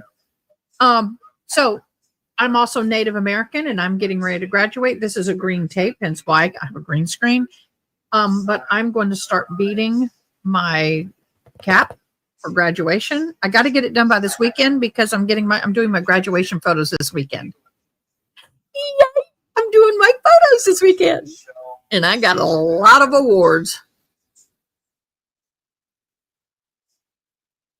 Oh no, Hello Witch Bridge, we are going live on the other trial. The Devin Michaels trial will be 1:00. That will be 1:00 for the Devin Michaels trial. So we are back in court. They are waiting to bring in the jurors. Why is this behind when that needs to be? Let me get it. Let me get it. Let me get it. Let me get it. Let me get it. Let me get it. Wah, wah, wah, wah. Okay, so here's some little new sound bites. We're doing some new things. Of course, we know it.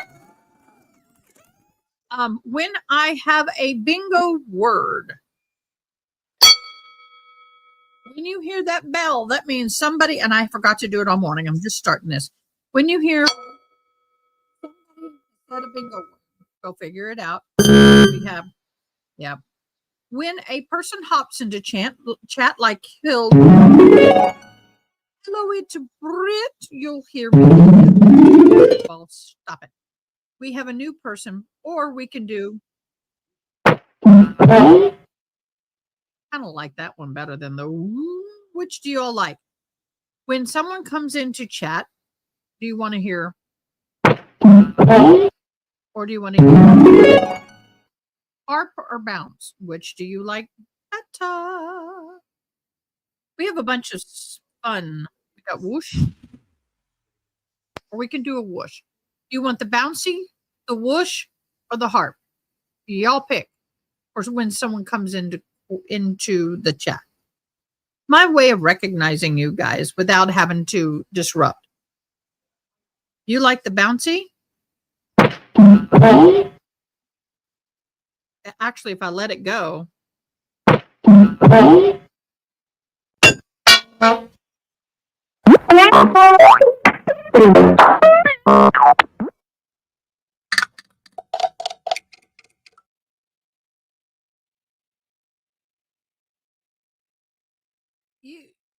You don't use the bounce for StreamYard.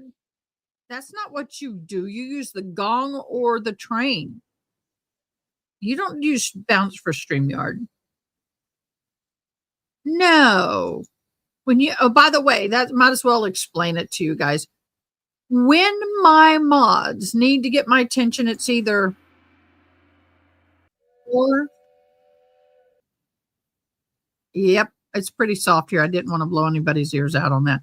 I love this.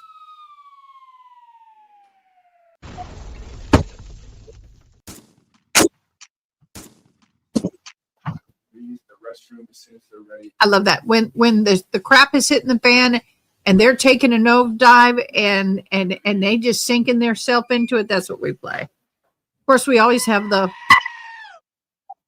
screaming. I love the taser.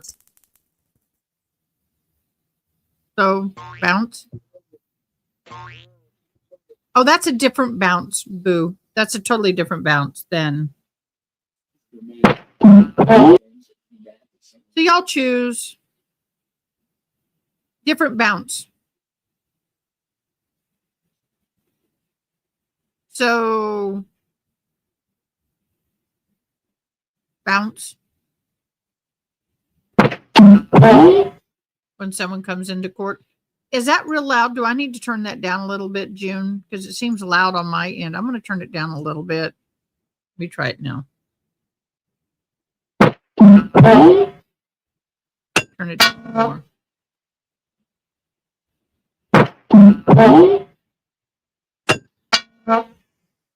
Okay, we'll do bounce. That's for when somebody hops into, a new person hops into the stream. So I'll be doing that for bounce. I have all kind of fun stuff over here.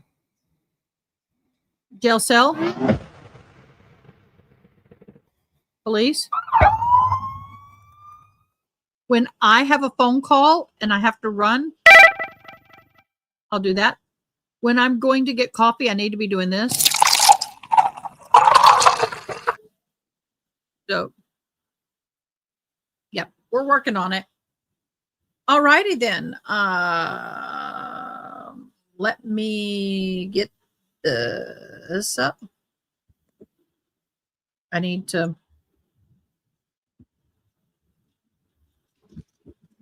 Everybody may be seated. Welcome back, members of the jury. Hope you had a nice lunch. We'll continue with the evidence portion of the trial. State, please call your next witness. State calls Kate Roses.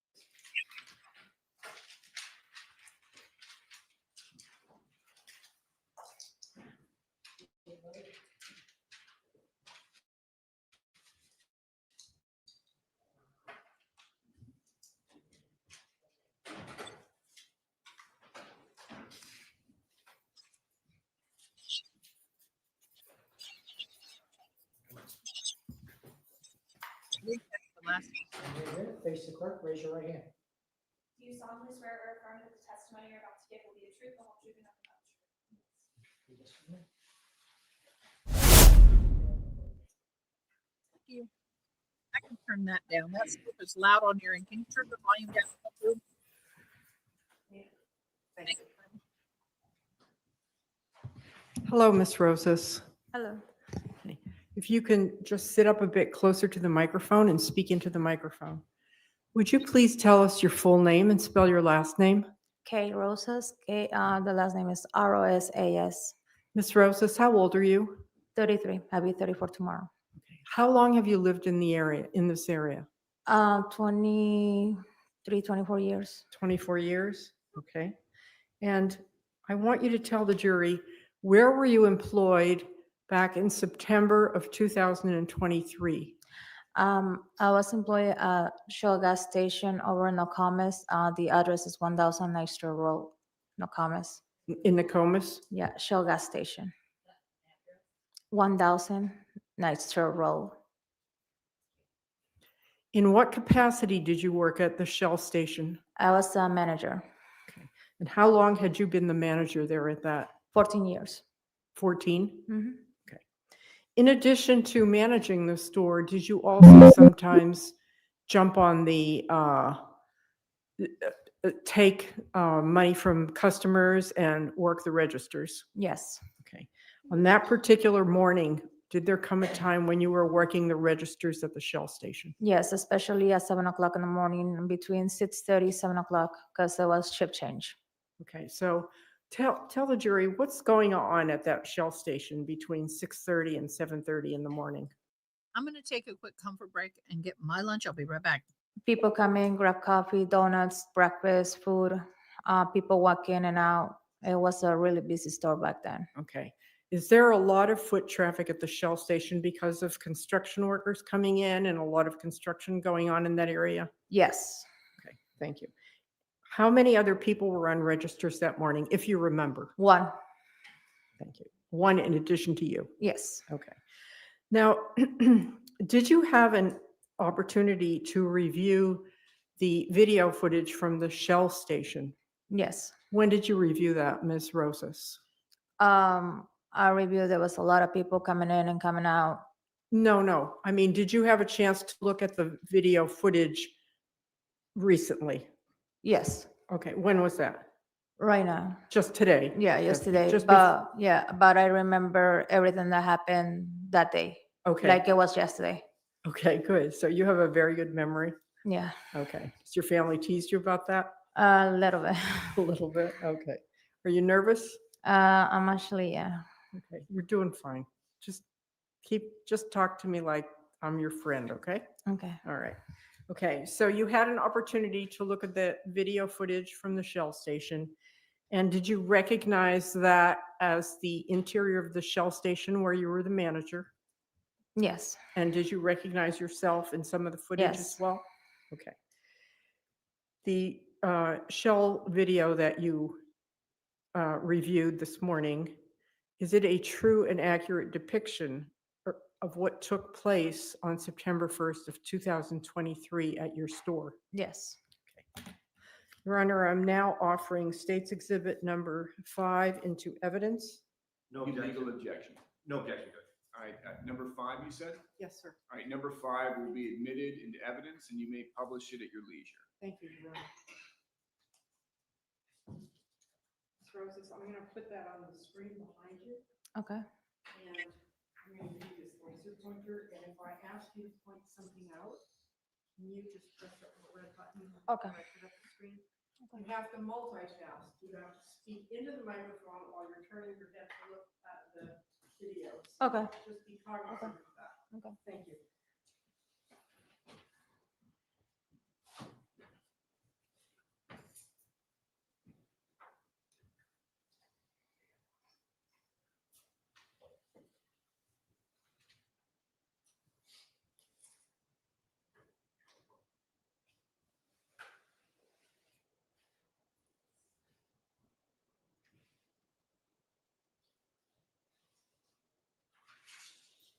So, Ms. Roses, what are we looking at right now?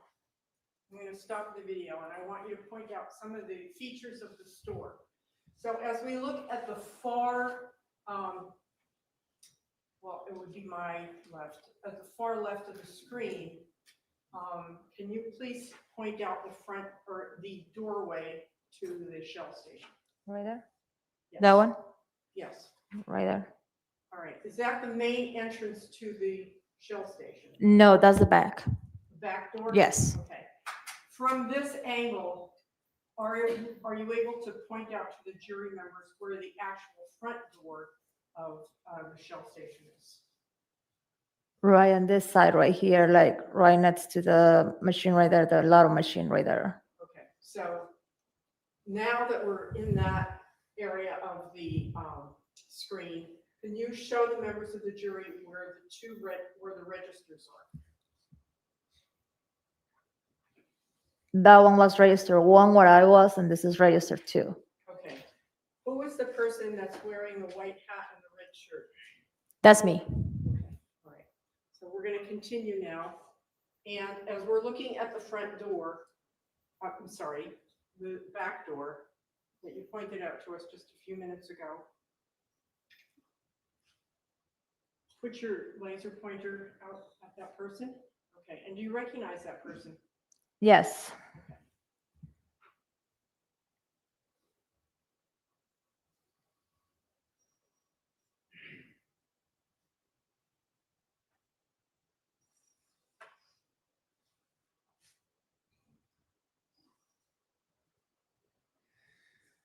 Now, what area is that person walking to? The coolers. Is this a different camera angle showing that same person that just walked in the back door? Yes.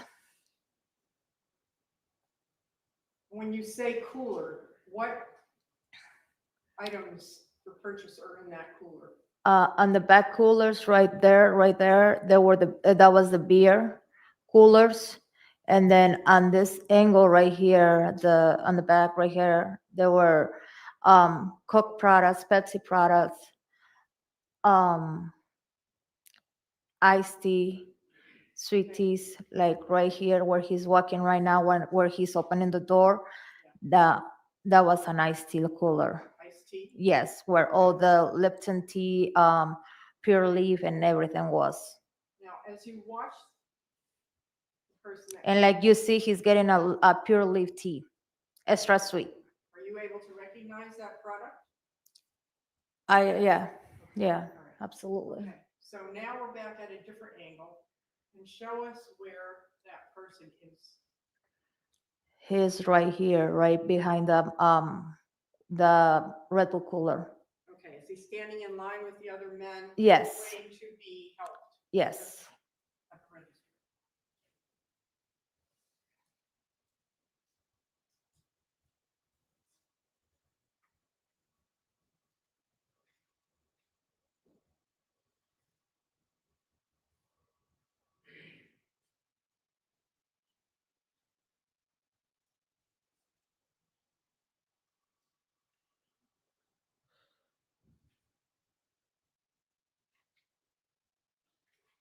At that point, did you notice anything unusual about him?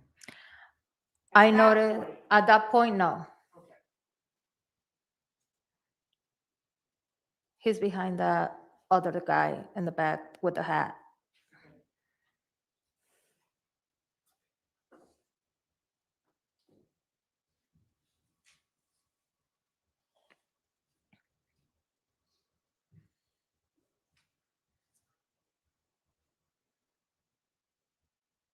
There he goes.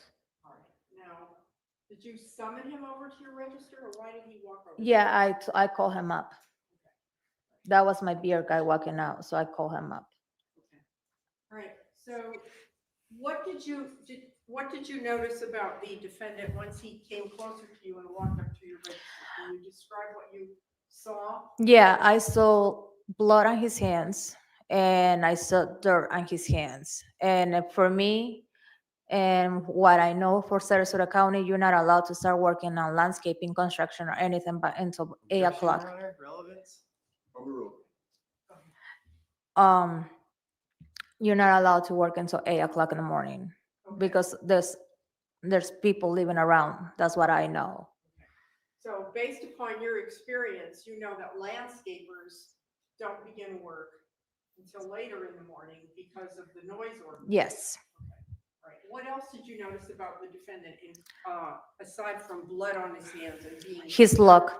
dirty? His what? His look, how he looked like when I approached him that customer service is always good morning, how are you? He didn't answer back. When I thought he speaks Spanish, I trying to say it in Spanish too. And there was no answer. He was always looking down. And when he handed me the money, it was kind of nervous. Okay. Right. Let's continue for a minute.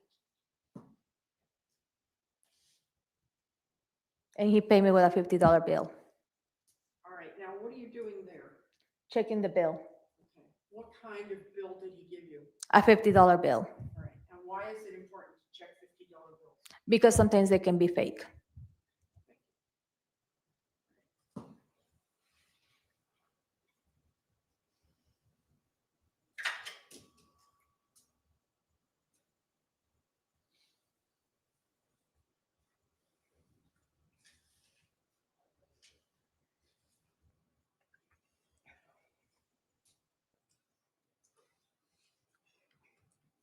Now, I'm going to draw your attention to his shirt, Miss Roses.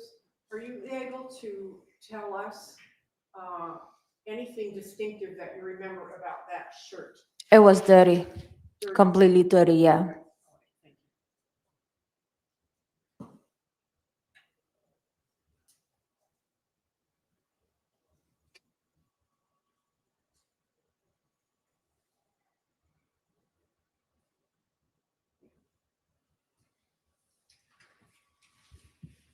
Thank you, Ms. Roses.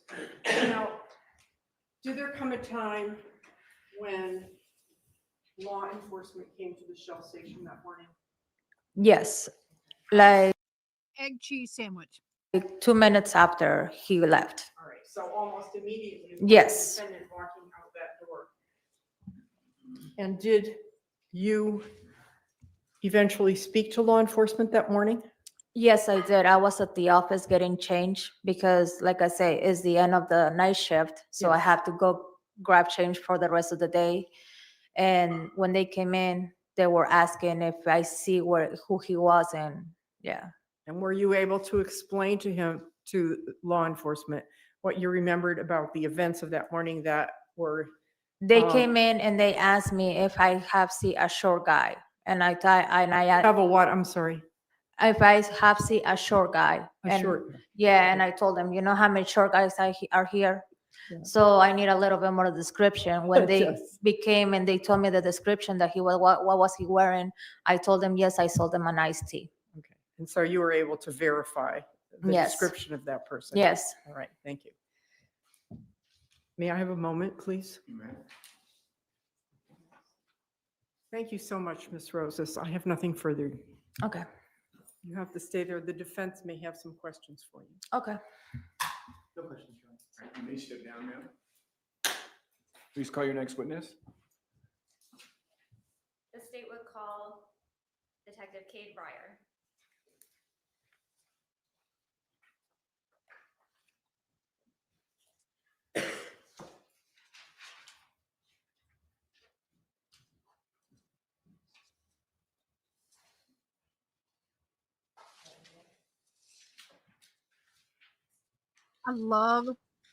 I love egg sandwiches.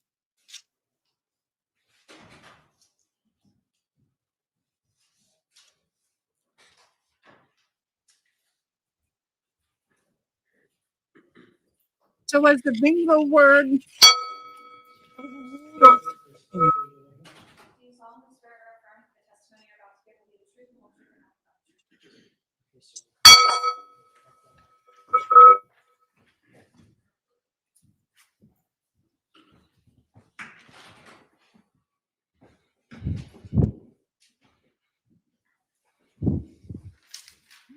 Good afternoon. Good Can afternoon. you say your full name and spell your last name for the record? Yes, my name is Detective Cade Ryer, last name Reyher. And where do you work? I currently work for the Venice Police Department. And how long have you worked there? I've been with the Venice Police Department for around 3 years. Do you have any previous law enforcement experience?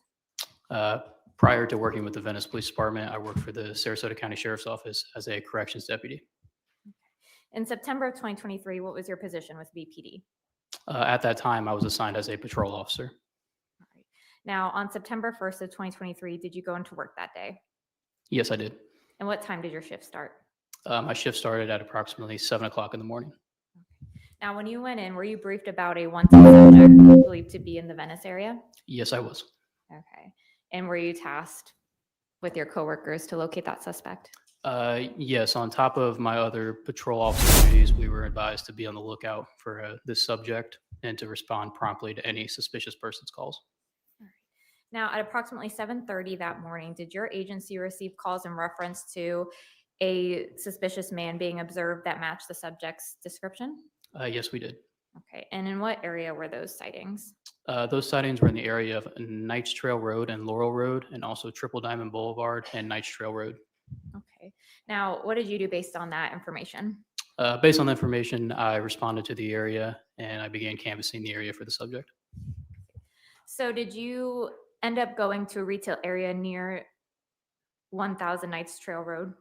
Yes, I did. Okay. And did you go to the business at that address? Yes, I did. It was the Shell gas station. Okay. Now, when you first get there, did you see anyone matching the subject's description? Upon initial arrival, I did not. Okay. So what did you do then? After I canvassed around the gas station and I did not locate anybody, myself and another officer entered the gas station and spoke with the manager there to review any surveillance footage that we could see. While I was inside the gas station, I'd stepped out to go to my patrol vehicle to grab something. As I was outside of the gas station in the front of it, I was approached by a citizen who advised that the subject that we were looking for and the subject that was on the news was currently behind the gas station. I gave the citizen a brief description of the subject, who he had again confirmed that it indeed was him, and then I re-entered the store. Okay.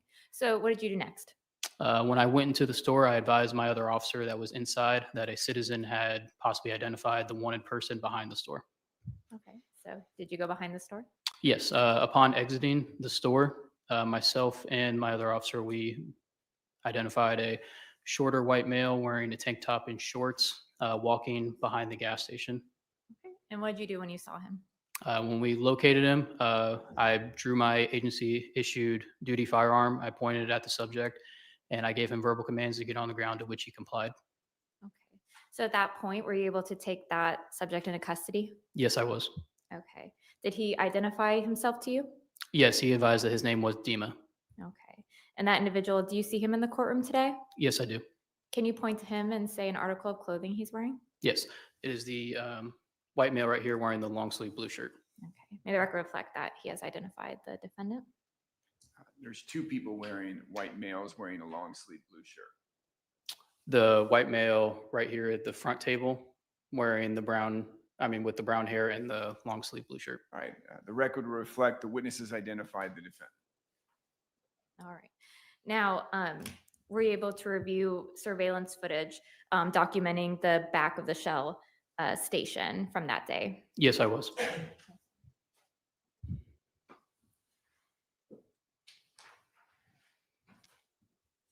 In reviewing the Supreme Rights States Exhibit 6, have you reviewed the contents of that disc? Yes, I have. And do those accurately depict the defendant's arrest at the Shell gas station that morning? Yes, I do. So they moved the evidence to Exhibit 6 at this time? Any objection to 6? No objection. 6 will be admitted. You may publish it at your leisure. So it might kind of get in your eyes.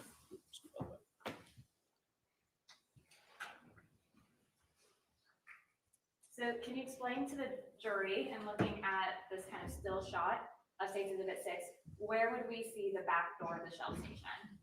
You will see the, sorry. So there's a laser pointer in front of you. Okay, sir.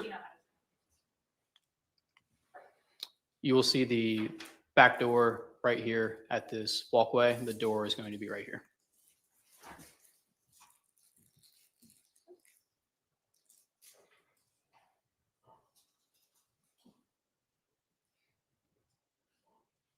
And that vehicle that we're seeing now, is that your patrol vehicle? Yes, it is.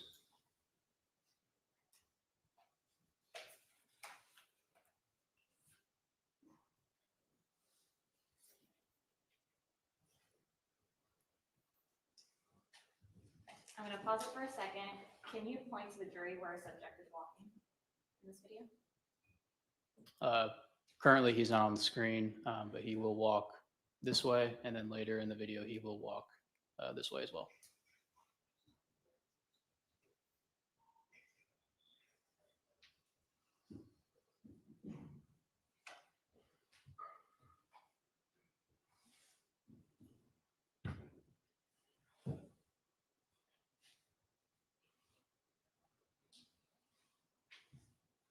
Do you see him in the video now?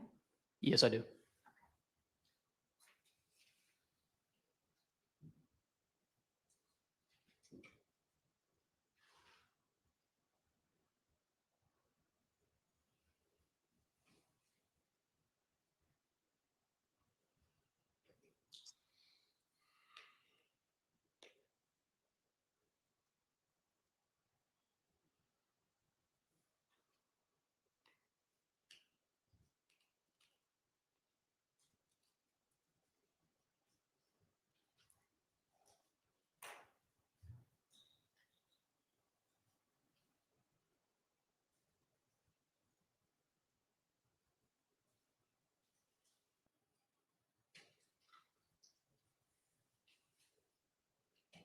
Now, after placing the defendant in custody, what did you do with him? Once he was placed into custody, he was then removed from the rear of the business, and we brought him back to the front where my patrol vehicle was.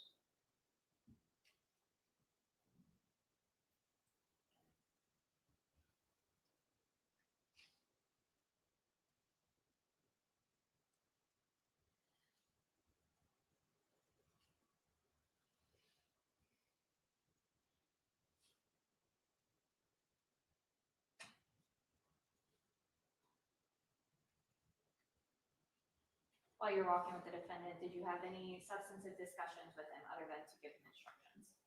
No.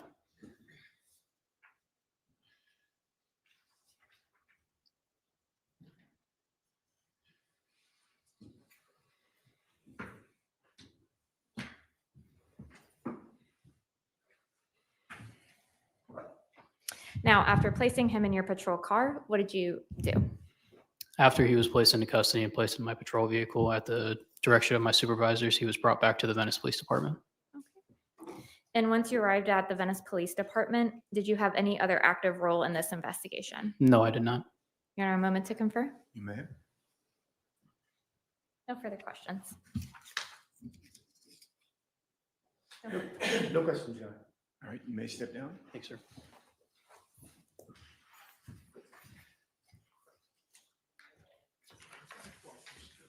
State, please call your next witness. Yes. State calls Elizabeth Walker.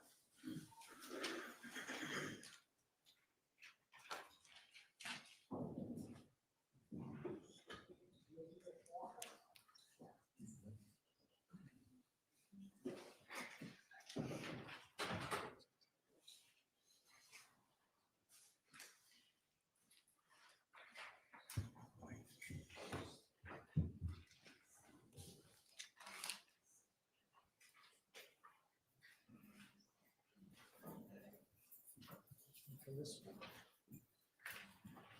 You have a stand right here, you have place the clip, raise your right hand. Do you solemnly swear or affirm the testimony you're about to give is the truth, the whole truth, and nothing but the truth?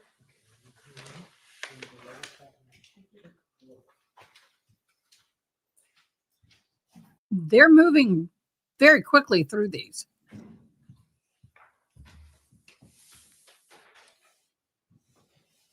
Are you ready? Good afternoon, Ms. Walker. Good afternoon. Will you please tell us your full name and spell your last name? Elizabeth Walker, Walker. Where are you employed, Ms. Walker? Northport Police Department. And what do you do there? I am a crime scene technician. How long have you been a crime scene technician at the Northport Police Department? For approximately 6.5 years. And did you have a previous role at Northport Police Department? Yes, I was a dispatcher for about 3.5 years. Will you tell the jury about your educational background?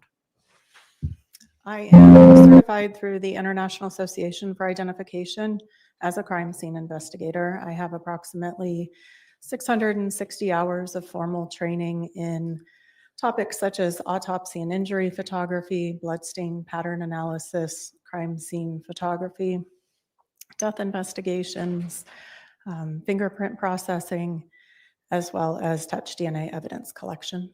And what about your formal education before you became a crime scene investigator?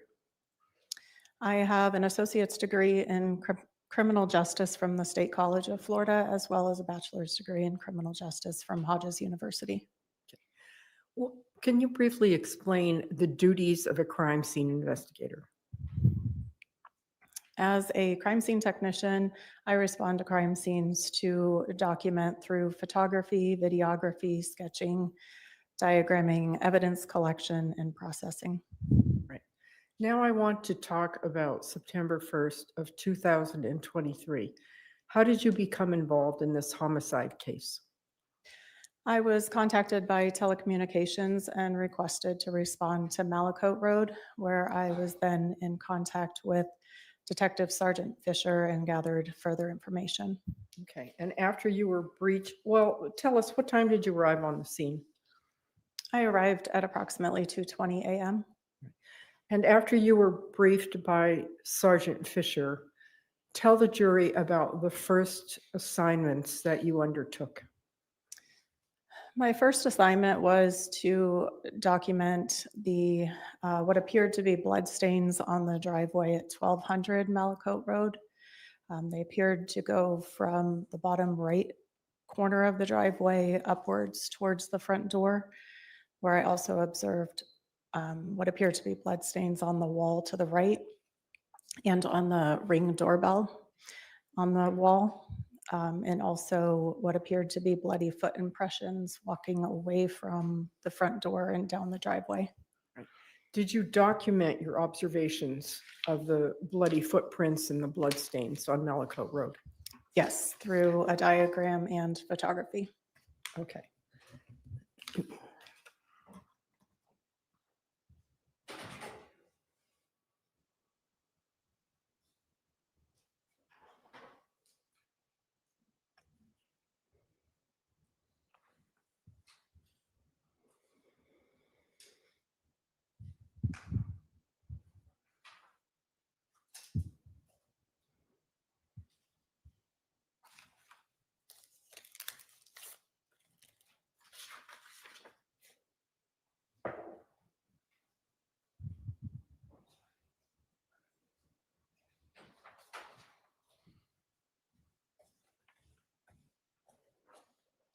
Ms. Walker, I'm showing you what has been previously marked for identification as State's Exhibit number 8. Can you take a look at that for me, please? Yes. Is this a video that you took of the blood trail on Malakote? Yes. I'm also going to show you what's been marked for identification as State's Exhibit 8A. Do you recognize that as well? Yes, that's a diagram that I created. Is this a diagram that you use to document what you saw visually and through the video of the blood trail leading from 1240 Malakote past 1220 and on to Walton's property, 1200 Malakote Road? Yes. Your Honor, I'm offering State's Exhibit A and State's Exhibit 8 and State's Exhibit 8A into evidence, please. Any objection? No objection. 8 and 8A will be admitted. You may publish them at your leisure.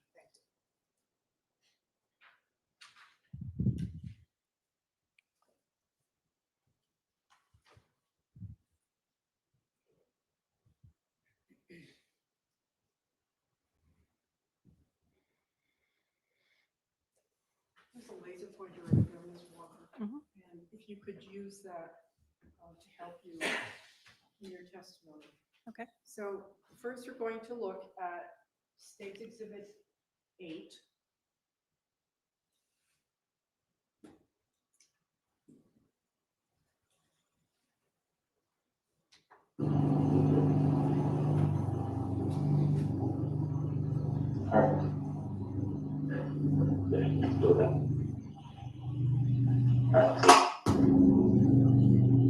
Commander, did you go look at Stephen's photo improvement? Yeah. Thank you. Send it to your email, please. He did. He sent it to both of us.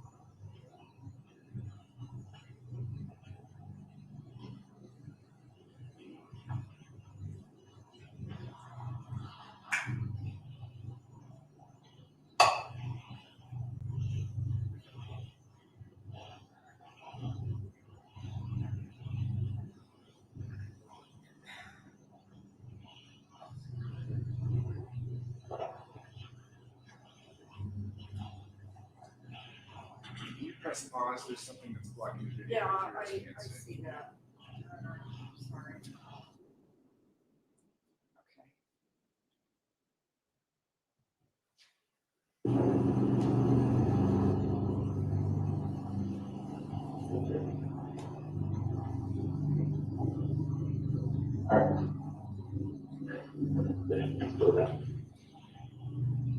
Okay. Commander, did you go look at Stephen's photo improvement? Yeah. Thank you. Send it to your email, please. He did. He sent it to both of us.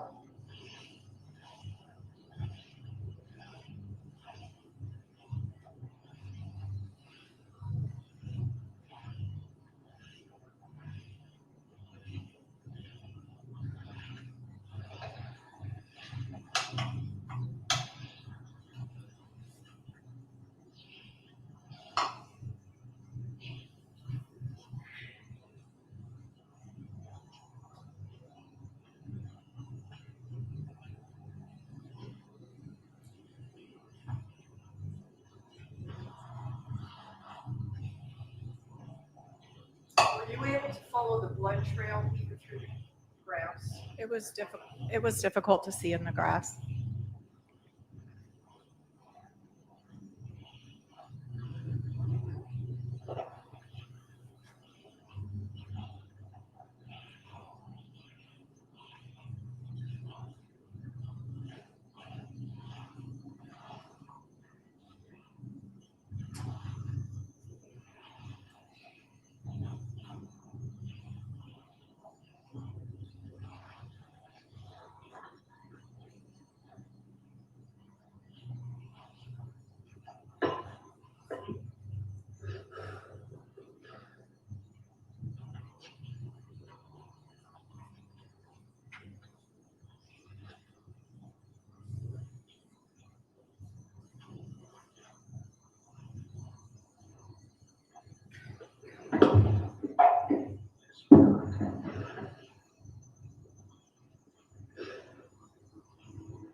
pattern to Casey.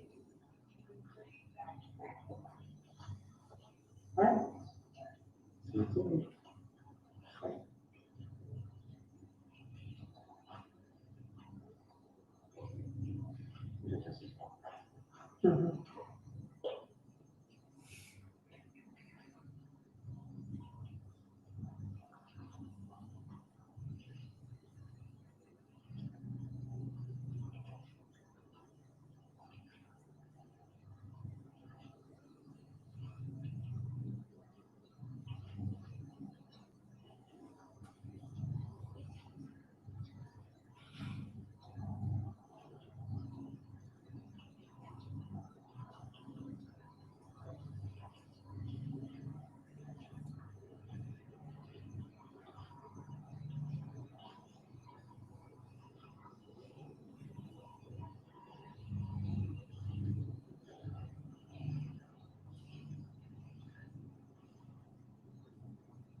Ms. Walker, were there obviously bloody footprints leading towards the residence of John O. Walton and also walking away from the residence of John O. Walton towards 2040 Malakote Road?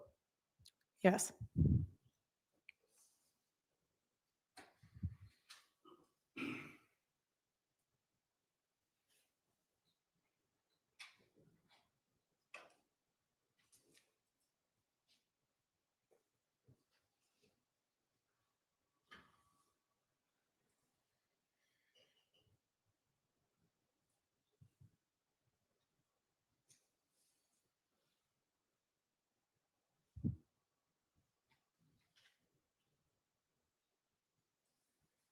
In addition to the video that you recorded of those footprints, you told us that you also prepared a diagram. Let's look at that. Will you please point out the paved area, the street area of Malakote Road? Sure, it's right along here. Now, I see that in the diagram, 1240, the home of the Towers, has what looks like depicted blood on the front entryway. Yes, that's correct. All right. And did you see any blood from the front entryway down to the road? In the grass? Yes, in the grass. There was some, but the grass was wet from dew, so it was very difficult to locate. And then it appears that you documented some blood crossing past the vacant residence at Yes. 1220. Yes, Both right here. on the driveway Yes.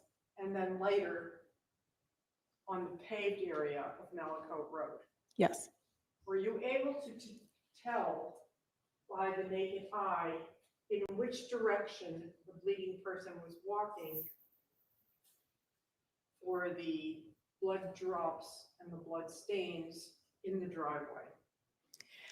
In this driveway, it appeared that the movement of the person bleeding would have been from east to west. And what about the blood drops that we see on the paved road between 1220 and 1200? That motion was a little bit more difficult to determine along the roadway because of the texture of the roadway, and also possibility of the person bleeding was moving slower, so it was more of a drip than it was a faster motion. So were you able to tell, based upon those blood drops, that they were different in some way. For example, the blood drops on 1220 in the driveway as opposed to the blood drops on the paved area of Malakoff Road. Yes. And what was the distinction that you observed?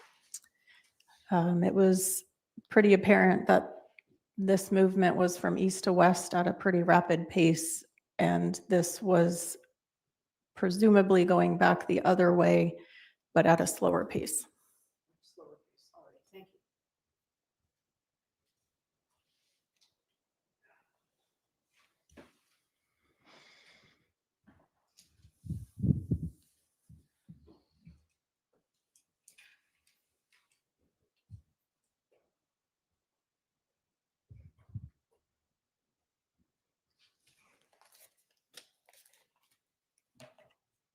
Did you have further assignment on September 1st, in addition to video recording the blood droplets and beginning to prepare a diagram? I further documented the bloodstains on the address of 1220 Malakoff Road across the driveway. Okay. Did there come a time when a search was conducted of the premises of 1240 Malakoff Road, the Tower residence? Yes, at approximately 3:45 a.m., I was notified that a residential search warrant had been obtained for 1240. Okay.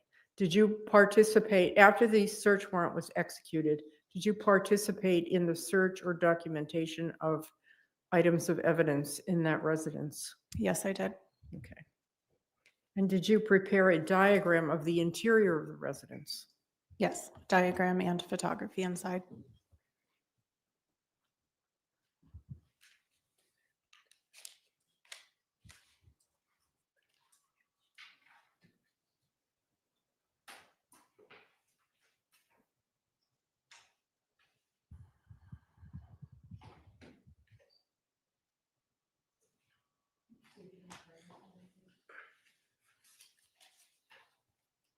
No, this is a traditional native color.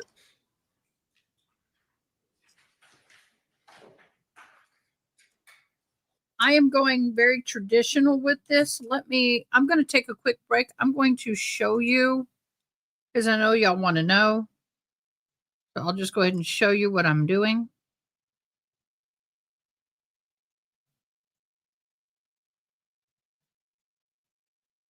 It's going to look like that. Something. I can't do my hat. This is different size beads, different size hats.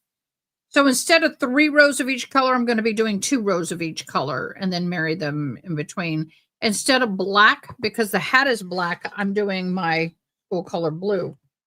So that is what I'm doing. It'll look similar to that. Similar to that. Not exactly, but close. I'll figure it out.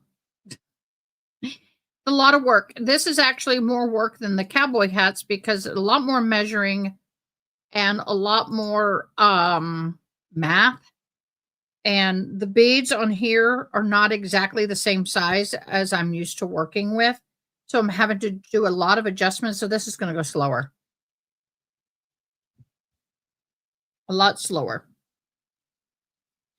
Bueno slow. Bueno slow.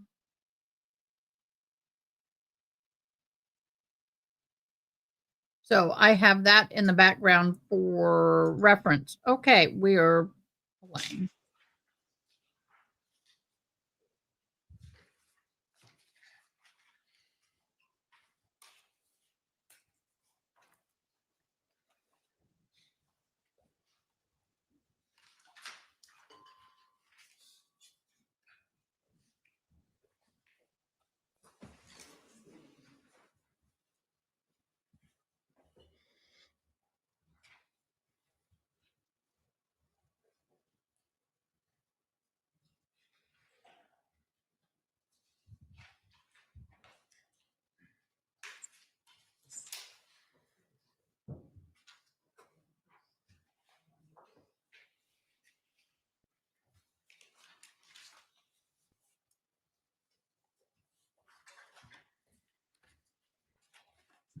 Now showing you would have been marked for identification as States Exhibit 7A through 7J. Will you look at these for me, please?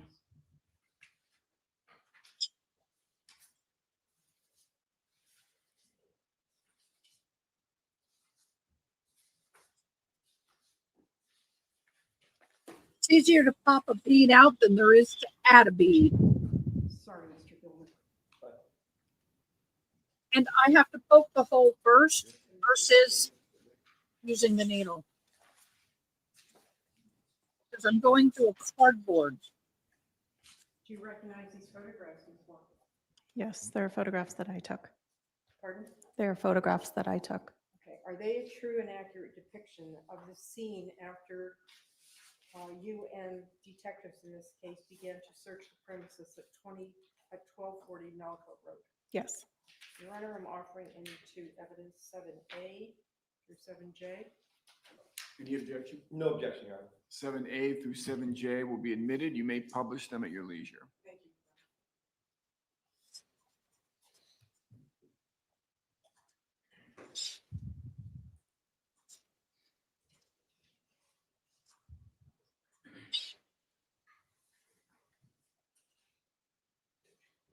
All right, Ms. Walker, we're going to take a look at 7A, please. Can you tell us what we see in this photograph? This is a photograph of the exterior front of 1240 Malakote Road. 7B, Also of the front exterior of 1240 with the side garage door open. 7C, This is the front entry and walkway of 1240 Malakote. This is the front door.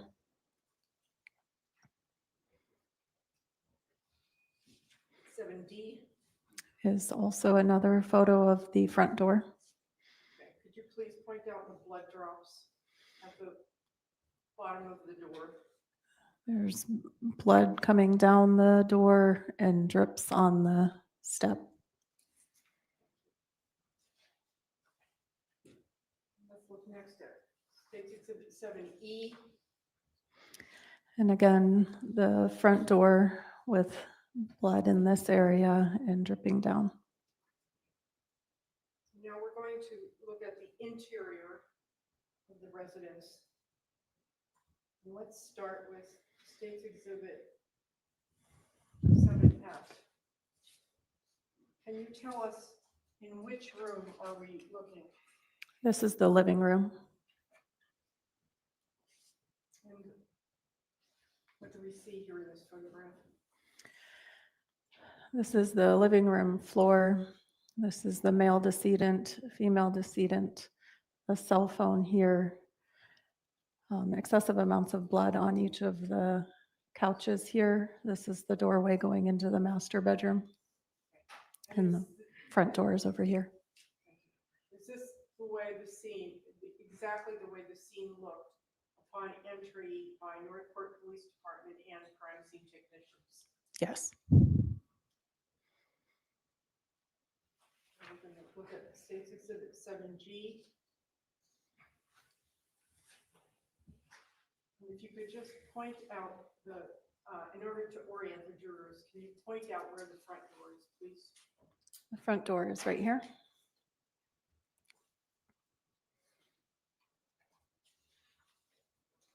Next, we're going to look at State's Exhibit 7I.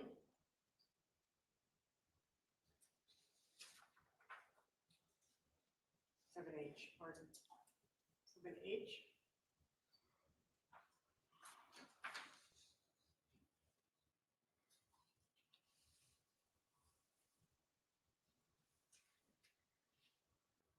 Seven I. And again, in order to orient the members of the jury, if you could please point out, and we'll go back and forth between these two photographs. Mr. Tower, legs. And then Mr. Tower's legs near that love seat or couch in the residence and the front door. And finally, in this series of photographs, 7J.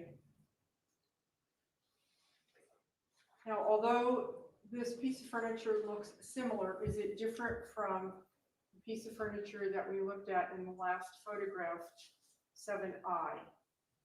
Yes, it was on a wall where there was a sliding glass door behind it. I'm sorry. It was along a wall where there was a sliding glass door. What I'm asking you is this piece of furniture different from this piece of furniture? Yes. Okay, thank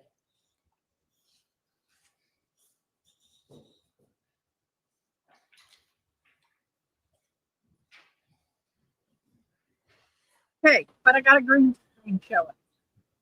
There we go. And it looks weird because the green So I talked to you earlier about a diagram that you produced. Can you please take a look at this for us, please? Do you recognize that? Yes. Is this a diagram that you produced based upon your investigation at 1240 Malakote Road? Yes. And is it a true and accurate depiction to the best of your ability of the crime scene that day? Yes, it is. Your Honor, I'm offering State's Exhibit 9 into evidence, please. Any objection? No objection. 9 will be admitted. You may publish it at your leisure. Thank you. Let's look at 9 so that we can get an idea of the layout of that residence.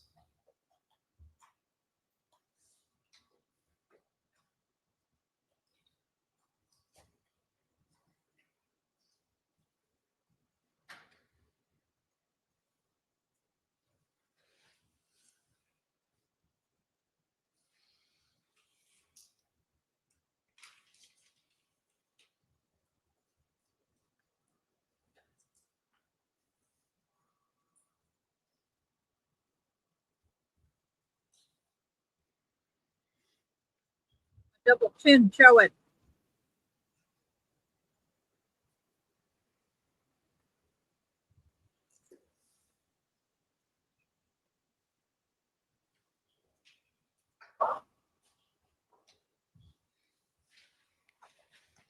Ms. Walker, first, can you please show us the front door entrance area The front door is right here. and the two bodies of Robbie and Jennifer Tower? Where do they appear on this floor plan? Right here and right here. And we talked about two pieces of furniture, both sort of brown, overstuffed, upholstered seating. So where is the larger of the two pieces, the couch area? It is right here, Okay. And the second? right over here. All right. Now, in addition to the living area where the bodies were found, did you also go into the master bedroom? Yes. Will you point that out for the jury, please?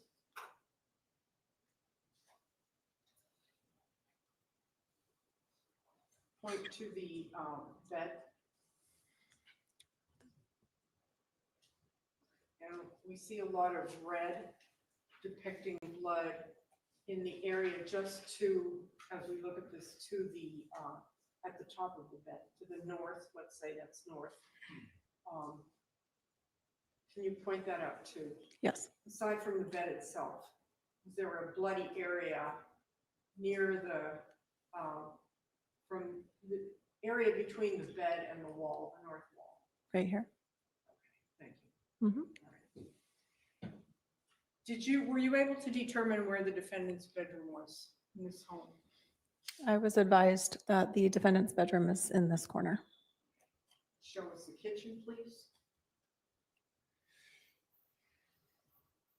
Now, aside from the blood in the master bedroom, the blood in the living room and the front entrance, and it appears to be some drops of blood in the kitchen, did you find blood in any other areas of the house? No, it was mostly concentrated in those areas. Thank you.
Now showing you what have been marked for identification as State's Exhibit 14A through 14M as in Mary.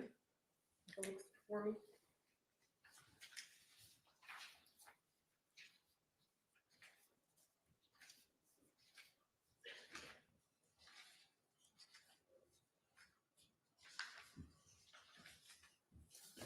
Do you recognize these photos? Yes.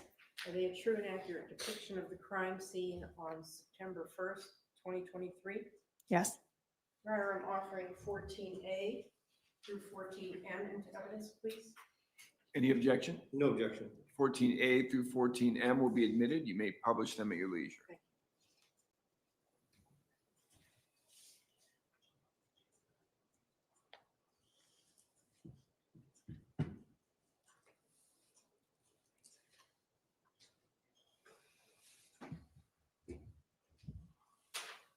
Ms. Walker, again, we're going to focus just for a moment on the living room. And we're going to point out the piece of brown furniture that we saw behind Mr. Tower's legs. And I want you to show the members of the jury the entrance to the master bedroom, please. Okay. This is the sofa, and this is the entrance to the master bedroom. And while we have them both now in the same photograph, that love seat that you described as being against a sliding glass door. That love seat is right here. Thank you. Let's look next at State's Exhibit 14B. And you're going to have to tell us in which room are we looking now? This is inside the master bedroom. Okay, so let's switch between the two photographs. And we're going to look at 14A and then 14B. Show us that wall that goes into the bedroom. It's just on the other side of this door jamb. Yes. Okay. Thank you. All right.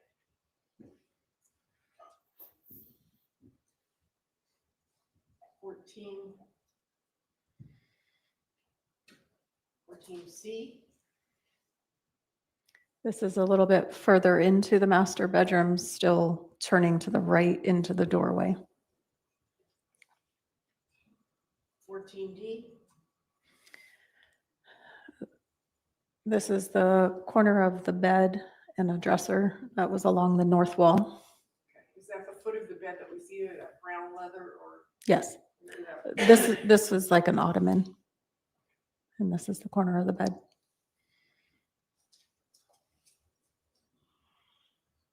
Were you able, through your investigation, to determine whose side of the bed this is that we're looking at here with the blood? I don't know that. Okay.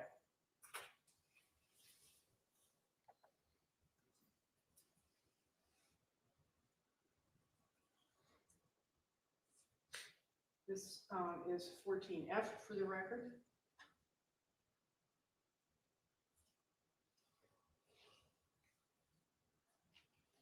And there's a nightstand to just on the side of the bed. Would you point that out, members of the jury, please?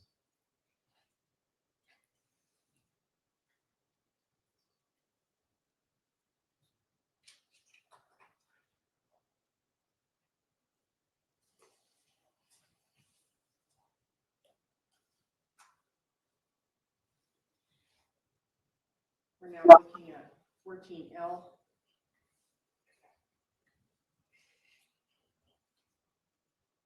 This blood smear that we see on the north wall of the bedroom, is it also accompanied by a lot of blood spatter surrounding the smear itself? Yes, there's smaller impact stains here. Okay, guys, what I'm going to do, I don't know if I should do I do a dual live where I have two lives going at once, or do I just go to the other trial during break? I think for the integrity of the video, since we've been a little glitchy on videos today, I think what I'm going to do is I am going to not do a dual live. So we will go over into the trial of Devin Michaels And then I will change the time on the trial for 6 o'clock tonight, where we'll go in and finish up. Okay. So we'll be doing a little bit of hopping. Well, that nightstand that we saw in the previous picture, did there come a time when evidence was found behind that nightstand? Yes, Did you discover that evidence yourself? Or did someone in the Northport Police Department that was searching the house discover that evidence? it was a detective that located it.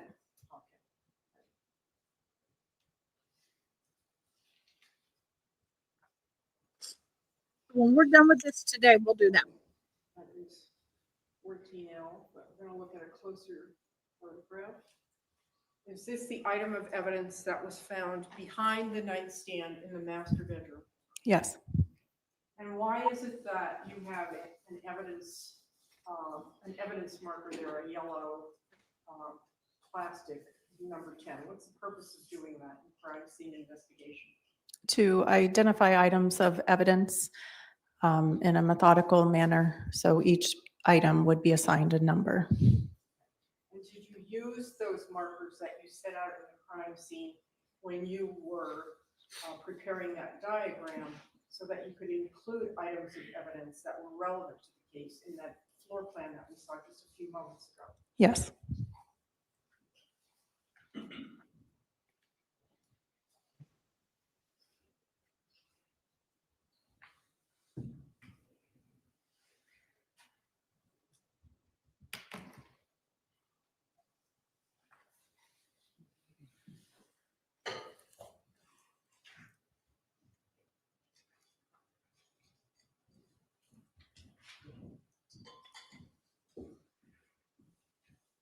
No motive.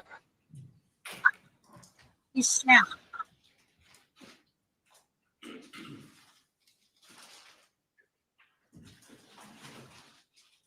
All right. There was no motive. They think that both sides agreed that the defense says he snapped. Prosecution says that he planned it, and did it, but they haven't really given a clear motive.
So I'm showing you what has been marked for evidence by the state in State's Exhibit number 15.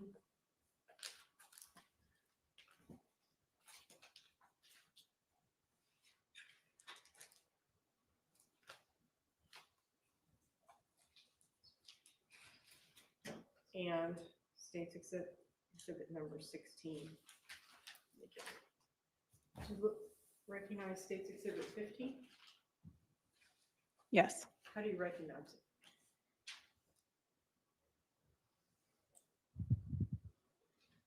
It's packaged in a way that we package knives, and it has our barcode label and case number on it. Okay, is your identification on there? Yes.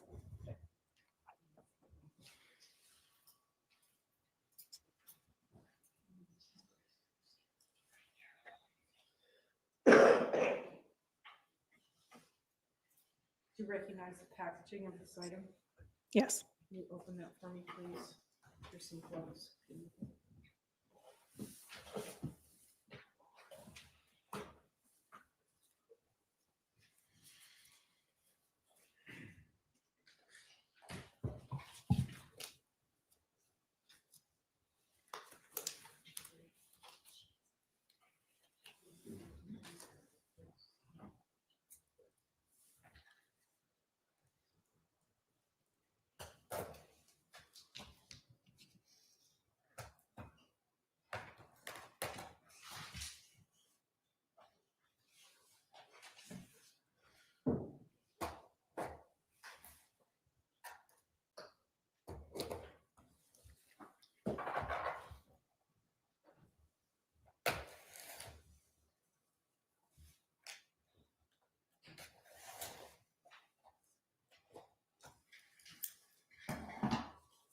You just look into that box and tell me if you recognize that item. Really? How could you so big of me? These are my Cheetos.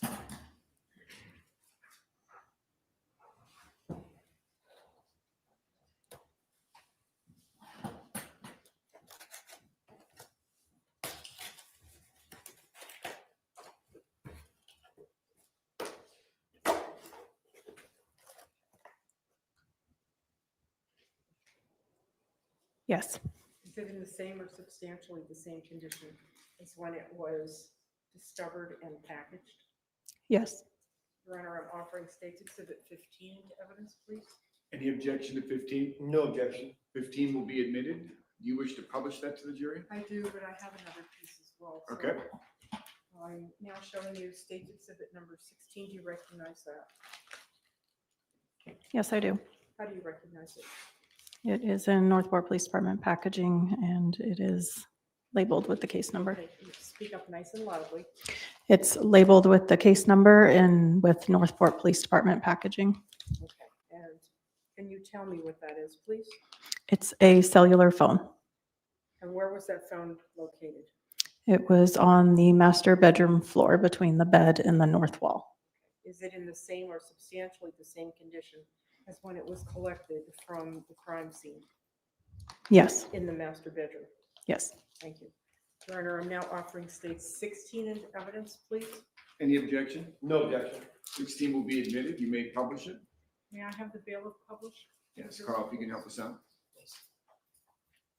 Thank you very much. Oh, yeah.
Ms. Walker, I'm showing you what have been marked for identification as State's Exhibit 17A through 17D. Do you recognize those?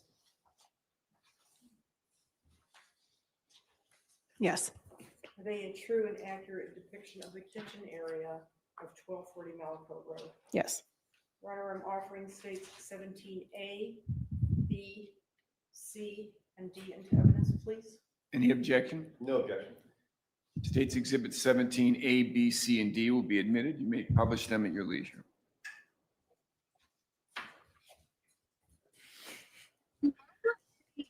Likeness of this judge.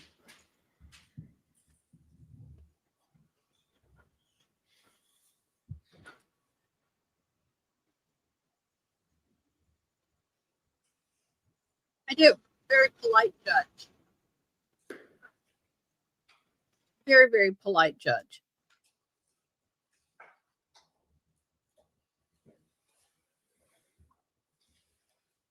We're looking at State's Exhibit 17A. And if you could please orient the jury by showing them where is the master bedroom that we just looked at the photos of the master bedroom. The master bedroom would be in this corner beyond the kitchen. Thank you. Now we're looking at State's Exhibit 17B. As you and Northport police detectives searched the area, did you note anything of significance in the kitchen area?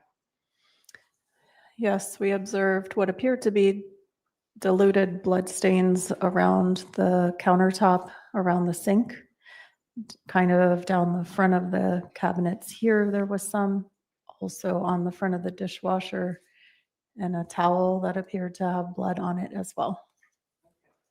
Was there also a group of knives that were readily apparent when you walked into the kitchen? Yes, there's a knife block here.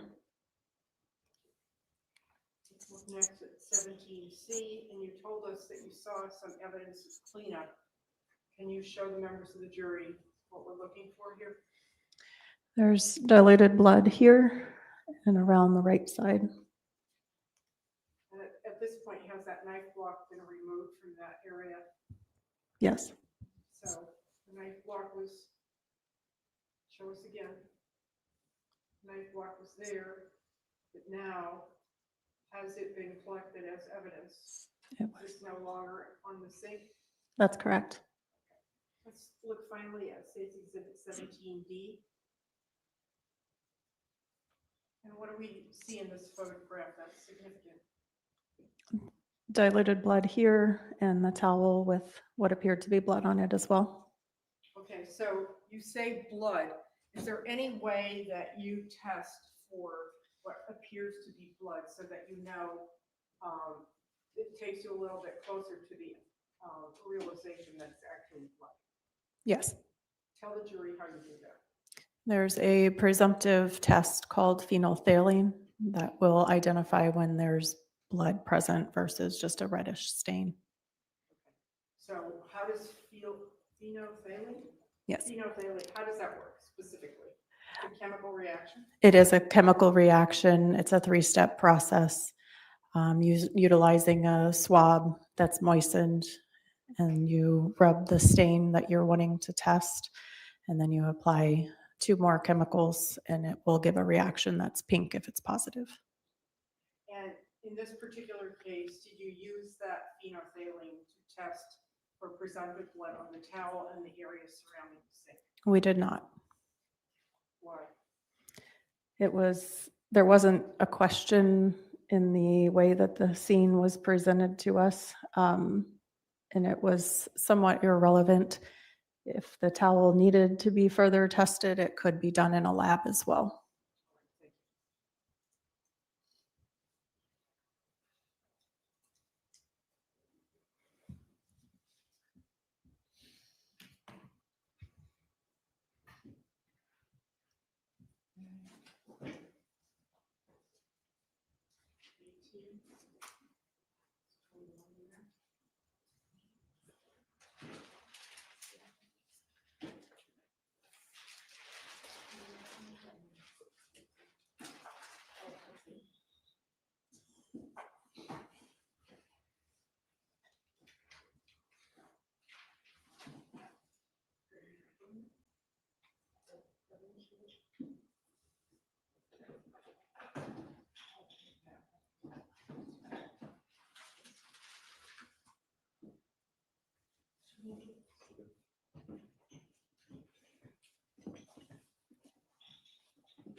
A little cumbersome. I'll have to make some room.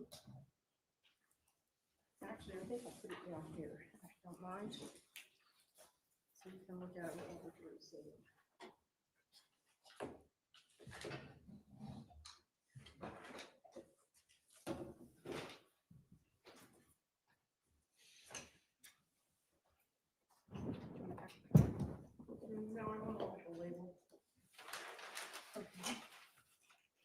I'm now showing you what has been marked for identification as State's Exhibit number 18.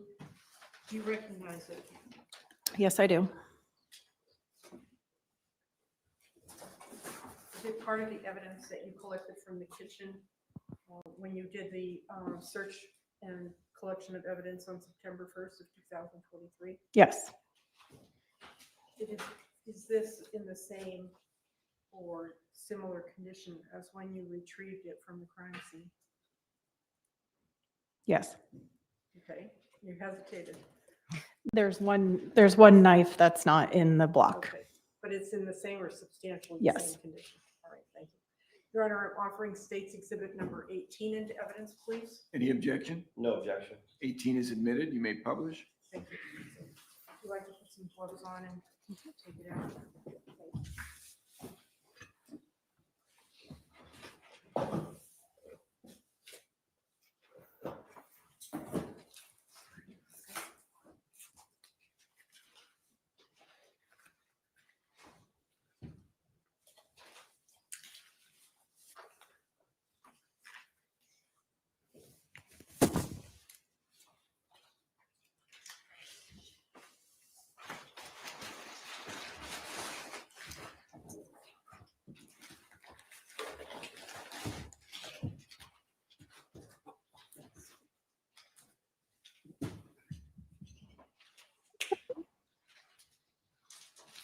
So we have exhibits, we have knife, we have crime scene. We have a couple to mark off, but Just display it to the jury from where you're standing, Ms. Walker. Now, you mentioned, as I was asking you if it was in the same or substantially the same condition, that it was a bit different from when you collected it. What is the difference? There's one knife that was down here that's not in the block. Put that down, and then we're going to look at what's been marked for identification as State's Exhibit number 22. So I'm showing you State's Exhibit 22 for identification, and I want to ask you if you recognize that item. Yes. Yes, I do. Is it in the same or substantially the same condition as when you collected it from the crime scene at 1240 Malaco? Yes. Your Honor, I'm offering State's 22 into evidence, please.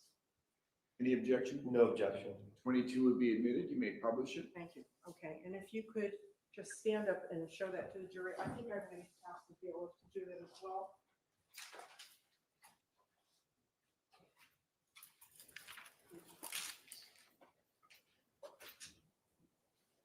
Let me see.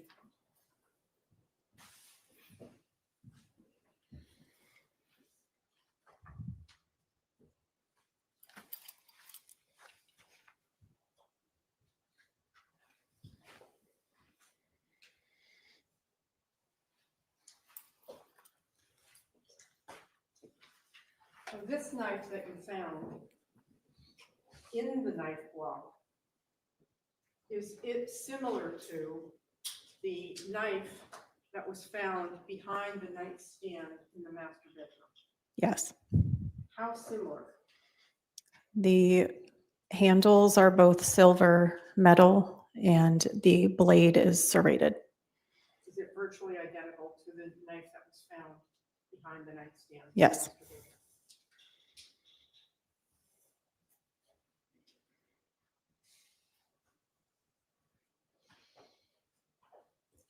Well, we still have your gloves on. I'm going to ask you to put that back in the box, please.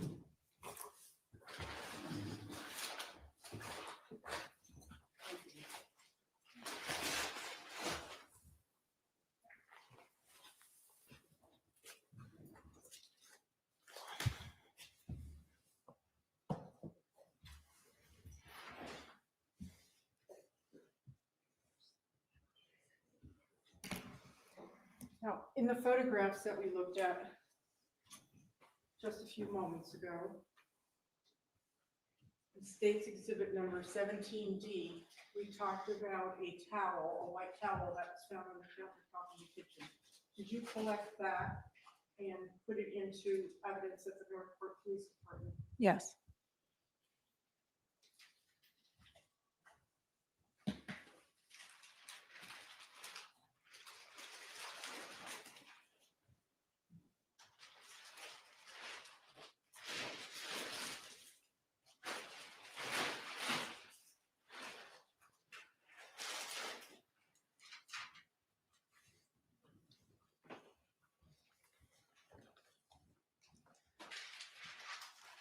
showing you the vote of mark for identification. State's exhibit number 20. Do you recognize that item as well?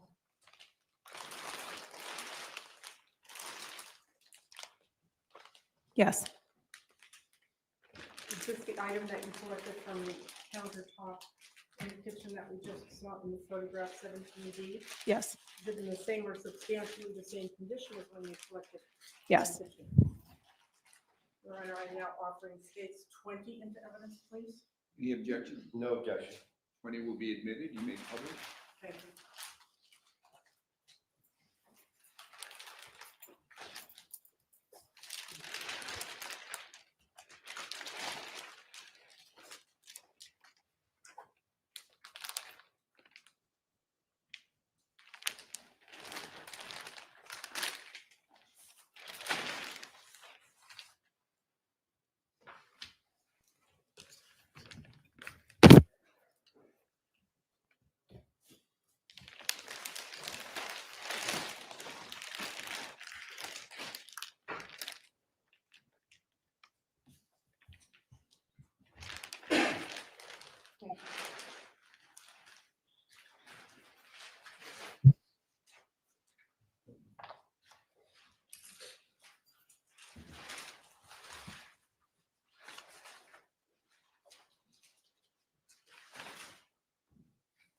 Did there come a time when the medical examiner arrived on the scene?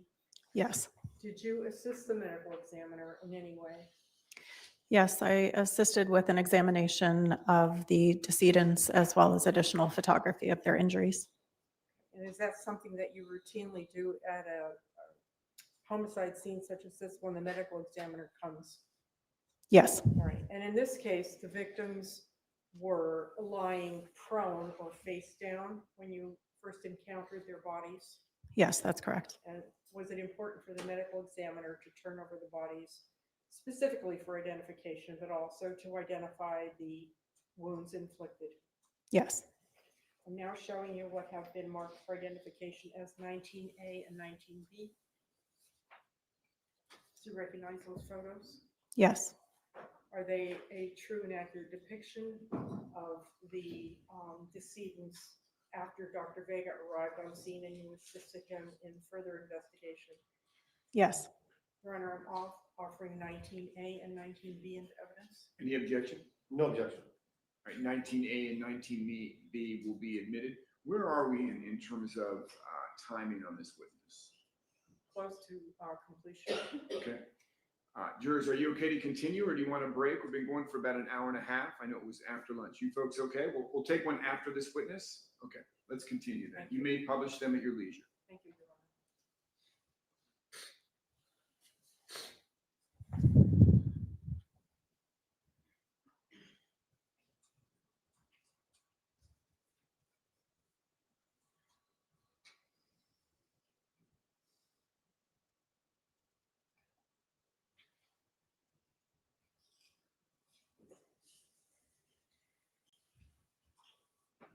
Now looking at State's Exhibit 19A. And is this Jennifer Tower? yes, it is. Now, we see now that there's a little difference in the scene. We have a white sheet lying under Ms. Tower. Is that something that the medical examiner routinely does when he or she comes to the scene to begin their preliminary examination? Yes, And was Ms. Tower's body transported from the scene to the morgue at some point that day on September 1st? yes, Let's look now at State's Exhibit 19B. And again, Mr. Tower is lying on a white sheet. Is that part of the medical examiner's protocol? yes, Was his body subsequently removed from the scene and taken to the morgue yes. for autopsy? Mhm.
Ms. Walker, I'm showing you what's been previously marked as state exhibit number 10.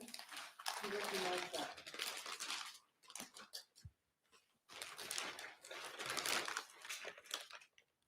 Yes,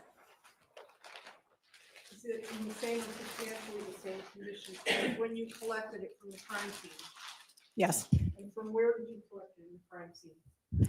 The towel was underneath Jennifer Tower. Your Honor, I'm offering states 10 into evidence, please. Any objection to 10? No objection. 10 will be admitted. You may publish it at your leisure. Thank you. I'm now showing you what have been marked for identification as state exhibit 11A and 11B. Take a look at those. And tell me if you recognize them.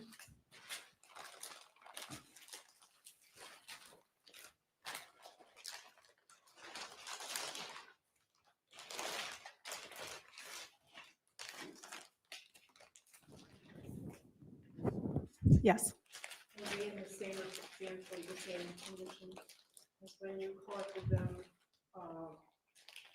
after the autopsy of Jennifer Tower?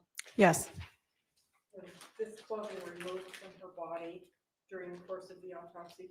yes. Where I'm offering states 11A and 11B into evidence, please. Any objection? No objection. 11A and 11B will be admitted. You may publish them. Thank you. Did you notice anything particularly distinctive about the pajama top that Ms. Tower was wearing that was retrieved as evidence? There were multiple what appeared to be stab marks in the material of the top part of the shirt. So the material on the top of the shirt was torn in many places? Yes, Thank you.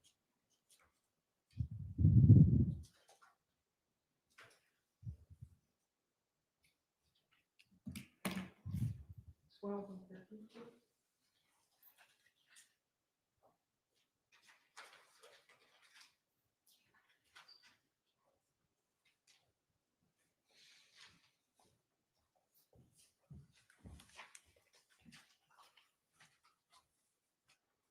I'm showing you what's been marked for identification as states 12. Do you recognize those items? yes, Are these items, were these items collected in the course of Dr. Vega's examination and the subsequent autopsy of Robbie Tower? yes, Are they in the same or substantially the same condition as when they were collected? yes, We're now offering states 12 into evidence, please. Any objection? No objection. 12 will be admitted. You may publish at your leisure. Thank you. I'm showing you what's been marked for identification as states exhibit 13. You recognize that item? yes, Is that item collected from 1240 Malakote, the Yes. crime scene? yes, it was. Is it in the same or substantially the same condition as when it was collected during your investigation? Yes, it is. And what is that item? It's a cellular phone. And where was it located? It was on the floor of the living room near the two victims. All right, next, closer to Jennifer Towers' Yes, body. Your Honor, I'm offering states 13 into evidence, please. Any objection? No objection. 13 will be admitted. You may publish at your leisure. Thank you. So going through the physical evidence that we just did, there was a phone found in the master bedroom near where Robbie Tower was attacked. Objection.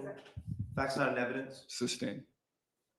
Was there a phone found in the master bedroom near the bloody smear on the wall, the bed that was covered in blood, the blood stains all over the wall. Objection, compound question. Sustained. Was there a phone found in the master bedroom near the bloody bed? Yes. Was that phone also found close to the wall where there was a blood smear and blood stains? Yes. Was that phone also found near the bloody pillow that the jury saw in the photographs? Yes. Was that phone also found near the blood trail that led into the living room? Yes.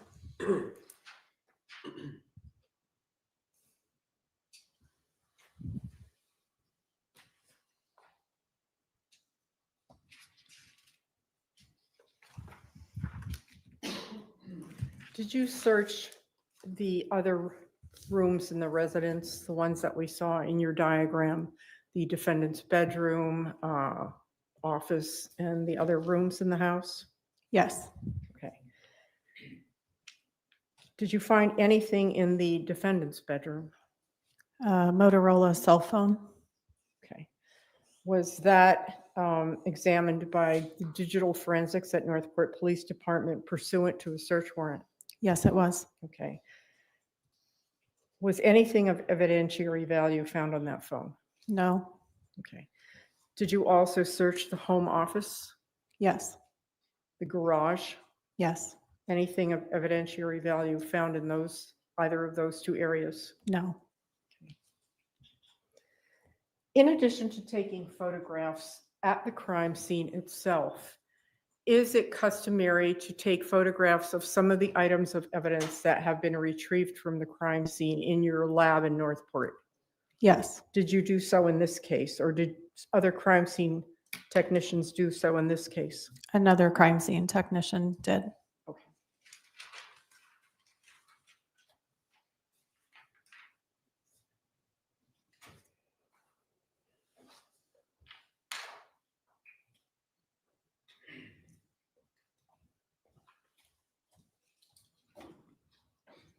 Ms. Walker, I'm showing you what have been marked for identification as states 21A through 21D. Can you look at those for me?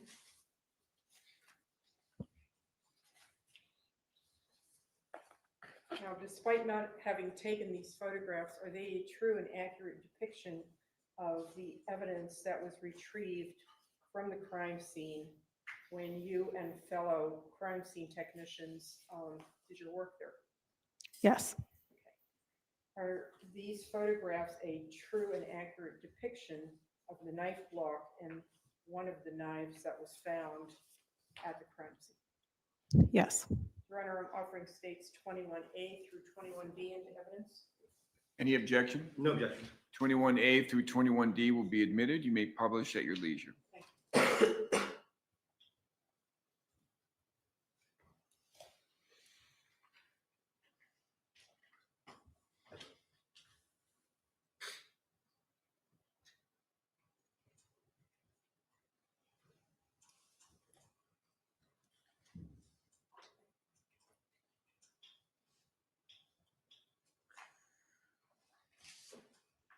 All right, so we're looking now at states 21A, and we're going to go through them sequentially. 21B.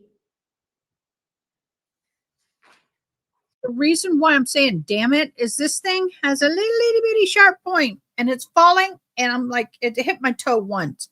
I'm like, no. Put that baby in. That thing, what? That's painful. I don't want it hitting my toe. I've been stabbed in the thigh a couple times by that thing. So this is the beginning. I don't know how it's going to turn out, but this is the beginning. So this pattern is going to go all the way around. So I'm going to do it just in the middle here. And then I'll do blue and gold here because those are our colors. But the beginning of something big. C and 21D. So is this the same knife block that we just showed the jury a few moments ago? Yes, it is. And in a plastic sleeve, State's Exhibit 22, you presented the jury with a knife. Yes.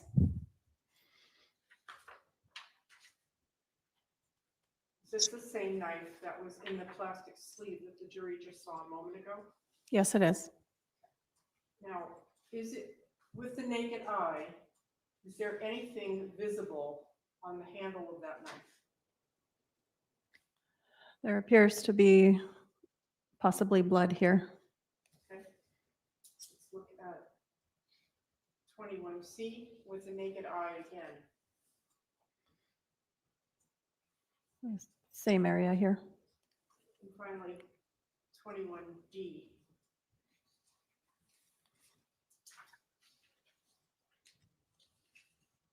Did you send these items of evidence, along with other evidence, to the Florida Department of Law Enforcement? Yes.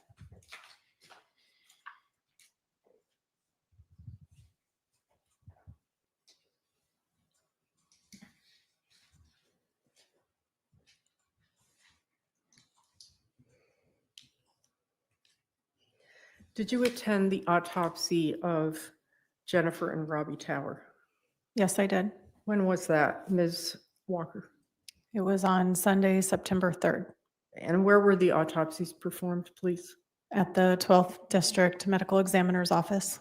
Who conducted those autopsies? Dr. Vega.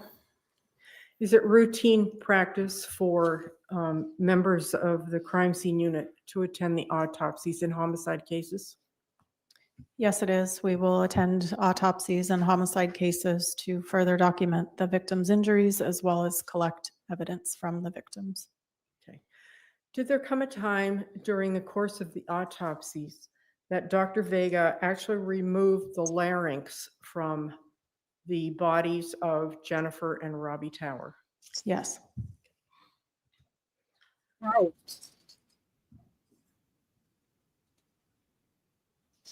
Did you collect evidence from Jennifer and Robbie Tower in addition to the clothing that we just introduced into evidence? Yes.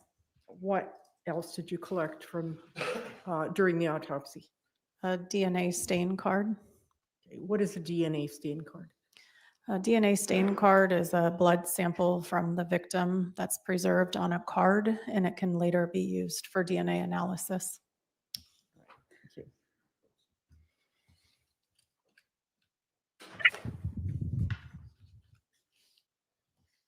May I have a moment, please?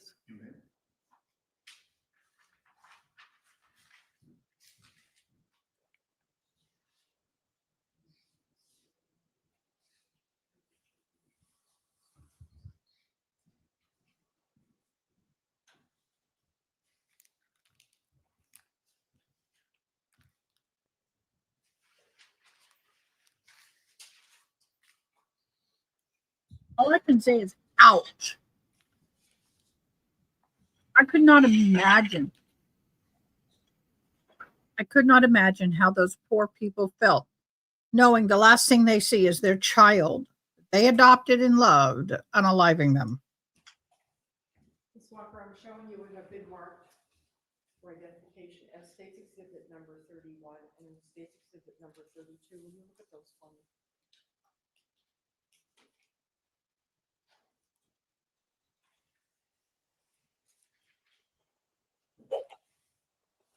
Do you recognize these from the markings? Yes. Based on the markings that are on here from both the Northport Police Department and the Florida Department of Law Enforcement, are these the stain cards that you submitted to Florida Department of Law Enforcement and then they eventually sent back to you after their analysis was performed? Yes. Your Honor, I'm offering State's Exhibit 31 and 32 into evidence, please. Any objection to 31 and 32? No objection. Both will be admitted. You may publish at your leisure. Thank you, Your Honor. Your Honor, if you would remind the members of the jury that they're going to have an opportunity to look at all of this evidence. Sure. I have nothing further for you, Ms. Walker, at this moment. Thank you.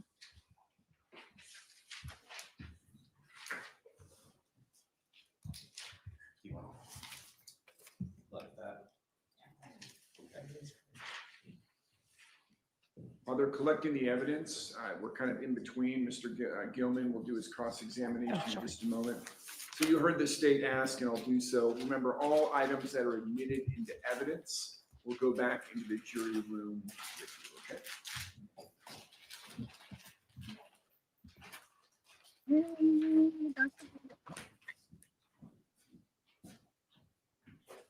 I'm not good at that.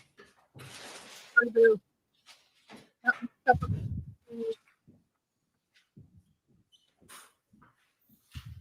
Good afternoon, ma'am. How are you doing? Let's Good wait one afternoon. moment, Mr. Okay, Counselor. I was trying to be efficient. I'm going to be have a break. I need to be a little polite to that judge.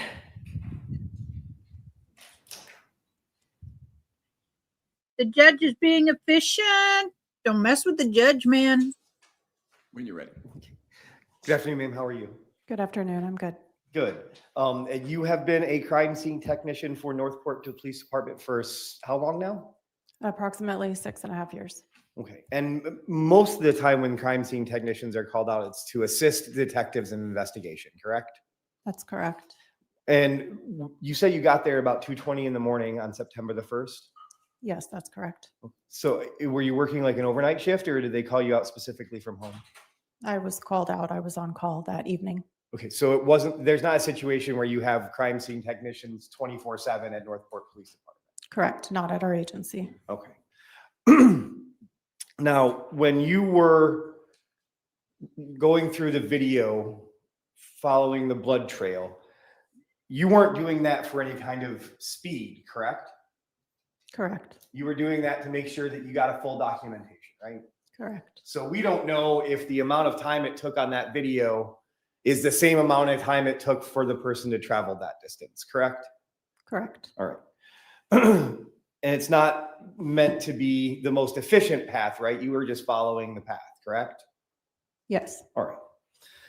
Now, you say at 3:45 in the morning, you get a search warrant for the residence, correct? Yes. And that was the detectives are the ones that authored all that and get all that together, correct? That's right. And usually at that point in time, they're the ones that are doing the search, right? Yes. And then you are going along to document the things that they are locating, correct? That's correct. All right. And there were 2 knives that we have seen that were collected, correct?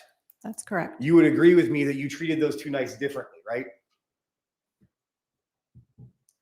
I don't understand the question. Well, one of them was packaged and sent off to the Florida Department of Law Enforcement, right?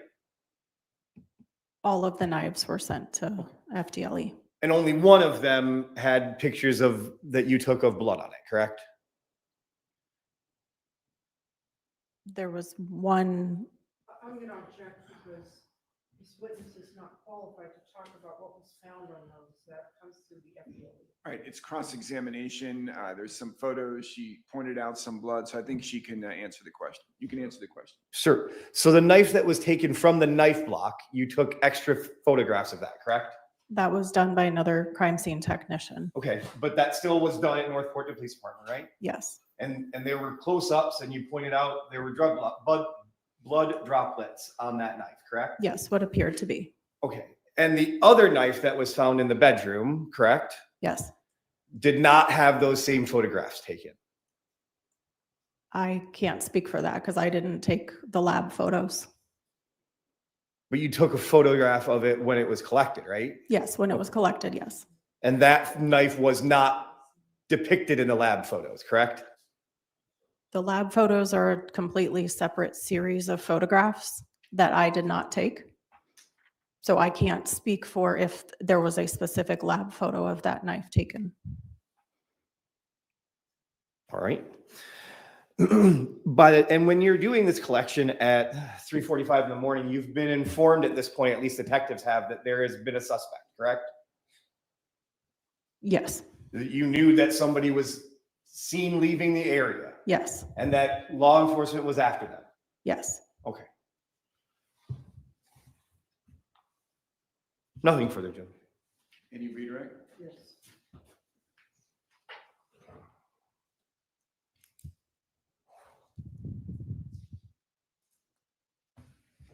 So in a proper crime scene investigation, when we're going to try to figure out if there's DNA on the knife that comes from the parties, is that your job?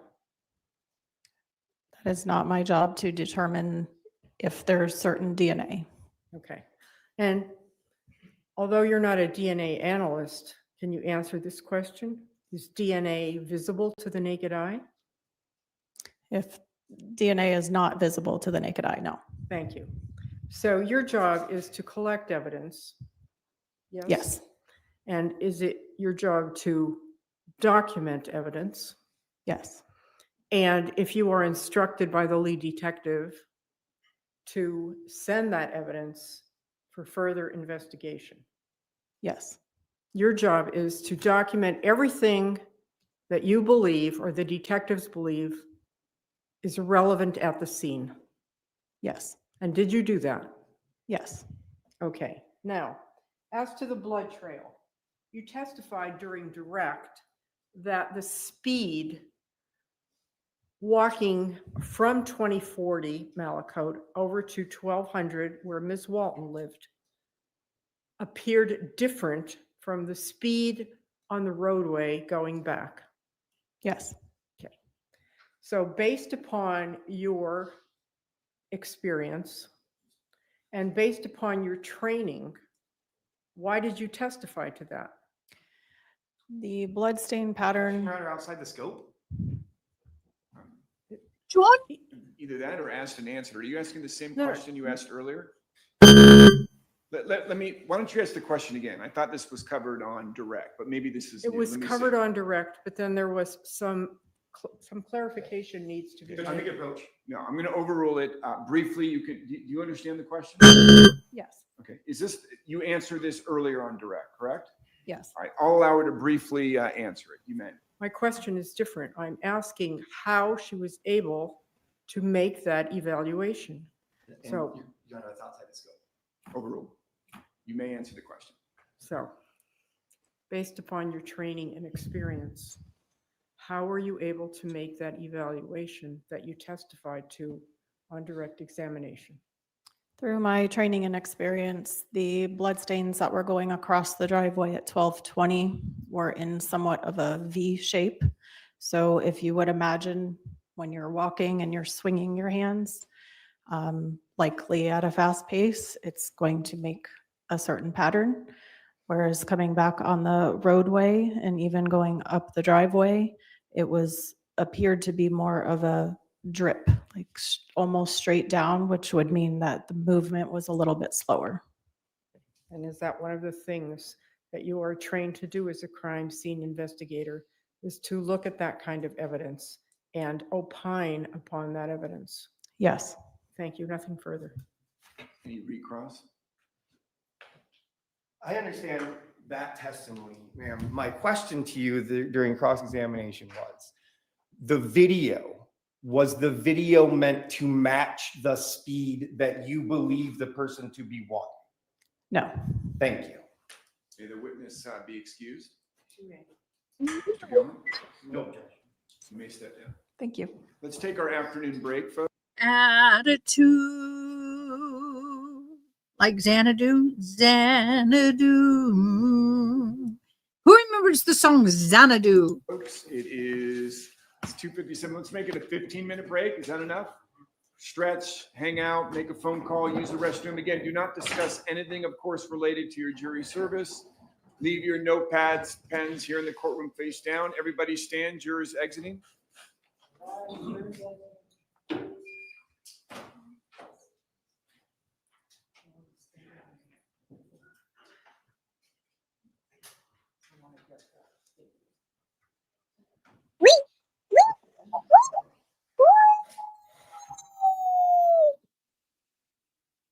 I couldn't hear that.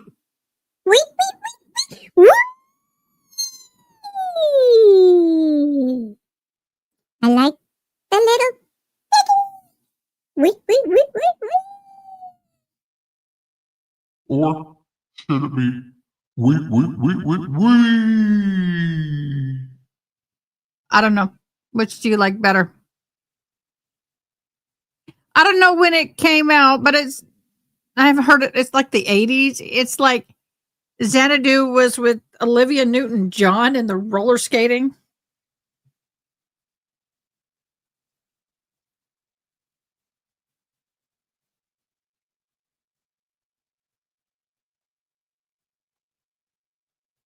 I can't even spell it right. I can't even spell it right. The song Xanadu, which is Xanadu by Olivia Newton-John and Electric Light Orchestra, was released in 1980.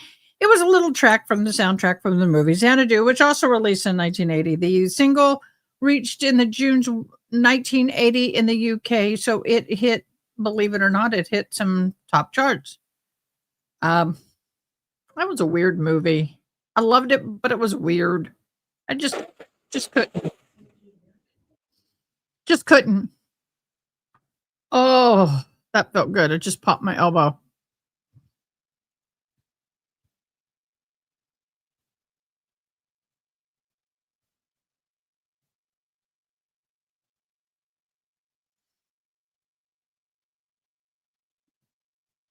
I can't say that. I'm 1971. Hey. That's not 71. I'm making fun of my girlfriend. I have a girlfriend. No matter when you saw her, no matter where you saw her, no what matter her mood was in, it's always, hey. It could be, hey, girl. Or, hey, girl. She would do that. Hey, girl. I can't do the lip the other way. I can curl that way. I can't do the other side. Uh-oh, courtroom drama. I'll get it. My mouse is being... Here, so I'm just concerned. Allowed the state... Jurors My cell gets swirly. of exiting. Mr. Gilman, I didn't allow you to approach. I thought that your question related to the speed of her on the video, which you re-asked, allowed the state in redirect to ask questions related to the speed again. So that's why I overruled your objection. I think her answer was very similar to what she testified on direct. She added this V shape that didn't come out on direct, but it was essentially the same testimony. All right, so we'll take a 15-minute break. One thing briefly, Your Honor, I noticed I heard it from here from the audience during some of the photographs, so we could just have a reminder not to have audible gasps or noises coming when there's evidence being presented. I heard it a couple times here, so I'm just concerned that the jury did. Tell me what you heard.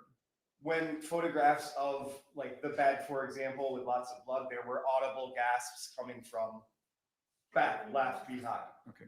Twice I heard audible gasps, and I couldn't tell where they were coming from. I looked in the audience. There's a lady on the left who seems to be a bit moved and using Kleenex, although I didn't see or hear anything from her. The lady in the back in the black shirt in the last row also was showing some emotion, appeared with Kleenex. But for the most part, I didn't see anything that caused me concern. Folks, I'll remind you, I will say that several people left prior to those photos being shown, including the lady, I think, in the back in the black shirt, I thought left. Folks, no gasping, no audible noises of any kind, okay? Bailiffs, if you can assist me in keeping an eye out for that, so that we can make sure that that doesn't occur again, okay? Let's take a 15-minute break, and then we'll come back. Wow, somebody's getting in trouble.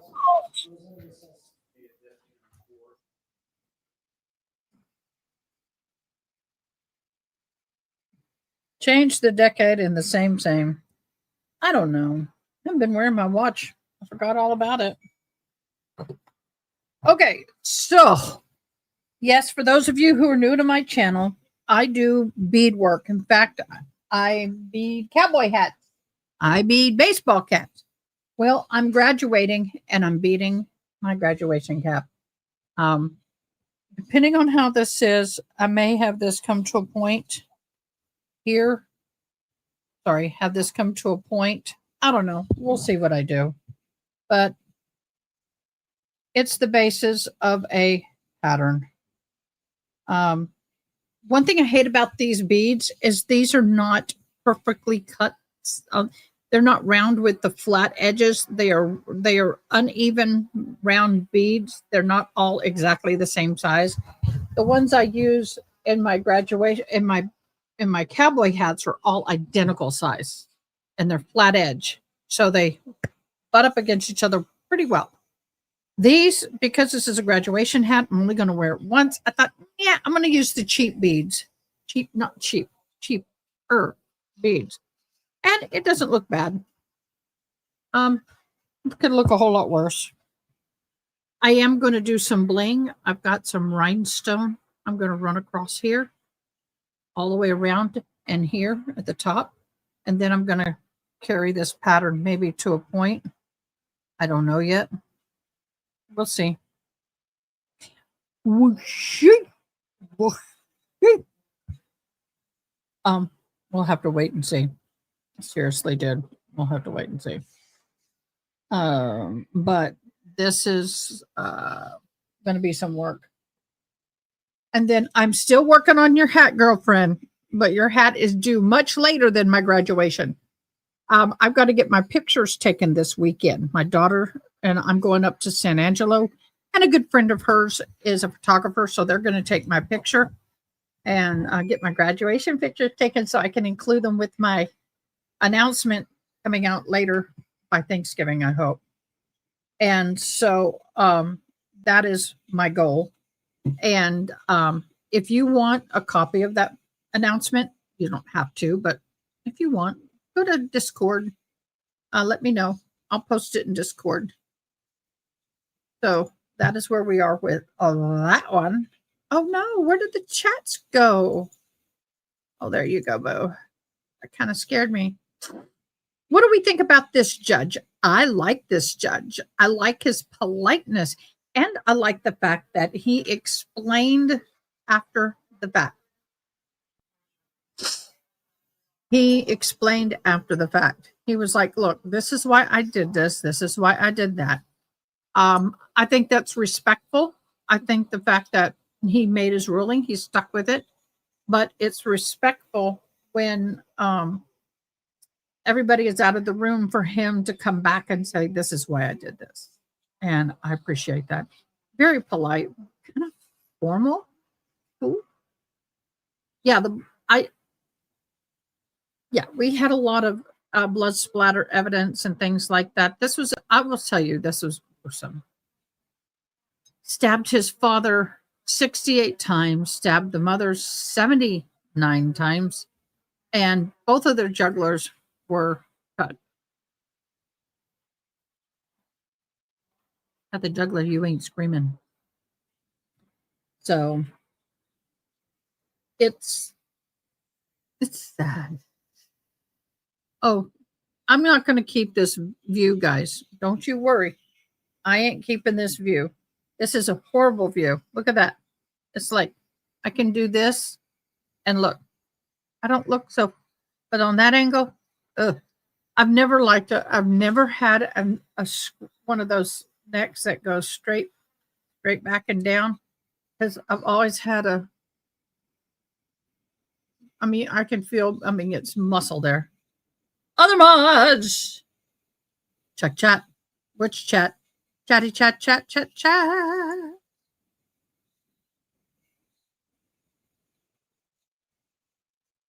Okay, I won't look.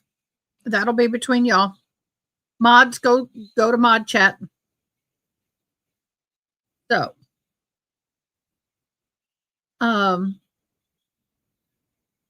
yeah, we're gonna go. For those who don't know, I got a shite ton of cords. I don't have it with me. It's way over there. I didn't know where. Oh, y'all! Oh my God! I wish y'all could see that. I had a squirrel look in the window. It literally was looking in my window at me. Y'all can't see it, but it was. And then when I went, y'all, it ran off.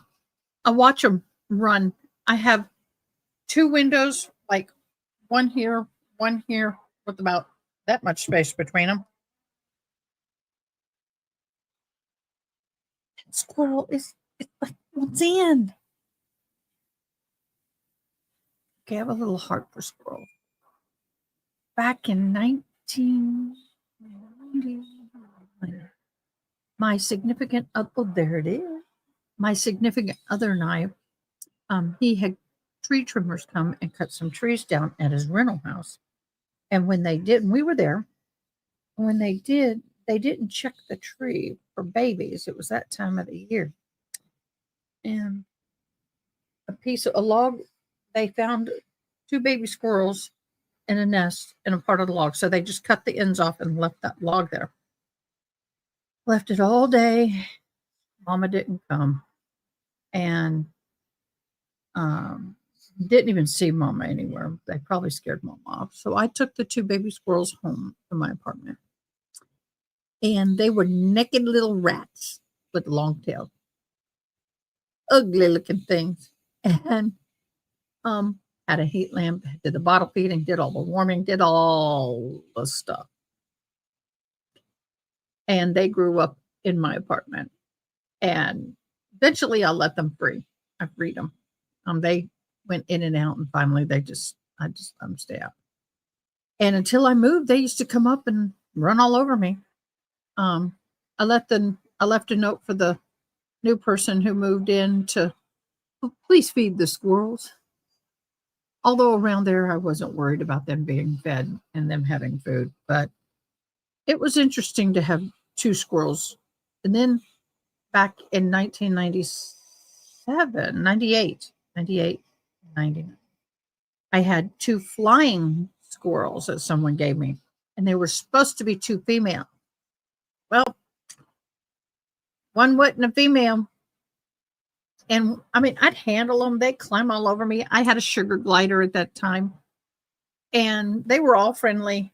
And then one day I reached in and went like this, and one of the females bit me. And I mean, you heard the bone crunch. He bit me through the nail. So I called my boyfriend, then became husband, now ex-husband, who's a doctor now, but was in med school. And he says, you got to go to ER. And I said, okay, fine. There's an ER doctor who was a bite man. He loved to bite. If he's never seen the bite, he says to the interns, you call me day or night. If it's a snail bite, I want to see the bite. He became a bite expert. So he was a bite expert. And he came in like Crocs, unmatching socks, pair of shorts, t-shirt, and he threw his doctor coat over it. And he had a big beard. He looked burly. He was a man. He looked like, what's that in the Lord of the Rings, the other witch that had a bird nest in his hair? Kind of remind me of that dude. And oh my God, he looked at it. He measured it. He did everything. I still have a little divot right here where it bit me. I mean, I don't know if you can you see the little divot there? Yeah, you can see it. That's where it bit me. I still have it. And took x-rays and did a mold. And I said, I ought to be charging you, boo. It was interesting. He was all in it. A flying squirrel bite. He'd never seen a flying squirrel bite. So I had them.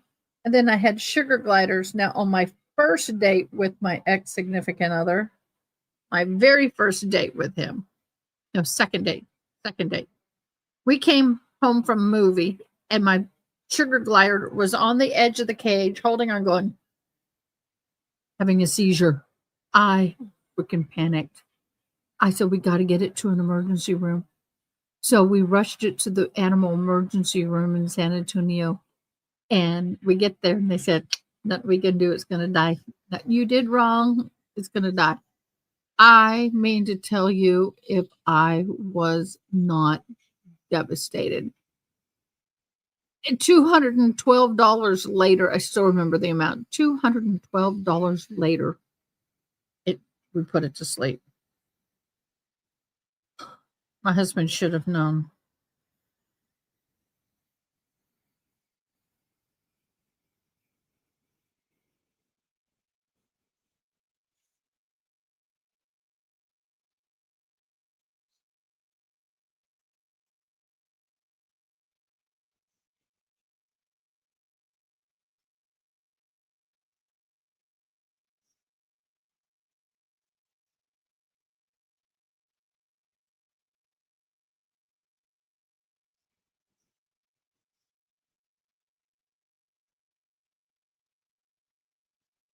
I don't know what that's all about. I'm hearing something. Do y'all hear it? Or I feel it?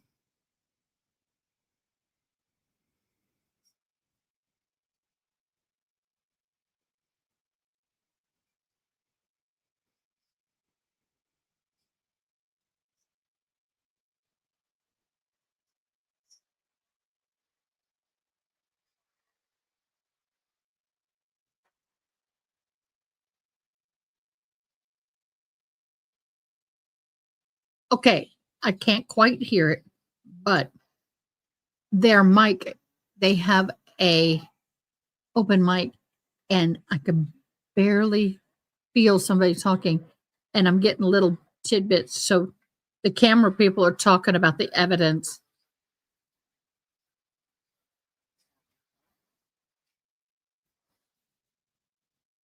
Okay, I'm going to refresh.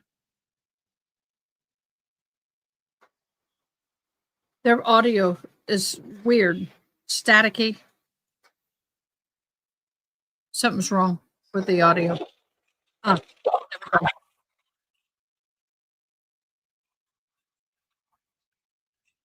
Oh, wait. I want to hear him.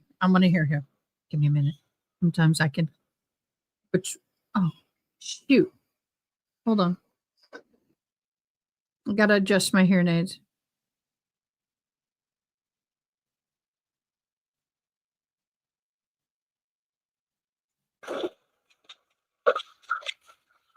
Oh, dagnabbit. Okay, let's go back. I want to hear him. Wait a minute.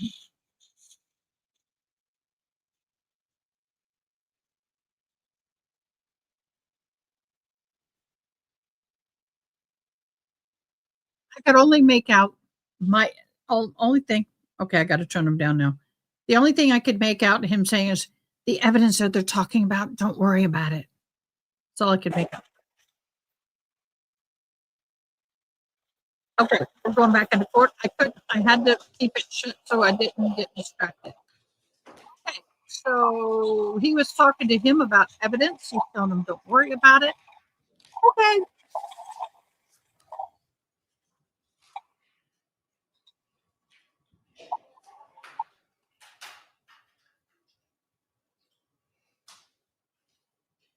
You're right, it was.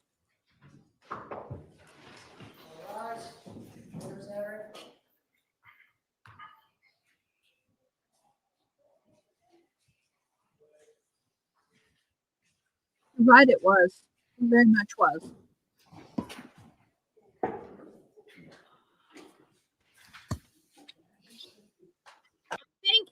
I think what this lawyer is told him, and he said basically, we're not denying he did it, but it was manslaughter. He's just trying to get it knocked down. He's not worried about the evidence of the fact that there's blood spatters and things like that because he's not there.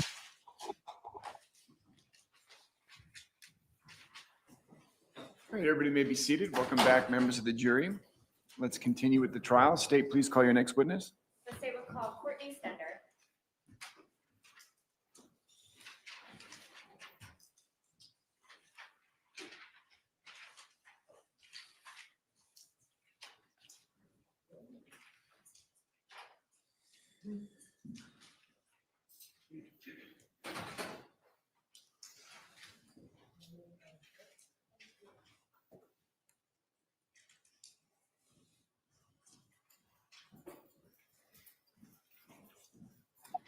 Stand right here. You have to face the clerk and raise your right hand. Hearing aid. Solemnly swear or affirm that the testimony you're about to give will be the truth, the whole truth, and nothing but the Cut now. truth. Yes.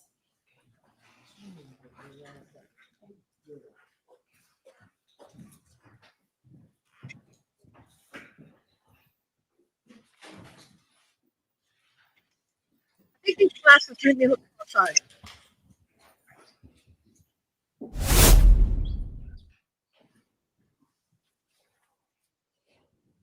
Good afternoon, Ms. Stender. Can you introduce yourself to the jury?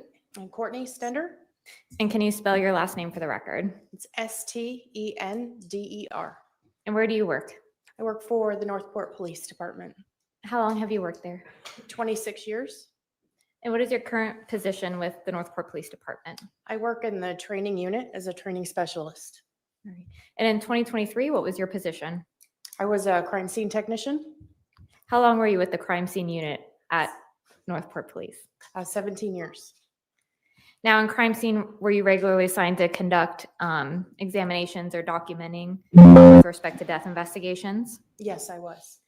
And did you assist with the investigation involving this case with Dima Tower? Yes, I did. Now, specifically on September 1st of 2023, did you assist detectives with documenting the execution of a search warrant on a vehicle? Yes, I did. And was that vehicle a Chevy Sonic bearing West Virginia license plate 2ZE784? That is correct. Yes, I did. Where did the search of that vehicle take place? At the Northport Police Department in the crime scene unit's vehicle exam room. Okay. Now, did you take photographs of the vehicle during the search? Yes, I did. I'm going to approach you with what's been pre-marked as States Exhibit 28A through 28J. These photographs have been previously shown to defense.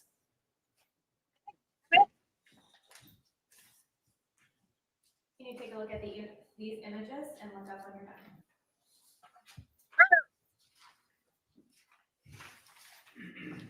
I need a bigger room. Do you recognize these photographs? Yes, I do. How do you recognize them? These are the photographs that I took of the vehicle. All right. So this is a fair and accurate depiction of the vehicle and its contents on the day that you assisted with the execution of the search warrant. Yes, it is. Your Honor, this time the state moves into evidence states 28A through 28J. No objection. 28A through 28J will be admitted. You may publish them at your leisure. So we're briefly going to go through these photographs one at a time, and I'm going to publish them by way of a copy on the projector. Alrighty. So can you describe for the jury the condition of the exterior of the vehicle when you examined it? The exterior of the vehicle was dirty. There was scratches, dents, paint was chipped. There was damage throughout the vehicle. Alrighty. So we're looking at 28B. Can you tell the jury something about the tires that we're looking at in this image? The passenger side, both tires are flat. Now 28C, which angle are we looking at here? This is the passenger side, more towards the front quarter panel. And do you see any damage? Just dirt. And what side is this? This is also the passenger side. This is at the front quarter panel. There is damage on the hood and on the front quarter panel. Publishing 28E. And what part of the vehicle are we looking at here? This is the driver's side, front quarter panel. And describe the damage you see. There is damage to the actual quarter panel and on the hood. Now 28F, what are we looking at here? This is the driver's side interior of the vehicle. So did you notice dirt and other particles inside the vehicle during the search? Yes, I did. Now, in looking from this view of the vehicle, can you explain for the jury, did detectives locate anything towards the passenger side? Yes, they did. You can use the pointer. Can you tell me how it would? Absolutely. Oh, I found it. Okay. Sorry. In between the driver's seat and the passenger seat, this is the center console area. In between the passenger seat and the center console at the floorboard was a wallet. Permission to approach the witness? You may. I'm showing you what's been pre-marked for identification as States Exhibit 29. Can you take a look at this?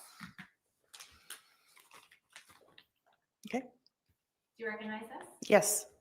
And what is it? This is the wallet that I collected as evidence. Premier search of the vehicle? Yes. The state movement to evidence states 29. Any objection? No objection. 29 will be admitted. You may publish at your leisure.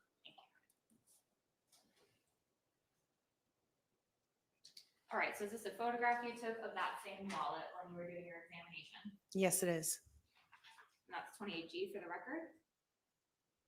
And were the contents of the wallet removed? Yes, they were. Okay, and this is 28H for the record. And was anything linking the defendant in this case, Mr. Dima Tower, located on those bank cards? Yes, the top card, the Capital One debit card, on the back it had Dima Tower on it. This is 28I for the record. Now, what are we looking at here? This is the Department of Transportation. It's the state of West Virginia. Information on the Chevrolet Sonic And where was this located in the vehicle? in the glove compartment. Thank you. And now 28J, what are we looking at here? This is the Florida driver's license of Dima Tower And where was this driver's license located? in the glove compartment. And again, approaching the witness. Was this driver's license also collected in evidence? Yes, it was. Okay, I'm showing you what's been pre-marked for identification as states 30. Can you take a look at this? And is this the driver's license that you collected and placed into evidence from the search of the vehicle? Yes, it is. All right, at this time, the state would move into evidence, states exhibit 30. The objection? No objection. 30 will be admitted. You may publish at your leisure.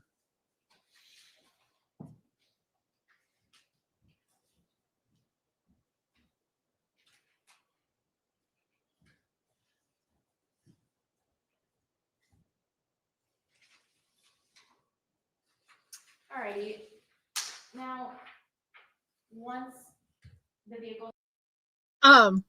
Quick question. Where do I get my beads? Is it a Hobby Lobby thing or somewhere else fancier? Well, certain beads I get at Hobby Lobby. That's the only place to get beads in here, in this town. The only place. However, there's a store in Austin called Seeds Beads. And I always keep the sticker off of the tube container and put it in with here so I can reorder them. Love that store. I love Seeds of Beads. That is a beater's paradise. Search was completed. What did you do with the vehicle? The vehicle remained in the vehicle exam room. All right. And did you have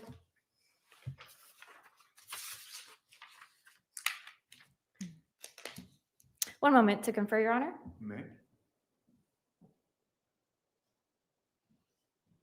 No further questions for this witness. Defense? Good afternoon, ma'am. How are you? Good. Good.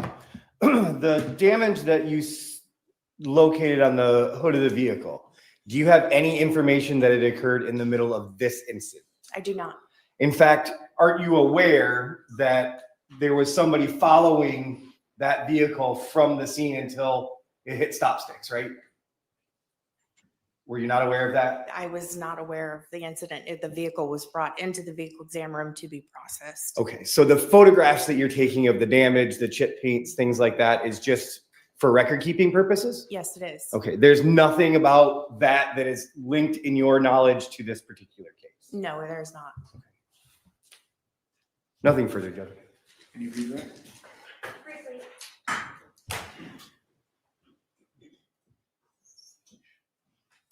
So, Ms. Stender, was your role in this case to be neutral and document anything of evidence that detectives pointed out to you in this case? Yes. Okay. No further questions, Your Honor. Is the witness free to step down, counselors? Yes. No objection. You may step down, ma'am. Thank you.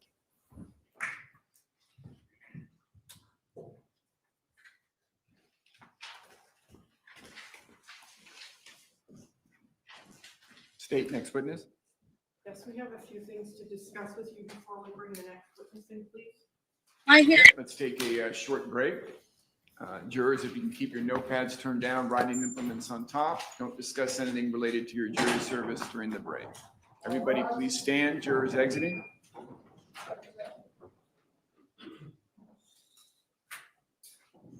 Jurors are walking the line, y'all. Walking the line. Stand, jurors, walking the line.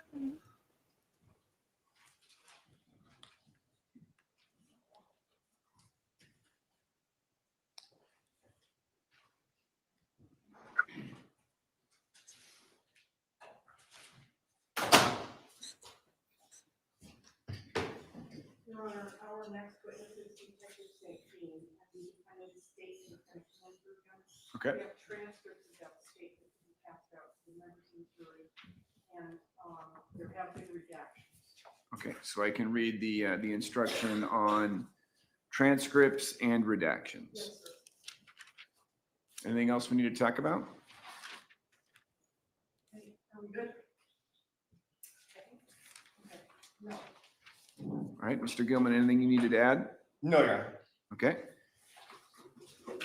Is the detective out in the hallway ready to go? All right. Carl, we have transcripts that I'm going to ask you to pass out. Why don't you pass them out now? No, let's wait. Just, we'll have them ready for you though, okay?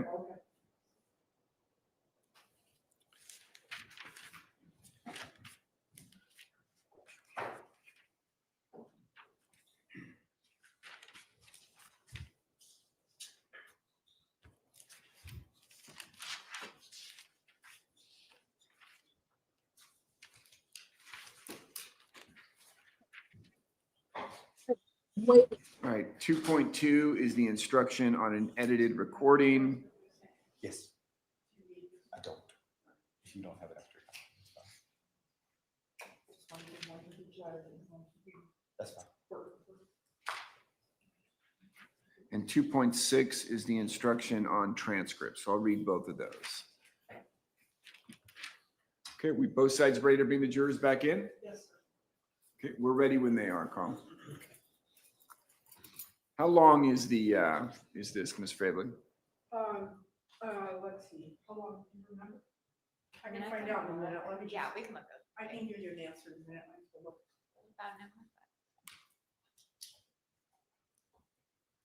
All right, let's bring the jurors in, Carl. Yep, we're ready. No.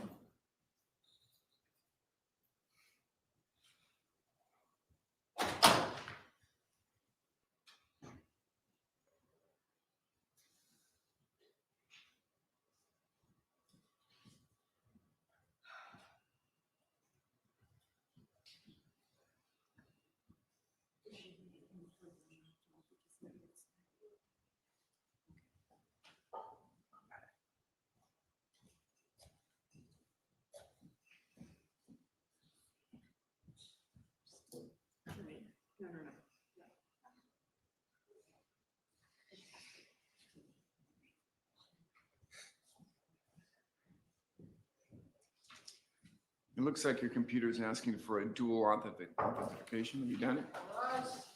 Or you have?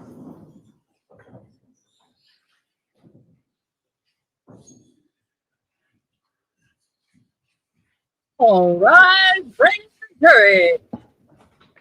Am I still cutting in and out? I apologize. All rise, bring the jury. Here we go. Oh, no. Cassandra Rose, E7I. We are still on the prosecution side. That said, they are moving quite quickly. I only think this is going to be a couple of days.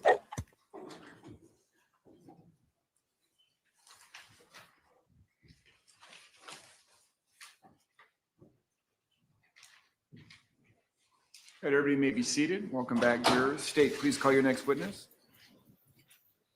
State Health Detective here at St. Jean.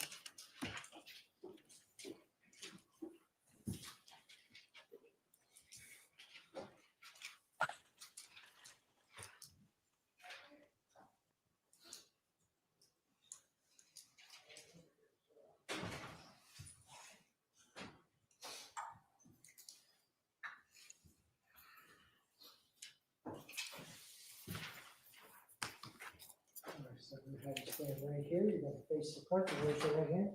You solemnly swear or affirm that the testimony you're about to give will be the truth, the whole truth, and nothing but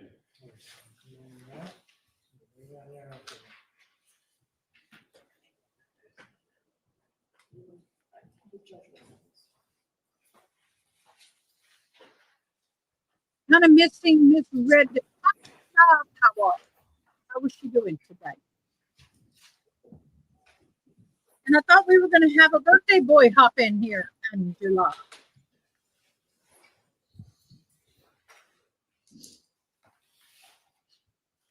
It's okay if you don't. Just tell them happy birthday from the gang. June, did you create that birthday section?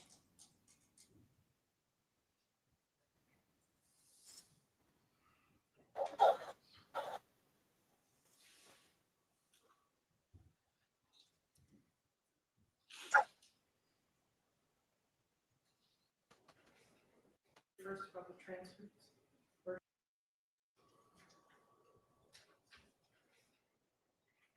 Got cookie cold coffee. Ice machine is working.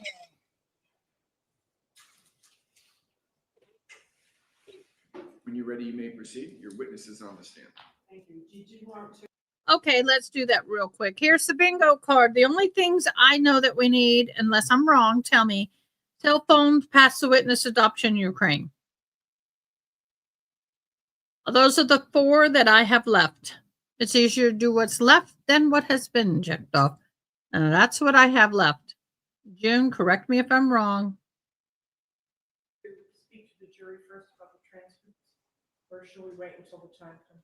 Let's wait till the time comes that Thank you you. seek to admit the video. Yes, sir. Good afternoon, Detective. Good afternoon. Will you please tell us your full name and spell your last name? Eric St. Jean. Last name is spelled ST space JEAN. What is your occupation, sir? I'm a corporal with the Northport Police Department. And tell us, what does that mean? What is the role of corporal at the Northport Police? Corporal is essentially the lowest level of supervision with similar responsibilities to a sergeant. Okay. How long have you been with the Northport Police Department? 7 years. Okay. And how long were you a detective before your promotion to corporal? 3 years. I want to talk to you about your involvement in this double homicide case. Were you assigned as the lead detective? I was. Okay. And would you please describe just generally your role as lead detective in this case? As lead detective, my roles are all of interviews, known witnesses, delegate tasks to other detectives, delegate tasks to crime scene, evidence to collect, as well as obtaining search warrants and delegating those responsibilities to other detectives. Okay. Did you yourself go out to the crime scene? I did. When did you do that? August 31st at 12 o'clock. Okay. And was there a time when you executed a search warrant at the premises of 1240 Malakote Road, the crime scene? There was. Okay. In addition to going out to the crime scene and serving that warrant, did you make any observations when you first arrived? Yes. What there did you was, sorry, there was a Oh, blood that's trail outside of 1240 that went across the yards from 1240 to 1220 and 1200 Malakote, as well as along the roadway in front of all 3 residences. Right. And where did that blood trail end? If it originated at 1240, the home of the Towers, where did it end? 1200. Okay. And who resided in 1200 Malakote Road? Do you remember? Yeah, Or if I is could there just refer- anything that would help you to refresh your recollection? If I could just refer to my notes or my Yes. report. Yes. That's number 1200 to 1240. That's a lot. Jonah Walton. Did you have an opportunity to interview Ms. Walton as part of your investigation? I did. Okay. While working the crime scene, did you recall Officer Regakis back to 1240 Malakote Road after the chase? I did. For what reason? To review his body worn camera footage, as well as his dash camera footage, and get his testimony of what he had seen thus far. Okay. And what, if anything, did you do after you spoke to Regakis and viewed his dash camera footage? Since there was already a preliminary bolo sent out, be on the lookout, Region 6, I updated the bolo to include that the suspect was on foot at this point and no longer connected to the vehicle that we had originally put out in the bolo. Okay. Were you able to give any kind of identification or description after you reviewed Officer Regakis' dash cam video? Yes, a description of the clothing that the suspect was wearing. And what was that description? It was a gray tank top with red basketball shorts. Were you able to give a physical description of the suspect slash defendant in this case? Yes. And what did you tell Officer Regakis? It was a white male, dark blonde or brownish hair, skinny, shorter male, of muscular build. Okay. All right. So just a few minutes ago, you told us that one of your tasks as the lead detective was to make sure that search warrants were written and then signed by a judge and executed. Did you execute search warrants on some of the phones that were found inside the crime scene? I did. Okay. So to include the phone found in the master bedroom, Yes. to include the phone found near Jennifer Tower's body, Yes. and the phone found in the defendant's bedroom. Correct. Was there anything of evidentiary value in any of those phones relating to this crime? There was these not. crimes. Okay. Did there come a time that you learned that the defendant had been apprehended? There was. Okay. When did you receive that information? If I could look at my notes. If it would help to refresh your recollection, yes.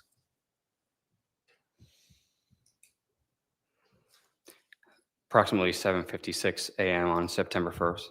Okay. And from whom did you receive that information? Officers from the Venice Police Department over the radio. Okay. So did there come a time when you encountered the defendant? There was. Okay. Tell the jury about your initial encounter with Dima Tower. Okay, June, tomorrow's bingo card, we got to put, did there come a time? Because every time I hear that, I hear, there comes a time when we heed a certain call and the world must come together as one. Every time I hear that, there comes a time, I go very, very, we are the world. Yeah, I go, we are the world every time I hear that. Where did that take place? That took place at the Venice Police Department in an interview room, an audio and video recorded interview room. He was transported there after he was picked up by the Venice police officers. Okay. I responded to the Venice police station and conducted an interview of him. All right.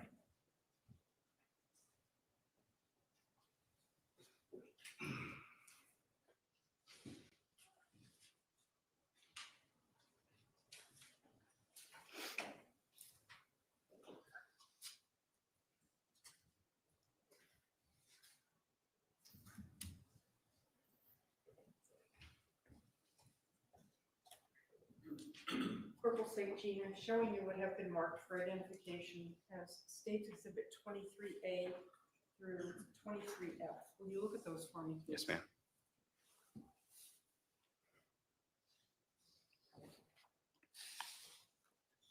Bingo, bingo, bingo, bingo, bingo, bingo, bingo. What are y'all bingoing on? Oh, that's right. I have 1, 2, I only have 3, 4. I got 4 bingos. I'd love to get a cover off.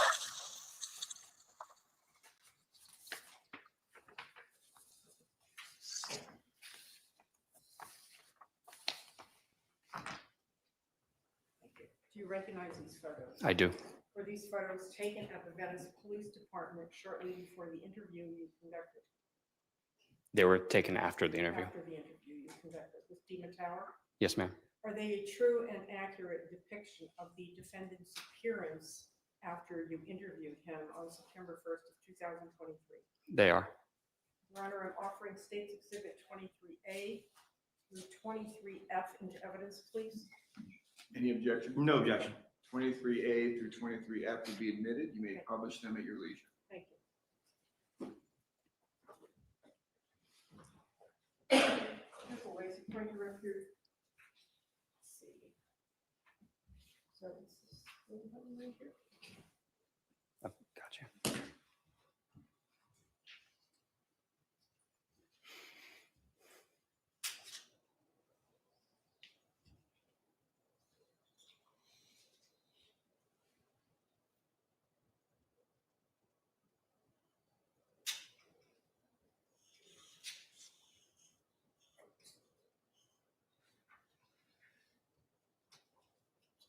So Corporal St. Jean, behind you on the screen, we're going to see some images, and I'd like you to talk about them with the members of the jury. First, we're looking at State's Exhibit 23A. And tell the members of the jury, is this how Dima Tower appeared at the interview after he was apprehended in Venice? It is.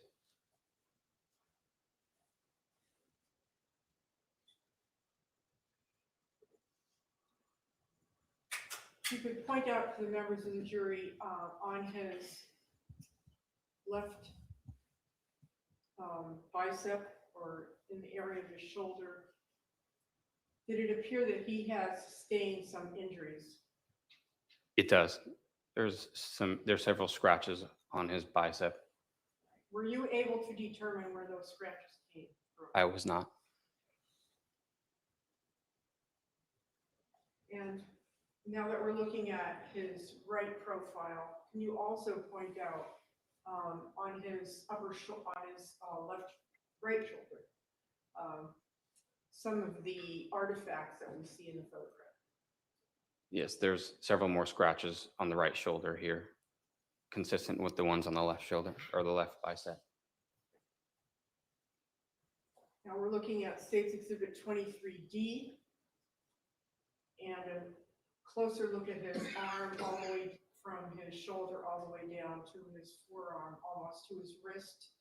And does he have scratches, bruises, different artifacts on his right arm? He does. These are the scratches we've seen in the previous photo, and then these are just the scratches on his forearm. State's 23E. Can you also just point out for the jury? Scratches and bruises on the inside of the bicep here, as well as on the forearm and the hand, as well as the actual physical fingers and palm. Okay. Does he also have blood on his hands? He does. Were you able to see that blood with the naked eye? Yes.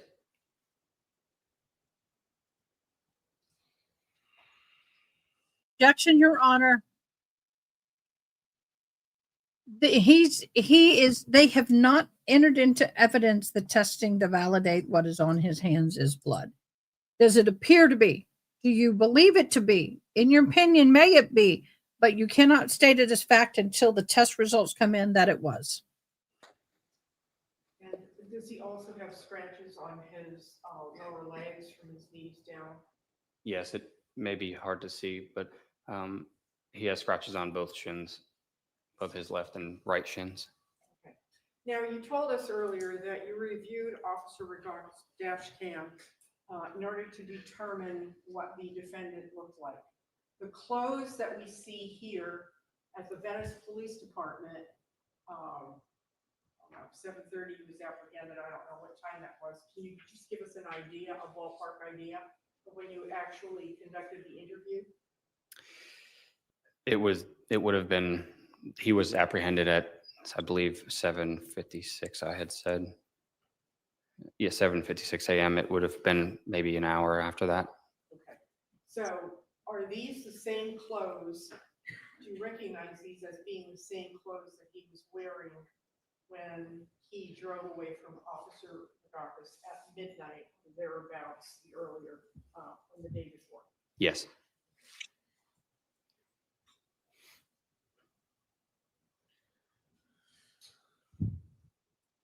Now, you have no way of knowing how he got those scratches, do you? I do not.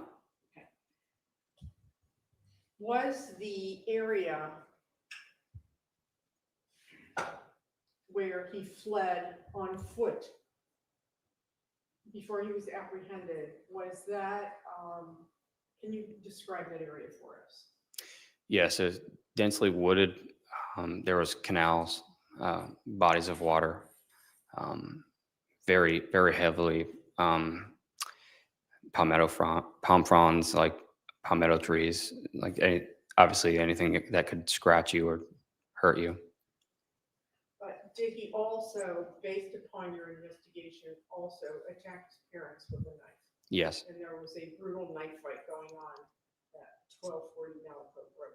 Yes.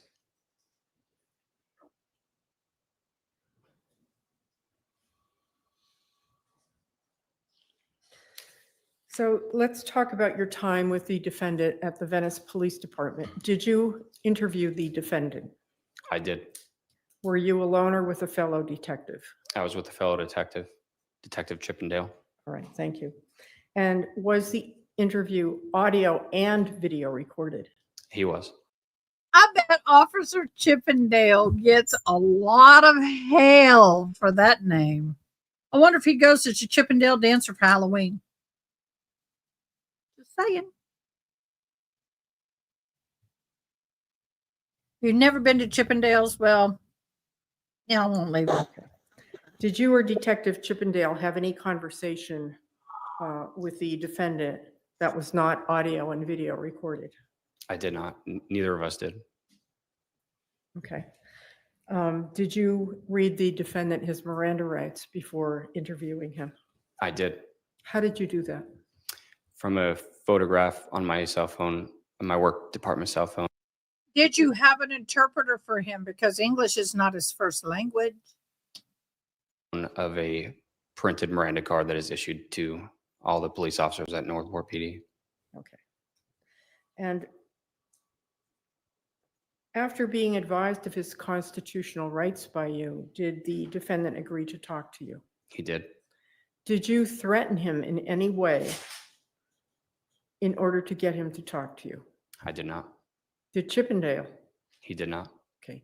Did either you or Chippendale make any promises to the defendant in order to get him to talk to you?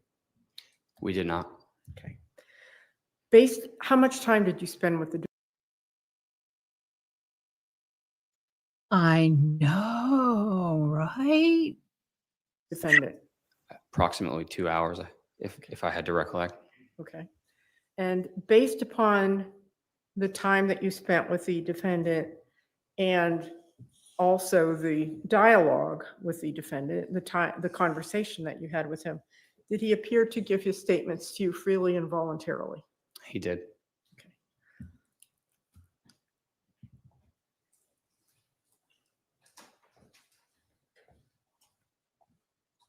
Corporal, I'm showing you what's been marked for identification as State's Exhibit 24. Hold that one, please. Do you recognize it? I do. How do you recognize it? My initials and the date. Okay. And when did you last review that videotape? 11/8/2025. Okay, just last week. Yes. Is this video recorded interview with the defendant, is it a true and accurate rendition of the conversation that you had with the defendant on September 1st, 2023? It is. Your Honor, I'm offering State's Exhibit 24 into evidence, please. Any objection? No objection.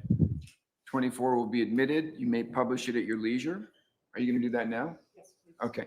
All right, folks, the witness, you may step down if you wish. I think this is about a 58-minute video you're going to watch now. But before we watch it, there's 2 jury instructions I need to give to you. Why don't you go ahead and pass out the transcript, Colin?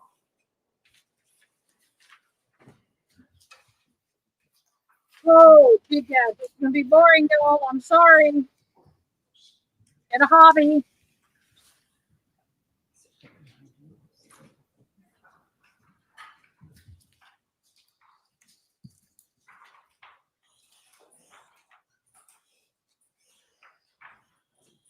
All right, 2 jury instructions. If you can listen carefully. Oh, we're still passing them out. Does everybody have one?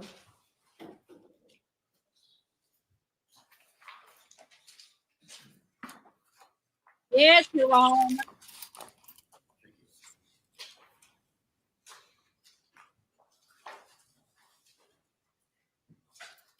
Members of the jury, you are about to listen to a recording.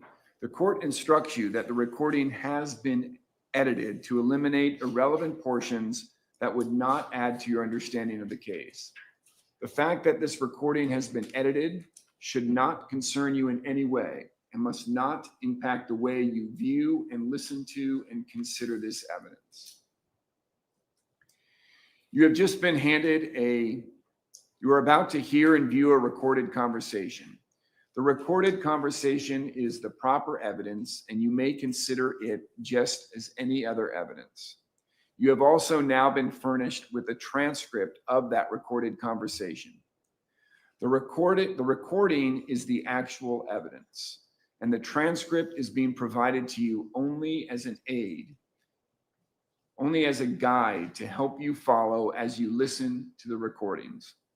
The transcript is not the evidence of what was said or who said it.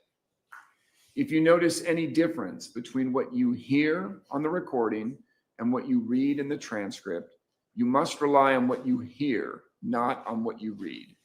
All right, state you may publish. Thank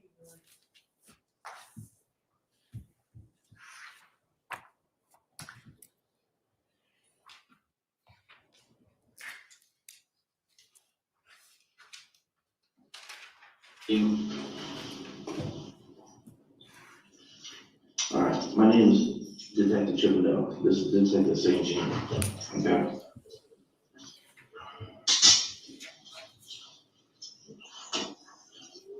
Are you hurting anyone? It doesn't matter. It doesn't matter. I'm concerned with you.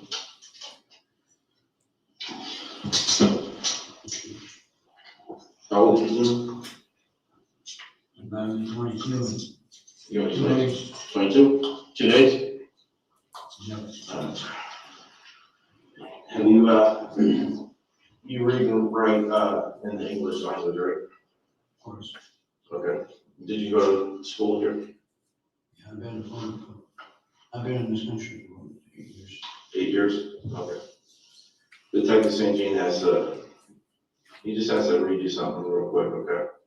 Have you ever been read your Miranda rights before? What? Have you ever been read your Miranda warning before? Do you know what that is? What is that? Your rights. Have you ever been read your rights before? Do you watch TV? Have you ever seen cop shows and movies? So a Miranda warning. That's how I know how to get away from you. Yeah. So he just has to read this to you and you can just listen up, okay? So I'm gonna go step by step and I'll ask you to explain to me what you think that line means, and we'll go back and I'll answer any questions you have if you don't understand something, okay? You have the right to remain silent. Do you understand what that means? I do. Anything you say can and will be used against you in a court of law. Do you understand what that means? I do. You have the right to talk to an attorney and have him or her present with you before and during questioning. Do you understand what that means? Yeah. If you cannot afford to hire an attorney, one will be appointed to represent you at no cost to you before and during questioning if you wish. Do you understand what that means? Yep. You can decide at any time to exercise these rights and not answer any questions or make any statements. Do you understand what that means? Yep. Do you understand each of these rights that I've explained to you? Do you have any questions? Yeah, I do. Having these rights in mind, do you wish to talk to us? So we'd like you to have your side of the story and see what happened. It's too complicated. Well, I mean, we're here to listen. I know it was a rough night last night, but we just want to, somebody has to tell your side of the story. So was it, I'm sure there's several different reasons why this happened. There is. So we just want to hear your side. So if you want to talk to us. Why? Because you know what, you're a human being, okay? You deserve to tell your side of the story.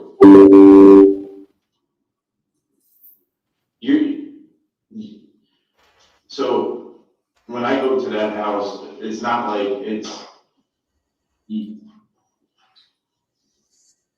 you're not that bad. You're not that bad of a kid. Come on. Yeah, I don't know. I don't know you. Well, let me get to know you. Do you need anybody to look at those scratches or Hold on. anything? Sound disappeared. I know. Give me a second.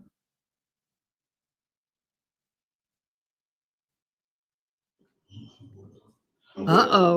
We just met you, man. We don't know your backstory, we don't know your history. We're trying to get to know you and figure out what happened, and then we very much like to hear your side of the story so we can, figure out how we can help you and if there's anything that can explain what happened last night. Are you hungry? Will be. Will be.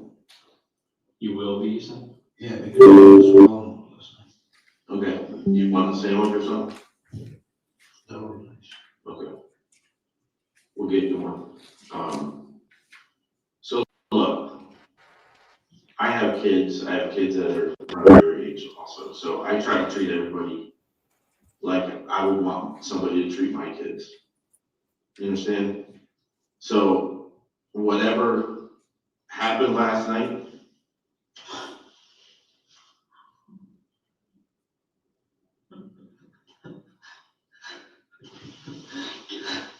it's all right to talk about it. I'm not the one to talk about it. No, I'm not the type of young man that will talk about it. you what? I'm sorry. I'm not the type of young man that will talk about it. No, you don't want to give your side of the story. It was wrong, that's it. Well, I know it's wrong, here, take a minute, you wanna eat, or you wanna? It's like a breakfast sandwich. Take a deep breath.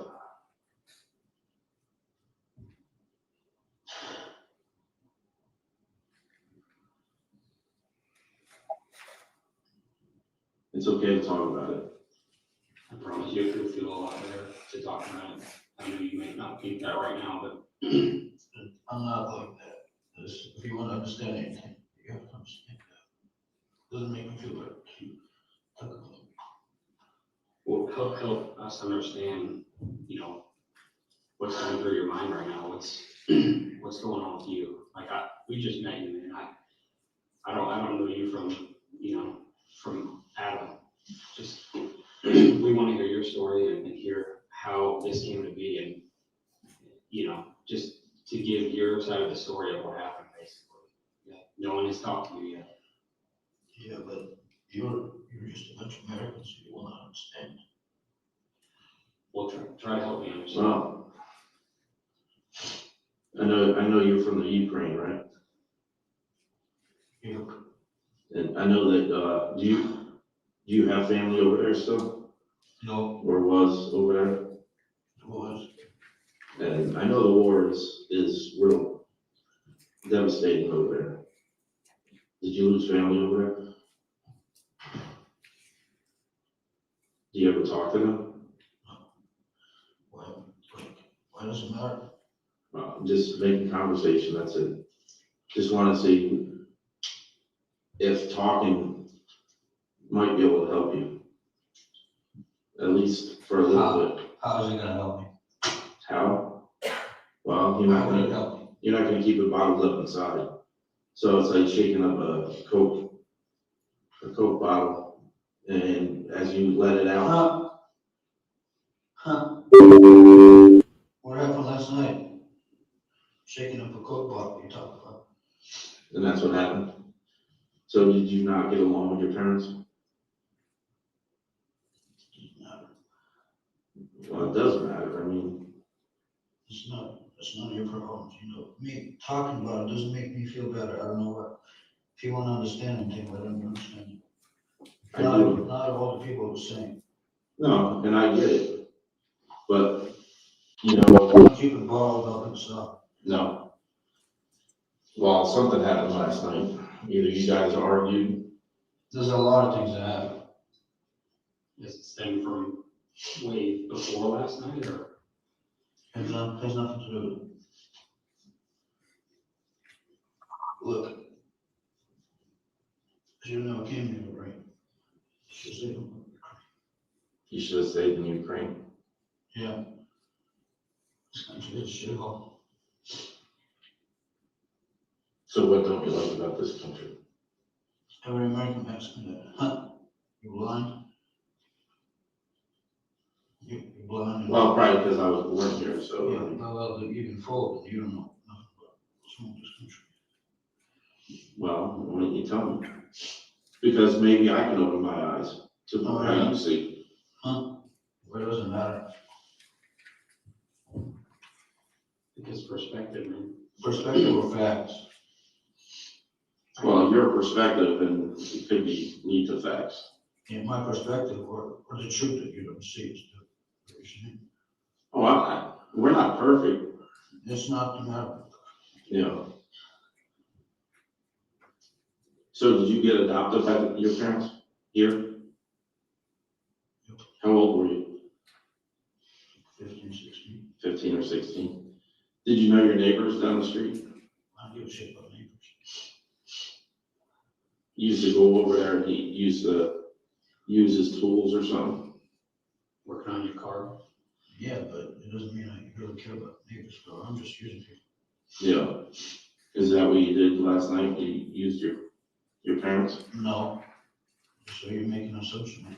Well, you said you used people. Yeah, because there's not that good people, many good people around, so I don't. Were your parents good? Did they hurt you? It's complicated to say. I don't know why.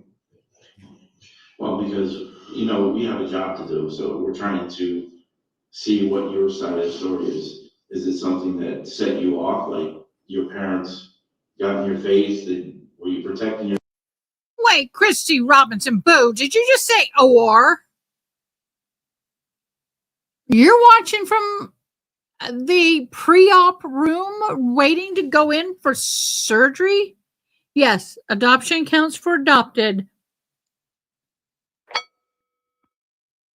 Adoption counts for adopted. All we need is cell phone, pass the witness, and Ukraine. If he says Ukraine and I missed it, let me know.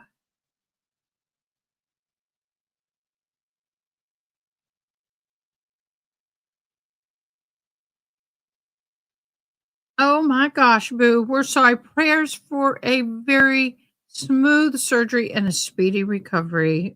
We bless you, babe. So, you know, there's so many different options. Or we just, you know, okay, so give me the opportunity to talk to you and find out, like, what you feel about everything.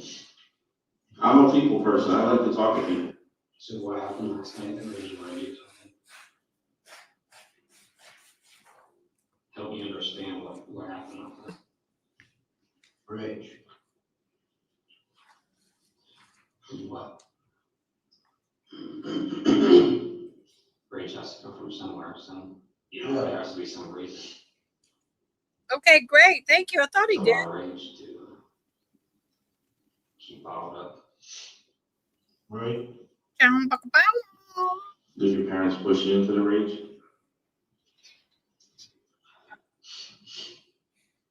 We weren't like family anymore. They weren't family anymore?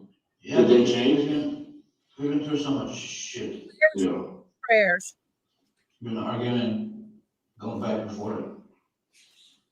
About what? What Family issues. What do you do for work or hobbies and stuff? Hobbies. Are you working right now? Or? Yeah, not right now. Right. What do you like? Sure. I'm not gonna be doing anything for. What do you like to do? Everything. So you are feeling, I mean, you are getting upset about what happened last night. So that means that you have. I mean, it's the question that you asked me. Well, why don't you ask us those questions? It's like what I want to do or what I like to do or where I work. Well, we're not robots, man. Want to get to know you. That's not what I meant. You told me that's not what I meant. What did you mean? Y'all, we are one away from a coverall, y'all. We just need to pass the witness. So come on, somebody say it. Yep, we're almost at a coverall. We like coveralls. I don't want to misunderstand.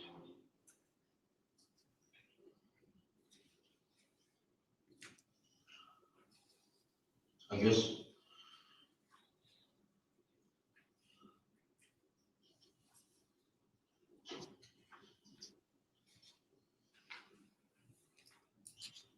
I don't know. Take your time. We're in no rush. That could have a lot to do with it. Well, I don't wanna lie, so. Well, I'm glad that you're not gonna lie. If you wanna eat, you can take a break. You wanna eat? I don't care to eat. Okay. We can get you more water if you need. Look. What do you wanna understand? I wanna understand you. I wanna hear what you were feeling. So, last night, what led up to last night? Dealing with a lot. It's probably too much to explain this. I promise you, I got nothing but time. Yeah, right, me too. And I'm willing to hear, you talk about it. I want to hear what you're going through. I want to hear what led up to last night. Why it led up to last night. What's going through your head? Why you're feeling the way you're feeling. Things that have happened to you that made you feel that way. I mean, look.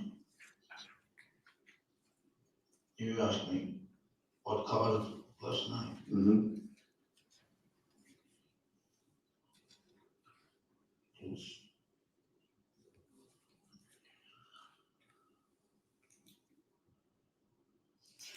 It was just maybe it was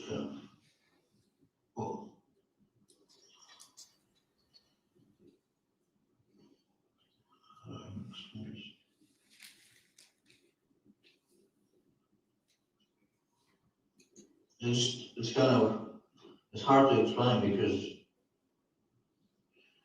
you sit there and you think you understand me, but I don't think you do.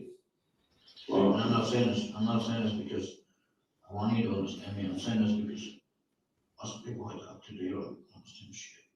Well, why don't you try us out? Because we've heard a lot of stories, especially in our career. We talk to a lot of people who So- are not your average, Sometimes Why are we on camera? well, everything, it's for your safety and our safety, so. And it has to be because we're in Venice Police Department's area, so it's however they want to do What I want to know is how did you find me? it. I think he came up upon you, so I think it was just out of luck. You think? Yeah, I think that, Are you not on right now? no, not mine. I think that Venice Police Department was just checking the store and they saw you and that's it. But you evaded us for many hours. So you're pretty good at what you were doing. So either you studied how to avoid cops or. I don't study that. No. Instincts. Just instincts. Did you have shoes or no? Yeah, they took my shoes off. Okay. No, it's a big threat. Well, it's probably their protocol. Did it have shoelaces? Yeah. Shoelaces. So it's probably just their protocol. So you didn't get hurt or anything like that. I know you have a lot of scratches and stuff like that. It's probably running through the woods, right? Yeah, it's running through a few canals too. Yeah. Are you wet? It's not too bad. You can take them off if you want, but I don't know what. So look, there's no easy way around this, Dima. Okay. It's either your side of the story or we just go with what the scene says. But I think that there's a lot more to it. There is. So why don't you just try to see if we can understand what. But what does it get us? I don't know what it's gonna get us. Maybe us trying to say, well, we could see that happening the way it did. To give an explanation of what happened last night, because right now we don't have, we just have what we can see and what's there. It's not that bad, you know. It has a lot to do with the ignorance inside. Yeah. All the shit that I've seen. What kind of shit have you seen? I don't know, like, I mean, it might not make sense. I mean, like, what, so you see this scene from what happened, and like, why do you have to come in here and ask me about it? If you, like, where does it get us if you don't ask me, or like, what's the point of this? You have to understand that, you know, we're here to do a job. I'm trying to treat you just like I would treat anybody else. So, like, we have this supposed conversation. It's just to get the other side of stories, it's just about it. You talking about the conversation we're having right now? Yeah. Yeah, I mean, We don't have their side of the story.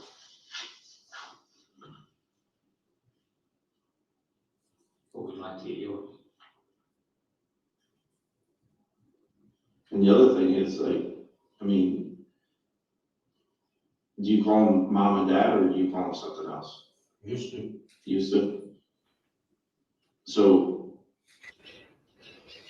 you wanna walk us through, or the other thing is, I'm worried about where did you put the knife? Because I don't want anybody, any kids or anything coming across it.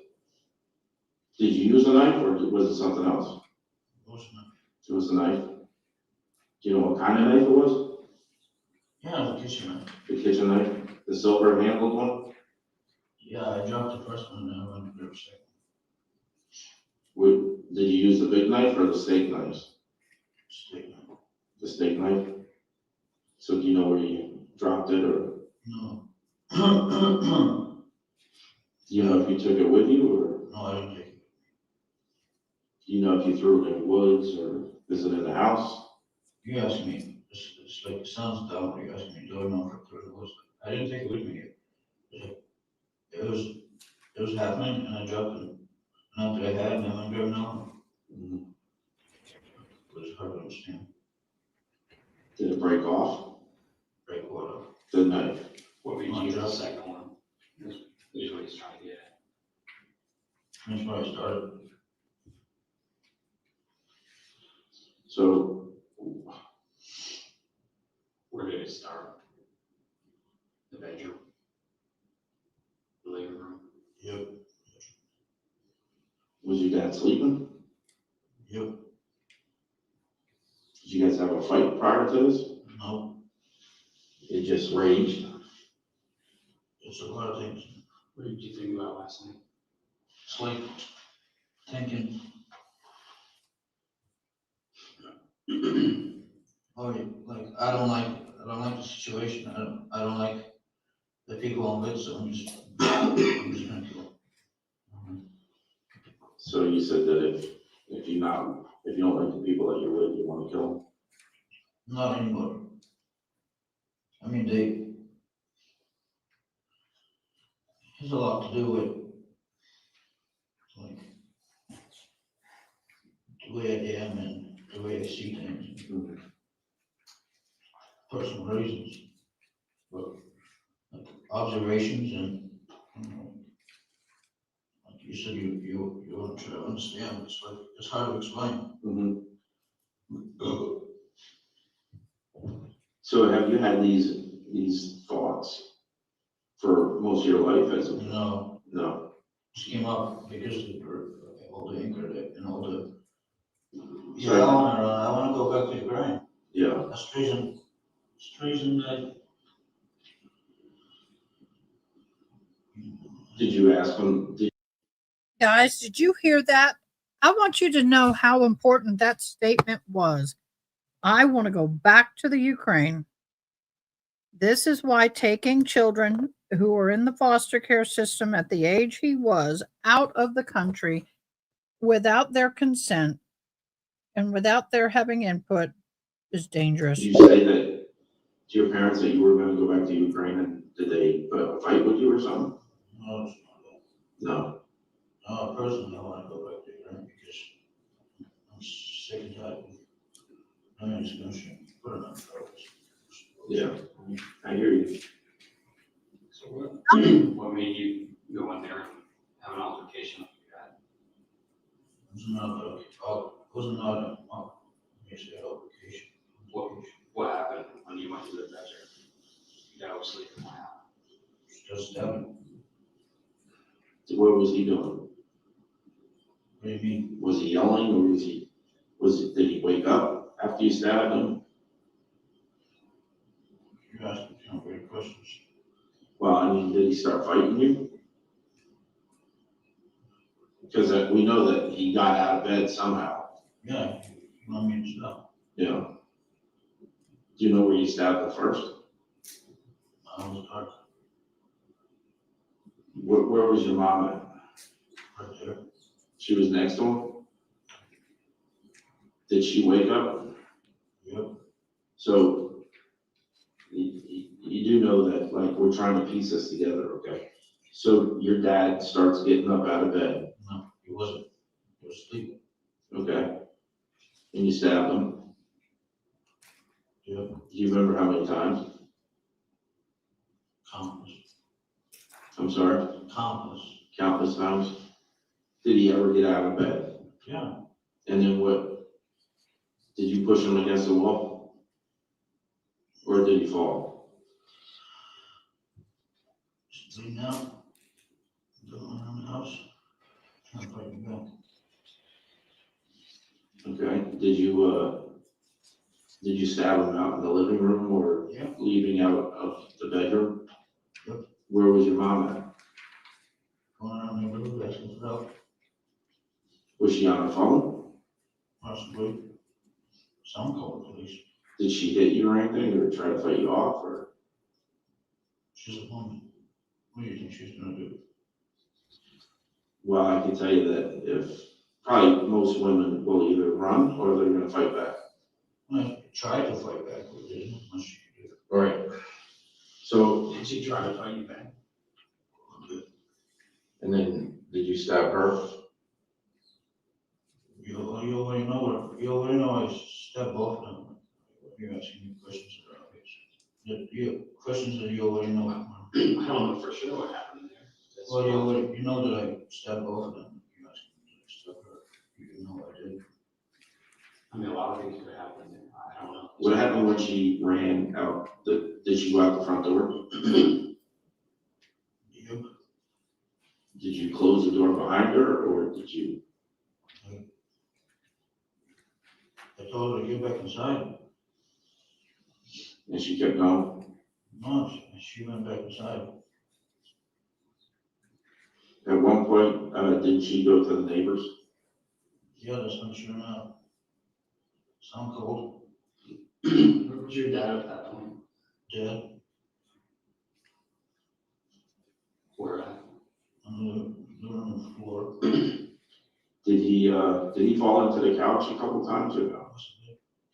Yeah, I think he did. Can't remember. Did he say anything? And this discussion's kind of, like, what, you're trying to get myself a story, but you basically get an idea of what this is. Mm-hmm. So you're trying to get myself a story, but I just brutally stabbed. And that the parents, what is there to get? When your mom came back in the house, what happened? Did you hear what he said? Yeah, I know. But we know that you stabbed your dad to death, but your mom did leave to go to the neighbors. Did you go back out there to get her, or? Yes. So did you run across the grass, or? Yes. And you yelled at her? No, I said. Mm-hmm. Where was she at that point? Okay, Chrissy, let's do a quick rundown on this one. This young man here was adopted by the couple that he red-roomed when he was 14 years old. And he was 14. and they adopted him from the Ukraine. He really didn't have a say in the matter. They brought him from the Ukraine to the United States. Everything was fine for a short time. But then things started getting worse. Tension started building in the family. He wanted to go back to the Ukraine, obviously.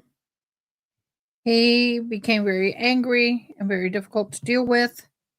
And he snapped and stabbed his father 68 times, his adoptive father 68 times. And he stabbed his adopted mother 79 times. And now we're here.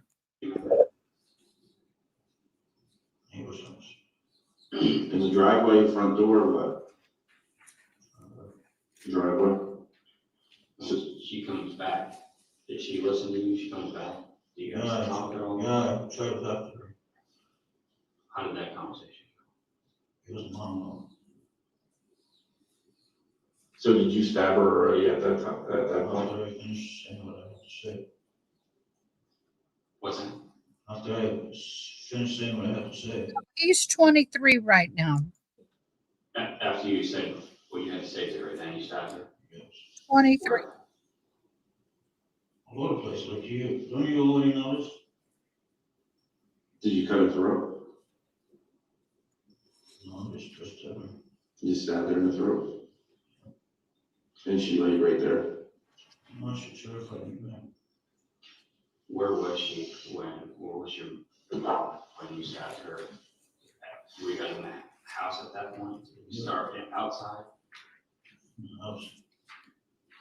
House. All the times that you stabbed your mom was inside the house? Yep. Okay.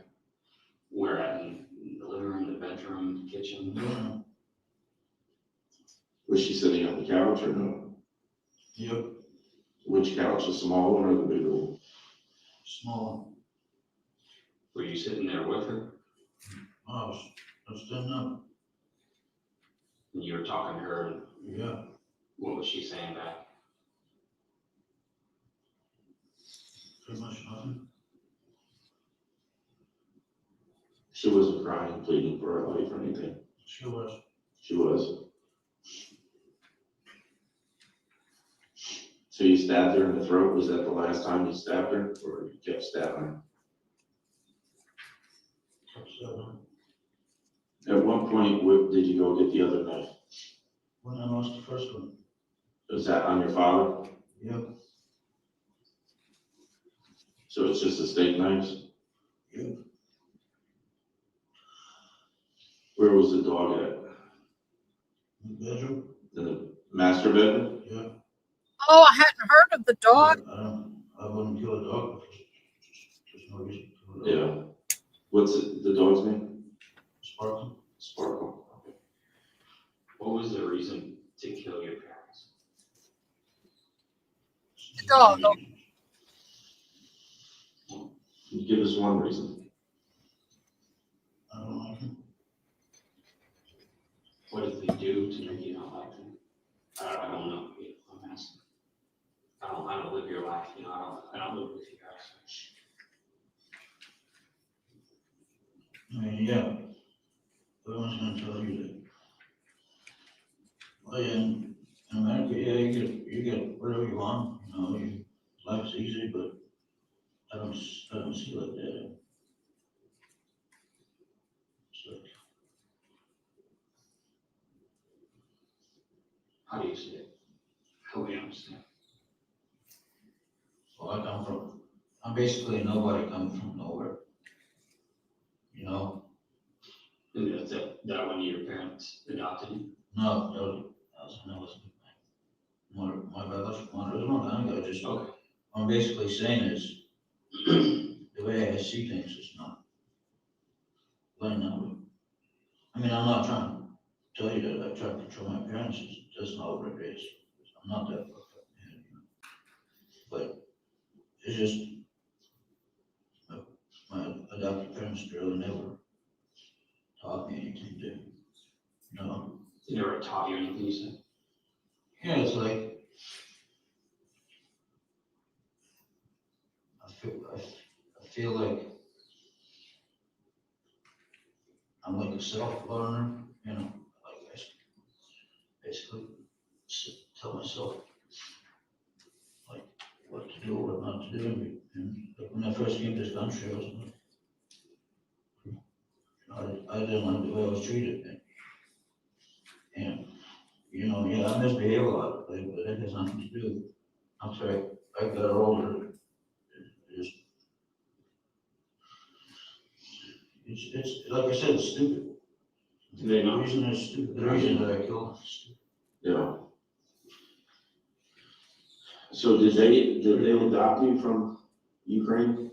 Foster care. Foster care. So you came over here and was put in foster care? No, I was foster care because my early mother died and my family picked me up, and then the truth is they didn't want to put up with me for some reason, you know. Mm-hmm. Your little family just want to put you in foster care for everybody. Did your adoptive family love you? Like, did it seem like it? Or? Yeah, they love me, but at the same time,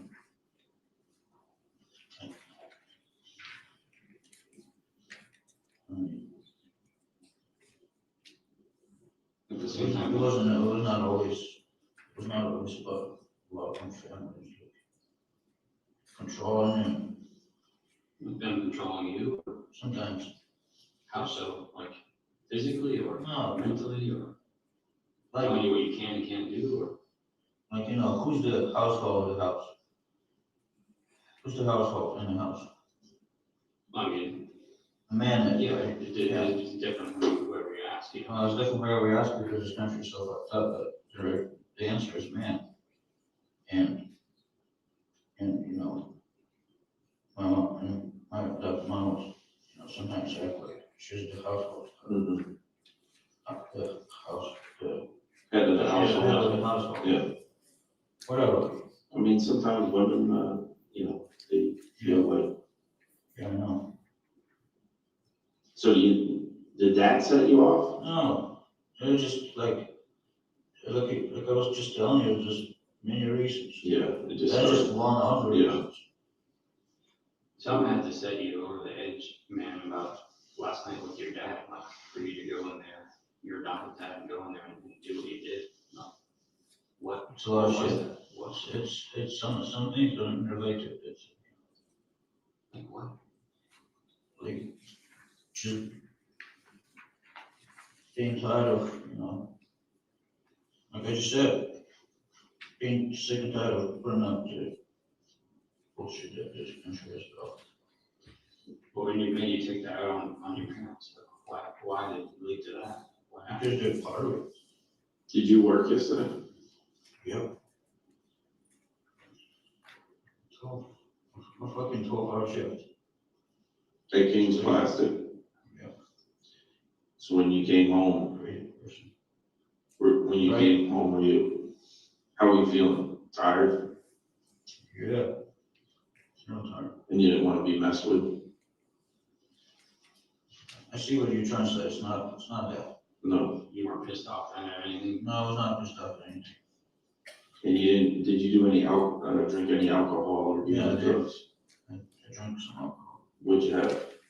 Whiskey. Whiskey. Do you drink whiskey straight or? Straight. You put it in a glass with ice or? No, just straight. And how much do you usually drink? Or how much did you drink last I night? can drink a lot or I can drink a little. Yesterday was not. I didn't drink a lot yesterday. No. But it has nothing to do with what happened. Okay, so. You might think it does because what? Alcohol doesn't affect you on your mind, but I've been mad for a long time now. Okay, so I was just trying to get at, you know, were you drunk and they pissed you off and you just lost your cool? Or you weren't drunk and you just lost your cool? Like I said, the alcohol didn't affect you. It's like, you know, I lost my cool many times, but not to this point. Where were you when you lost your cool? Sit in my car drinking. It's not, you know, alcohol, well, like alcohol just brings out the true me, you know, it's not like, you know, my anger, I try to control my anger when I'm not drinking, but, you know, like alcohol, it doesn't, like, it just makes me, just basically makes me how I really, because I've been angry for a long time, but alcohol just, you know, like, or cigarettes, you know, I smoke cigarettes, and so then, I'm so pissed off about everything. So you're sitting in your car outside, help me paint a picture. You're sitting in your car outside, you're pissed off, you're steaming off some. Is that when you decide to get out of your car and go inside? Yeah. You go inside and do you go straight to the kitchen? Do you know what happens when you go inside? Where do you go? Where do you ask me? Well, I'm trying to understand the process of what happened. You know, if you go to get my ordered, bedroom. you went in your bedroom. And then what happened? Well, I know what I'm trying to do, so I get over it. So were you having those thoughts when you were in the bedroom and then? Yep. Did they start while you're in the car? Yep. So you start having the thoughts in the car, you go into the house, you go into your bedroom, you continue to have the thoughts, and what happens with that then? Well, you know what? Yeah, but did something trigger it, or did you just say, I'm doing it? I'm doing So you go over to the kitchen and you get the knife out of the butcher block? Yeah. And then you went straight to your dad? Mm-hmm. Did you pick your dad because you knew that you have to disable him first? Yeah. And was mom sleeping in bed next to dad? Yeah. Sounds crazy, doesn't it? Well, it's your story, so. No, it's a crazy story. Like I just said, it's stupid. Reason for why I did this is stupid. Was your dad able to get back at you in any way? Like, was he able to manhandle you at all or no? Try to. No, I'm struggling.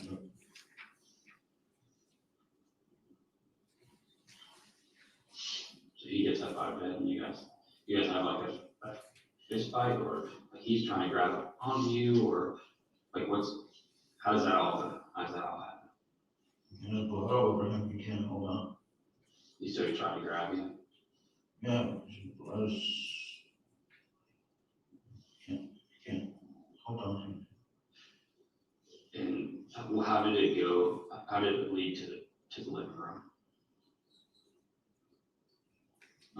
Trying to get away from me, I guess. Okay, you followed him into the living room? Yep. I know I really had a good family before I came to this country, and when I came here, I was already basically on my own, with my own world inside my head. And you come here and you have to put up with someone else.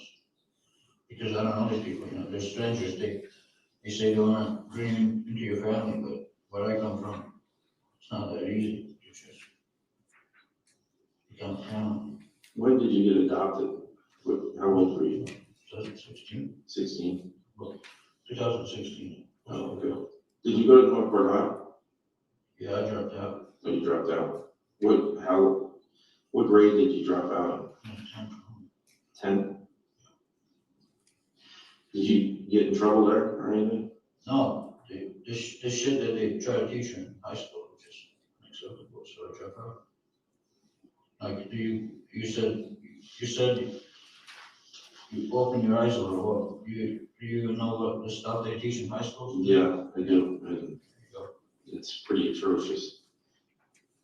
But well, I saw that when I first went to high school, and I don't do it. yeah.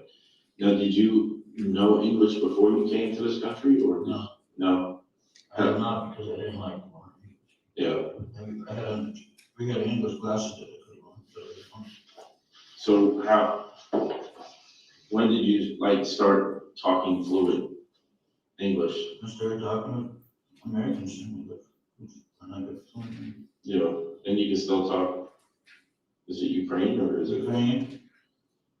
Yeah, I can try. It's been a while. Yeah, Russian. I've been speaking Russian too. okay. You speak any other languages? No. No. So did you try cleaning up? No. Cause Clean up the knife and put it back. you cleaned up the knife and put it back. How many, so there was 2 knives in there? Or was the whole? 2 steak knives, 2 dressing wash. Okay. Did you watch both knives and put them back? I wasn't trying to find the element. I should. The first one? Well, the thought was going through my head is I should have left earlier, so, because I know the area, and I could have got away from police. I could have got away from police chasing me, because I knew the area, and when I was driving on the highway, I knew what I should have done, but I did. But I still got away from it. So you did see the police there? Yeah, they pulled up from all this, from everywhere. Did you hear what the police officer said to you? I don't give a shit. No, but I mean, you know. I didn't, I Did heard he say something? I heard something. Okay. So the knife that you cleaned up and put back in the butcher's block, do you think that was the first one or the The second? second one. Like the way you asked me that question, so I think that was the first one, that was, well, maybe, yeah, I guess I get it where you asked me that, but same time, it's like, I know it was the second one, Okay. so I couldn't find the first one. Did you get cut? In your hands? Because trying to stab somebody with a steak knife the way I was doing it, you hurt yourself too. Is it bad? Can I see your hands? It's not that bad. Did you get it in there? Yeah. And then, yeah. How are you stabbing? Was it just going Different top ways. to bottom? Do you mind showing me? I mean, it was like, sometimes I would barely hold a knife and still stab them, you know. Whatever. Did you get a lot of blood on you? Yeah. Did you try to rinse it off or? See it right now. Well, I rinsed most of it out. Like I said, I was trying to, because I know how fast police respond, so I was trying to get away as fast as I can, but it wasn't like, no, I could have actually drove on a highway without police chasing me. But washed myself up. No, I had to swim in a few canals. That's how I got everything washed up. Okay. Get away. Because I was watching helicopters driving. And that's hardest thing to get away from. Did you expect to meet a cop outside? I don't give a shit. I just get on my phone and leave. No, I know that. I didn't know. Yeah, I'm pretty sure I did it because you know that someone called. Someone had to call. So it is messed up, though. You know it and I know it. What you did? Yeah. So where were you gonna go to? Like, I was gonna try and go to like Orlando port and try to find some kind of ship and get on and leave. Like sneak into the ship because I just want to get to the party. so were you gonna try to go back to the Ukraine or? Yep. Yeah. That's what I've been trying to do. You know, we had a lot of family issues and I really wanted to. God. I really want us to be family again because we were not really like home. Yeah. Did you guys get, like at first, you We were got all along right, first. and then Yeah, it was all right. what happened that you guys kind of separated a little bit? Was there some issues? It's just the past. Your past, their past? No, our past. It is just, like I said, it's too complicated to explain. I don't even feel right to explain. But it's the past that triggers me. Did they ever hurt you? No. Okay. I was just concerned about that because, you know, sometimes people will adopt or foster and then they'll abuse. Yeah. So, obviously, we know your side of the story of what happened, but I'd really like to know if you would tell me some of the things that specifically made you feel that way? Like what led up to that? You know, I know you said a couple of things, you know, your past, when you're younger, just your childhood and stuff like that, but what are the other things specifically with your parents that, that caused you to explode? I honestly don't know how to explain that. You know, try to think about it, it's not. Are you willing to try? Not right now.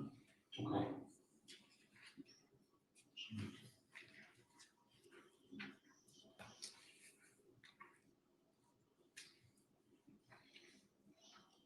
I don't know, it's,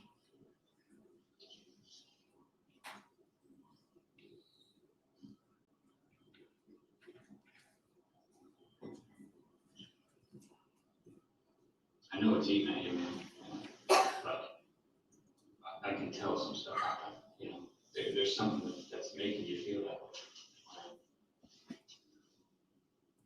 yeah,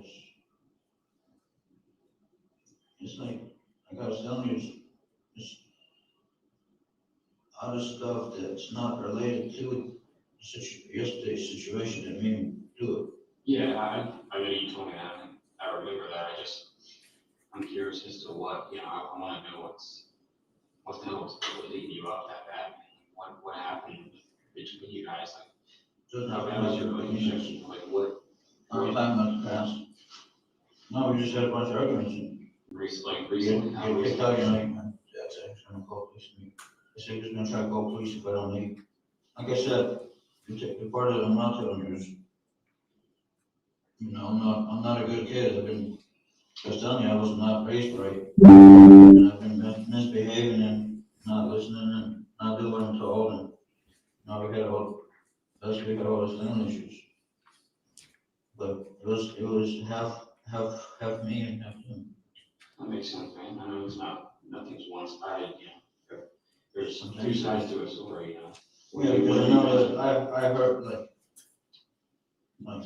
I was mad at, they were mad at you, and I was mad at them, you know, I was like, my mom like cares about me more than my dad does, and then he says that I don't need marriage, because apparently not.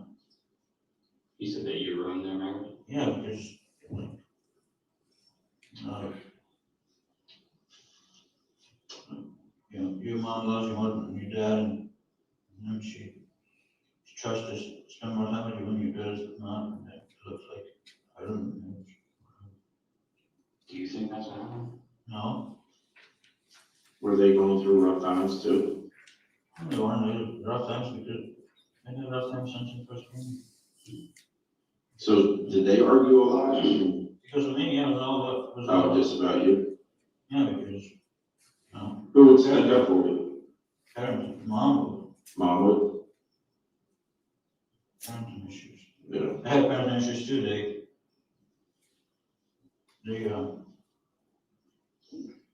and they knew it too. We had conversations. Were they from Florida? No, Where are they from? mom's from my dad's from Massachusetts. Did they get married or meet down here? Or? Yeah. Yeah. How long were they married? Do you know? 20-something years. Probably. And were they real estate agents or? Yeah, when I first came here, doing the house. Mom and dad? Yeah, that was one of the first things I had to do when I came here, go on houses. Well, Places in some house. Mm-hmm. What does mom do now? What? What does mom do now? Like, what does she do for work now? What she did for work? Yeah. I don't know, like help advertise properties, I think. Put them out there so people. So your mom and dad were both doing real estate still? Like, Somewhere. Okay. Did they scratch you in the fight? When you were stabbing? Maybe, but it doesn't matter, I think. Are these all from These are all from running away from police because I crawled to impossible. Bushes. But, yeah, I guess, my mom did like, basically advertising properties for whoever, so they see it. Do you remember what your mom said at all last night when you guys were talking after you killed your dad? She didn't say much. What did she say? Do you remember? Like I said, she didn't say much. Did she say she loved you? No. She didn't say that. No. Right. Did she ask you to stop? When? At any point? When you guys were talking, you said, I believe you said she was sitting on the couch. Yeah, she And you were was standing there talking to her. What did she say to you then? She said, I'm bleeding cold ambulance. What did you tell her? I just ignored her. Like, why would I do that? Did you stab her again after that? Yep. Do you remember her? No, it's just all over the place. You weren't gonna call for an ambulance? Why would I? I don't know, just want to ask. No, I wouldn't. So I think what Detective St. Jean's trying to get at was, we know that you were having problems with your dad, your mom stuck up for you whenever, the arguments were going. So we have didn't. great family issues. Yeah, but, Sometimes. so did you have like a feeling of remorse after you stabbed your mom and she's asking for an ambulance? You didn't feel anything? Did you want to make sure that she was dead before you left, so you were hoping to get away with it?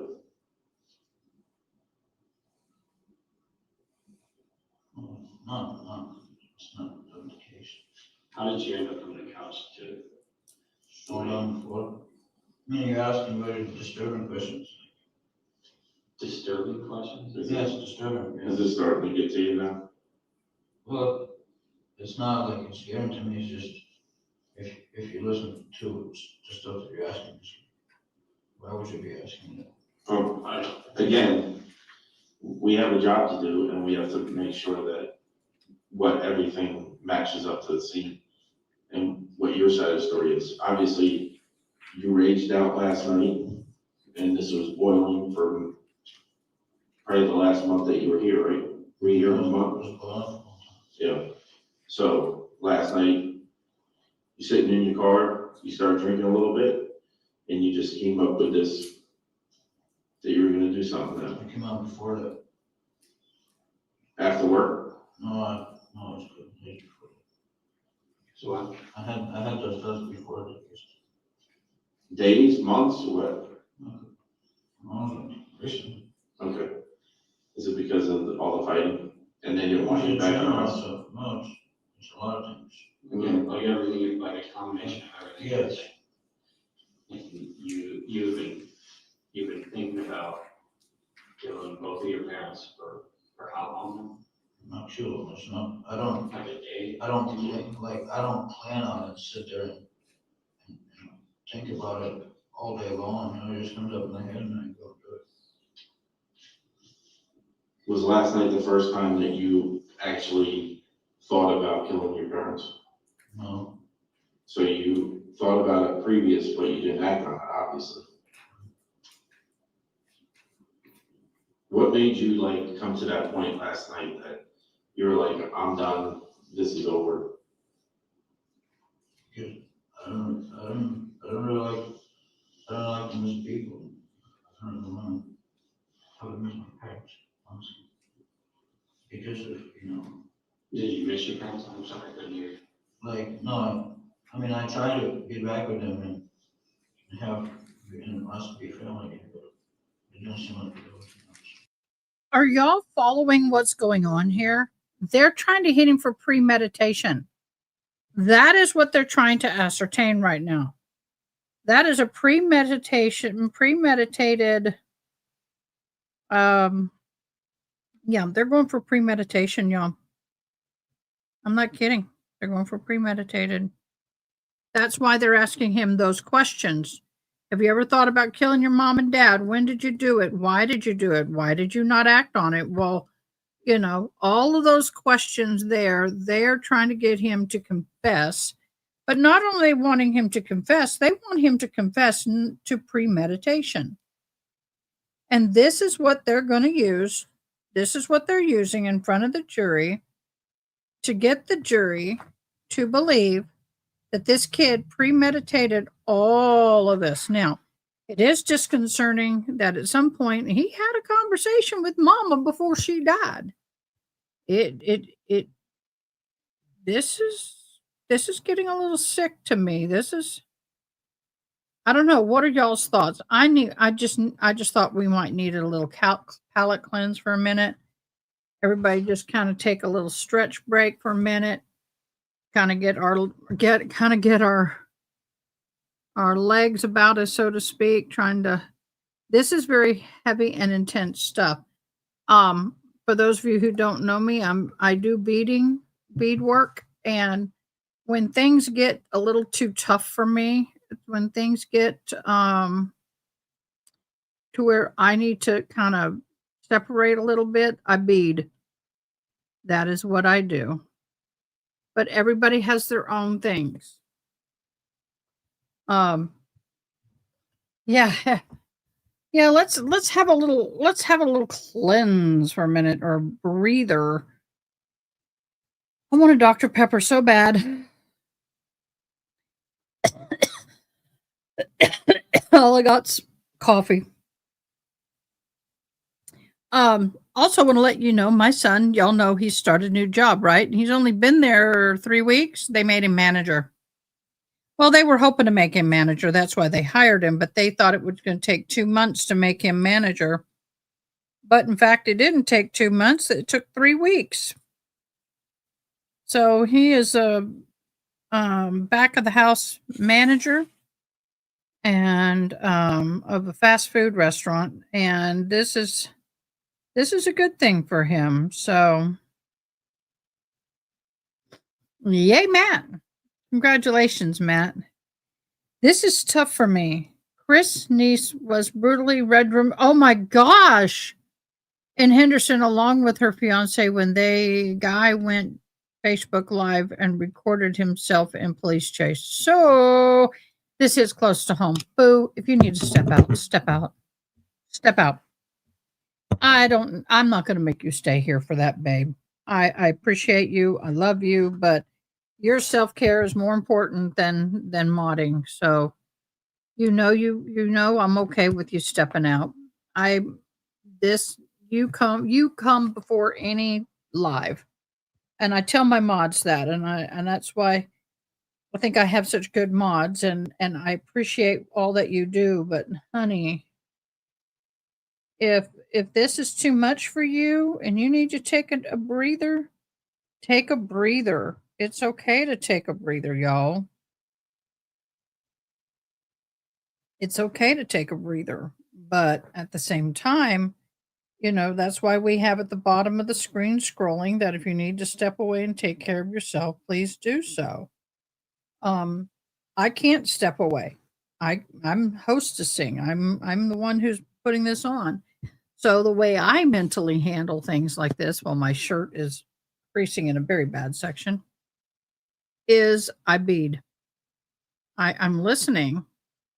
I'm monitoring. My ears, or so to speak, are to the grain. So I have a phone down here with the captioning.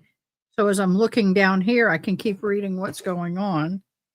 And I feed. I'd like to get, maybe by tonight, get all 4 sides with this section. And then I'm going to stair step them into points. Hopefully.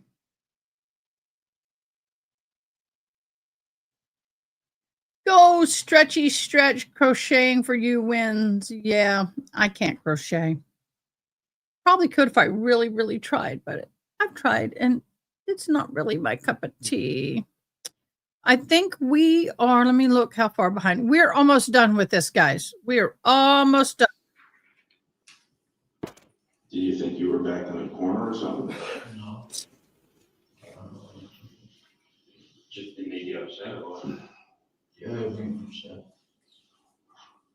Nothing's, feels like nothing's going right for me.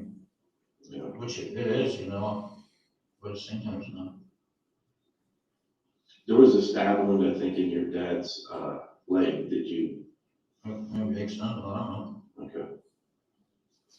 But everything else was you meant to do. How did your mom make it to, I know I've already asked you this, but we didn't really kind of elaborate on it. How did your mom make it from the couch to where she's laying on the floor? Fell down. She stood up and Yeah. did she crawl at all? Was she able to try to get away from you or? Yeah. Yeah. Was she trying to crawl to your dad? Possibly. She had a towel there. Where did that towel come from? That's how that house was put this upon. I'm sorry, what? Oh, that town floor house. That's what it was. Oh, for the dog. So the towel that was on the sink, That was used. where'd you get that towel from? Your bathroom? Is that what the drops of blood on your bathroom floor was? Blood was yeah. Yeah. Did you go anywhere else besides your bathroom and the master bedroom and the living room? Did you go into my bedroom? Make sure I grab it. You went to your bedroom? Yeah. What'd you grab? Like a Laptop, phone, money, and like drinks. I want to have something a lot. Mm-hmm. Where's all that stuff now? It's in the car. So you didn't get a chance to grab any of that stuff? No, just cut out the gun and shut it on. All right, Deputy, if you can collect the transcripts back from our jurors. You can turn the lights on. I'll turn them on, actually, I got it.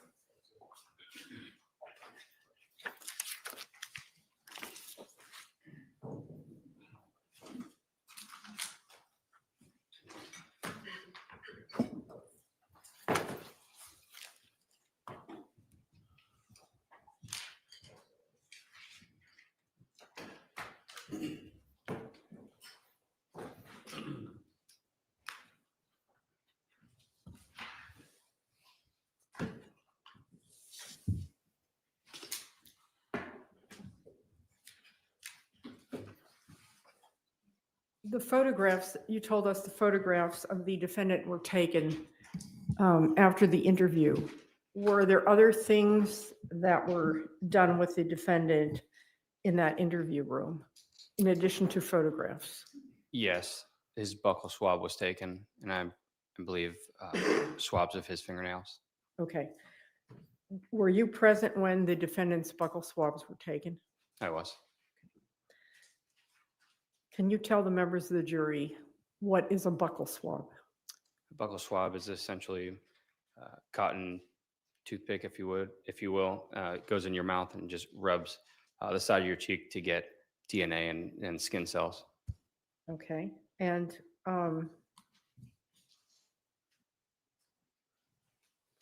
Did you have a warrant or did he? Where are we with this witness? We're 5 o'clock right now. 2 minutes. Oh, you're almost complete? Okay. Yes.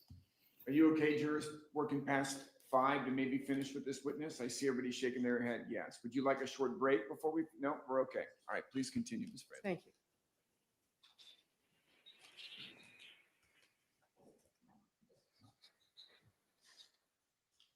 Corporal, when now showing you has been marked for identification since State's Exhibit number 25. Without opening this, are you able to identify the markings from the Venice Police Department? Venice Police Department? Northport Police Department, I beg your pardon. And Florida Department of Law Enforcement that ultimately received these buccal swabs from the defendant? I do. Your Honor, I'm offering states number 25 into evidence. Any objection? No objection. 25 will be admitted. Thank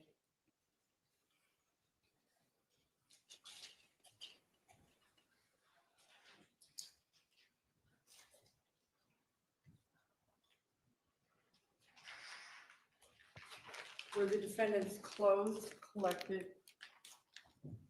They after were. his interview? Yes, they were. Okay. I'm now showing you what has been marked for identification as State's Exhibit number 26 and also State's Exhibit number 27. Can you look at those two items, please?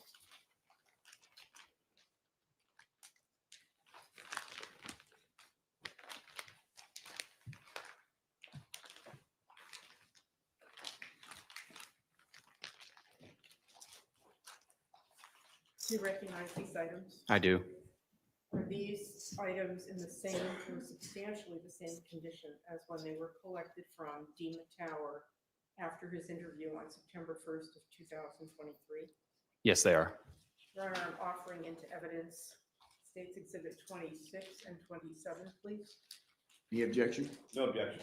26 and 27 will be admitted. You may publish at your leisure. Thank you.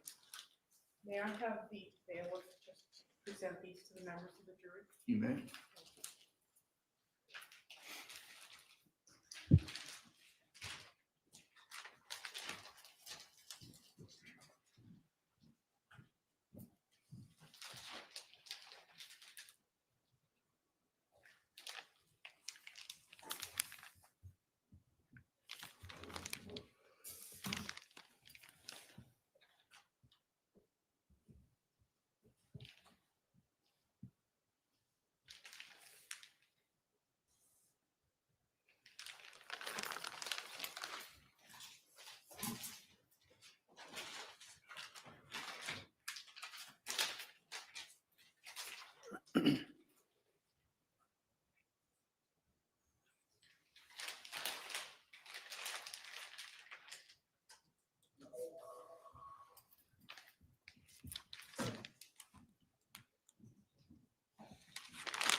Thank you very much. Yes.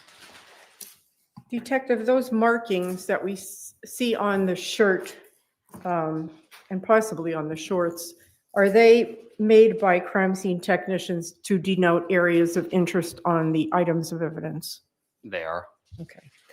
The person who admitted to planning on stabbing his parents, Jennifer and Robbie Tower, stabbing them to death, do you see him here in the courtroom today? I do. Can you please point him out and identify an article of clothing that he's wearing? He's sitting right there in a blue long sleeve dress shirt, button-up Okay. dress shirt. Without a jacket? Because there are Correct. two people wearing blue shirts. Correct. Without the jacket? Okay. Ma'am. Your Honor, may the record please reflect that this witness has identified the defendant. Record shall so reflect. Thank you, Your Honor. Detective St. Jean, or Corporal St. Jean, I have nothing further at this time. Thank you.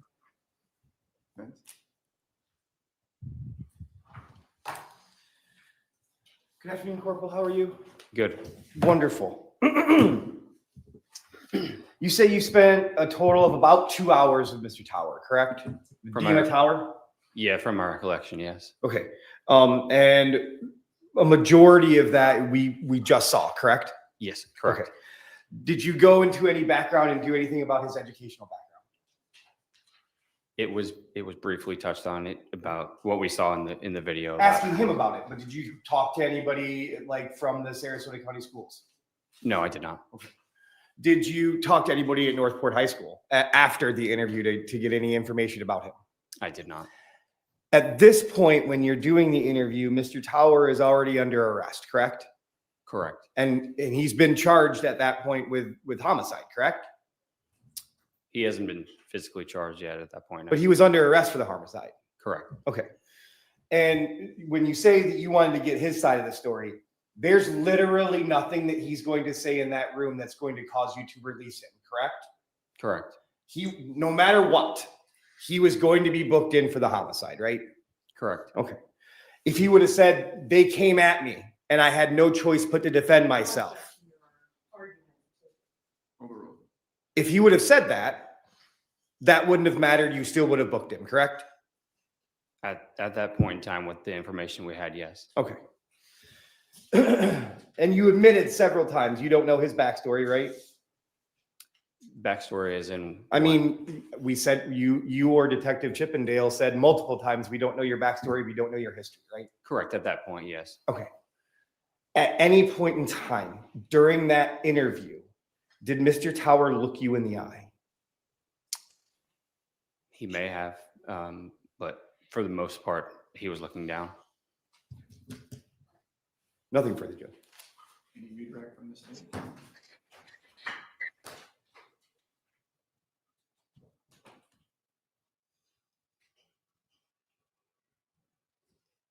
Do you typically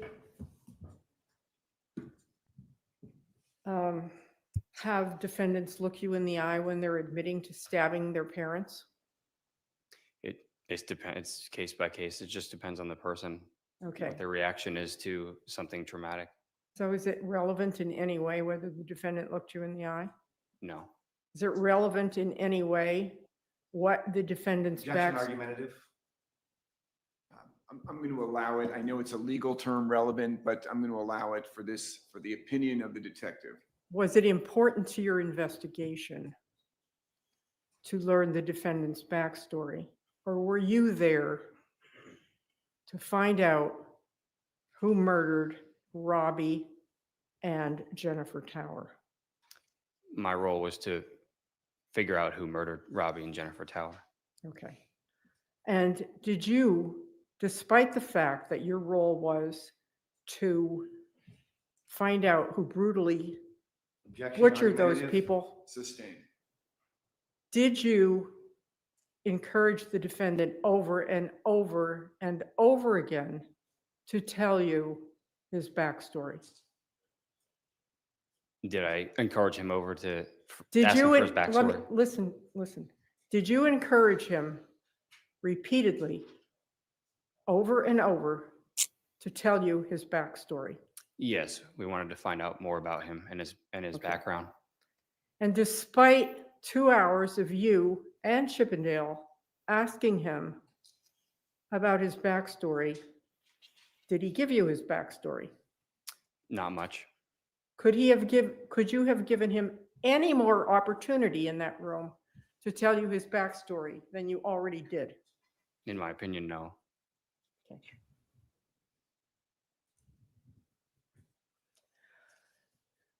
When you talked to Mr. Tower, did he admit over and over again to stabbing his parents? Objection outside the scope. Overruled. Did he admit over and over again through 2 hours of questioning that he killed his parents and thought about it before he did it? He did. Thank you. Nothing further. The witness free to step down. No objection, Judge. All right, you may step down. Thank you. All right, we're going to adjourn for the day. Jurors, it's 5:06. Let's start up at 9 o'clock. Does that work for everybody? I forget it. Before we do that, we have to talk to you about witnesses. Okay. Why don't we do this? Why don't you folks take a quick restroom break? I'm going to find out what's happening with the case, and I'll let you know what time we'll start in just a moment, okay? All jurors, please stand, leave notepads face down, turn it over. It'll be a very short break, okay?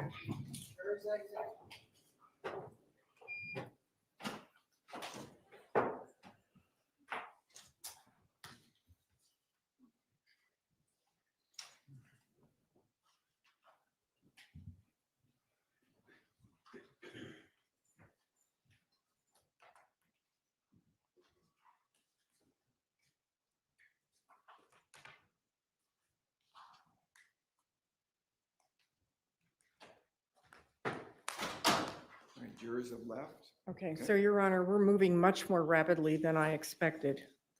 Tomorrow, we only have 2 witnesses. One is Charlene Webster from Florida Department of Law Enforcement, and the other is Dr. Vega. Dr. Vega is not available until 1 o'clock. Ms. Webster can't be here till 11. So my suggestion is, if the court agrees, that we should do charge conference Yes. in the morning and then get into our last two witnesses. And after Dr. Vega testifies, actually, we could have him here at 1 o'clock. After Dr. Vega testifies for about an hour, the state will rest its case. Mr. Gilman, any defense witnesses, sir, other than perhaps your client? If Mr. Tower decides that he would like to testify, that would be the Okay. that I would anticipate. So if you could speak to Mr. Tower this evening before you leave, the state is going to rest after. So we're going to go to closing arguments tomorrow, y'all. Wow, this is a wham bam, thank you, ma'am. Don't like that phrase, but it fits. Dr. Vega in the mid-afternoon. So if Mr. Tower is going to testify, we'll do that immediately thereafter, tomorrow afternoon. State have all rebuttal witnesses here. If Mr. Tower chooses to be a witness, we'll start with, I'll tell the jurors to come back at 11. We'll start at 9 o'clock and discuss jury instructions, okay? That's fine, and just for as far as the rest of the scheduling goes, it would make sense at that point to finish all the testimony and then come back Friday morning and just do jury instructions, closings, verdict on Friday. I don't disagree. State? Yeah, that makes Friday sense. morning. So we'll start, the jurors will come in soon after 11. We'll take the test. The state's going to call Charlene Webster. We'll break for lunch. We'll come back at 1 o'clock with Dr. Vega. State's going to rest. We'll hear motions. If Mr. Tower is going to testify, it'll be soon thereafter. Let's call it 3 o'clock-ish. If not, if he does, then we'll take any rebuttal witnesses from the state and then we'll adjourn for the day. And we'll come back, either way, we'll adjourn for the day. We'll come back Friday morning with me reading jury instructions and your closing arguments, and we'll send them out to deliberate. Does that work? So this is, no, wait, today is Wednesday. My gosh, I keep thinking today is Monday. I literally keep thinking today is Monday. And I was going to have a shit fit that we had to wait 2 days, but technically it's not. It's Wednesday. So we got the trial today. Tomorrow's Thursday, then Friday. Okay, I can do that. We're going to have to discuss our stuff. We're going to begin at 9 o'clock tomorrow. We'll take our initial look at jury instructions, okay? Yes, sir. Wow. I sent them to Ms. Peters. Okay. All right, let me bring the jurors in and give them the schedule. Okay, I'm not going to listen to all that because it's already 4:30 and then they close. So we're good.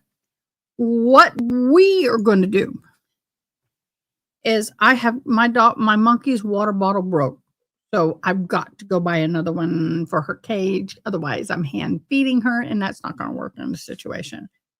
So what we are going to do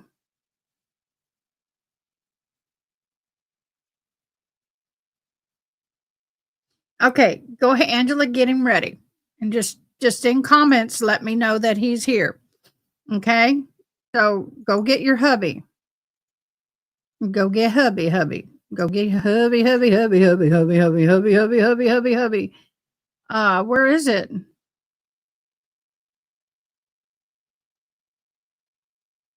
Oh, wrong one.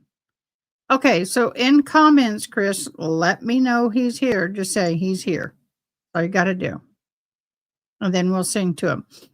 So, I've got to go to Walmart real quick. Now that literally is just a few minutes ride for me, but I have it set at 6 o'clock to go live for the Devin Michaels trial. We're going to zoom through that tonight.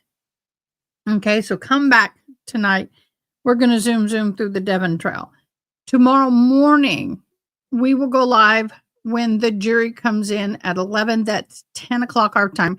I don't want to sit through all this jury discussion, jury forum discussions. We will hear it read aloud in court.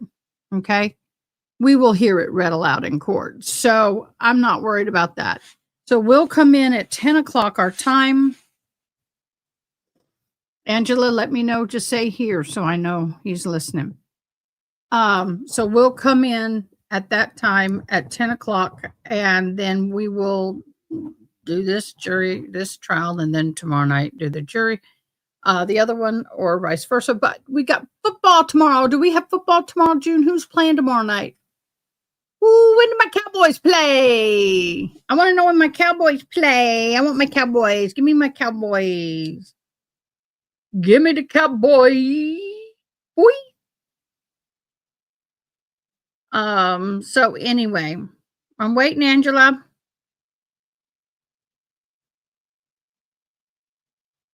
See, the other trial's only going for 3 hours and 45 minutes, and that is including a lunch break or an afternoon break. So let me know, Bo. We're waiting for you and your hubby. We got the hubby got a birthday.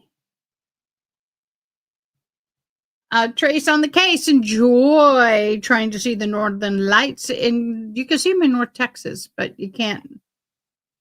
Yeah, it's like camera line visible on horizon and visible overhead. So, yeah, we're not going to get to see the northern lights. And where I live, yeah, we never get to see those things here. Hold on. He's here. Hey, Chris. Chris, baby doll. Baby doll. Guess what?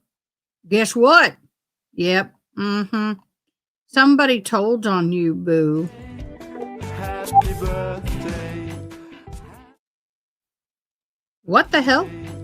Happy birthday to you.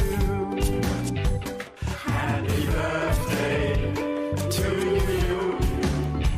Happy birthday to you. Happy birthday. Happy birthday. Happy birthday to you. Happy birthday. Happy birthday. Who doubled it? Who doubled it? Was that you? You got double birthdays, boo. You got double birthdays. We didn't plan that very well. But Chris, happy birthday. May it be blessed. May this year be full of blessings and health and happiness and wealth. And we appreciate you and who you are. And we appreciate and bless you for taking care of that lovely bride of yours. Go have a nice bike ride, get some fresh air, do something fun for yourself. And we just want to let you know how much we love and appreciate you. So happy birthday. We're really glad you came. Happy birthday from the Yadas gang. Last year was crazy. Yeah. So anyway, I hope you have a great birthday. I know you're the one that cooks in the house, so if you're cooking yourself a special meal, enjoy it.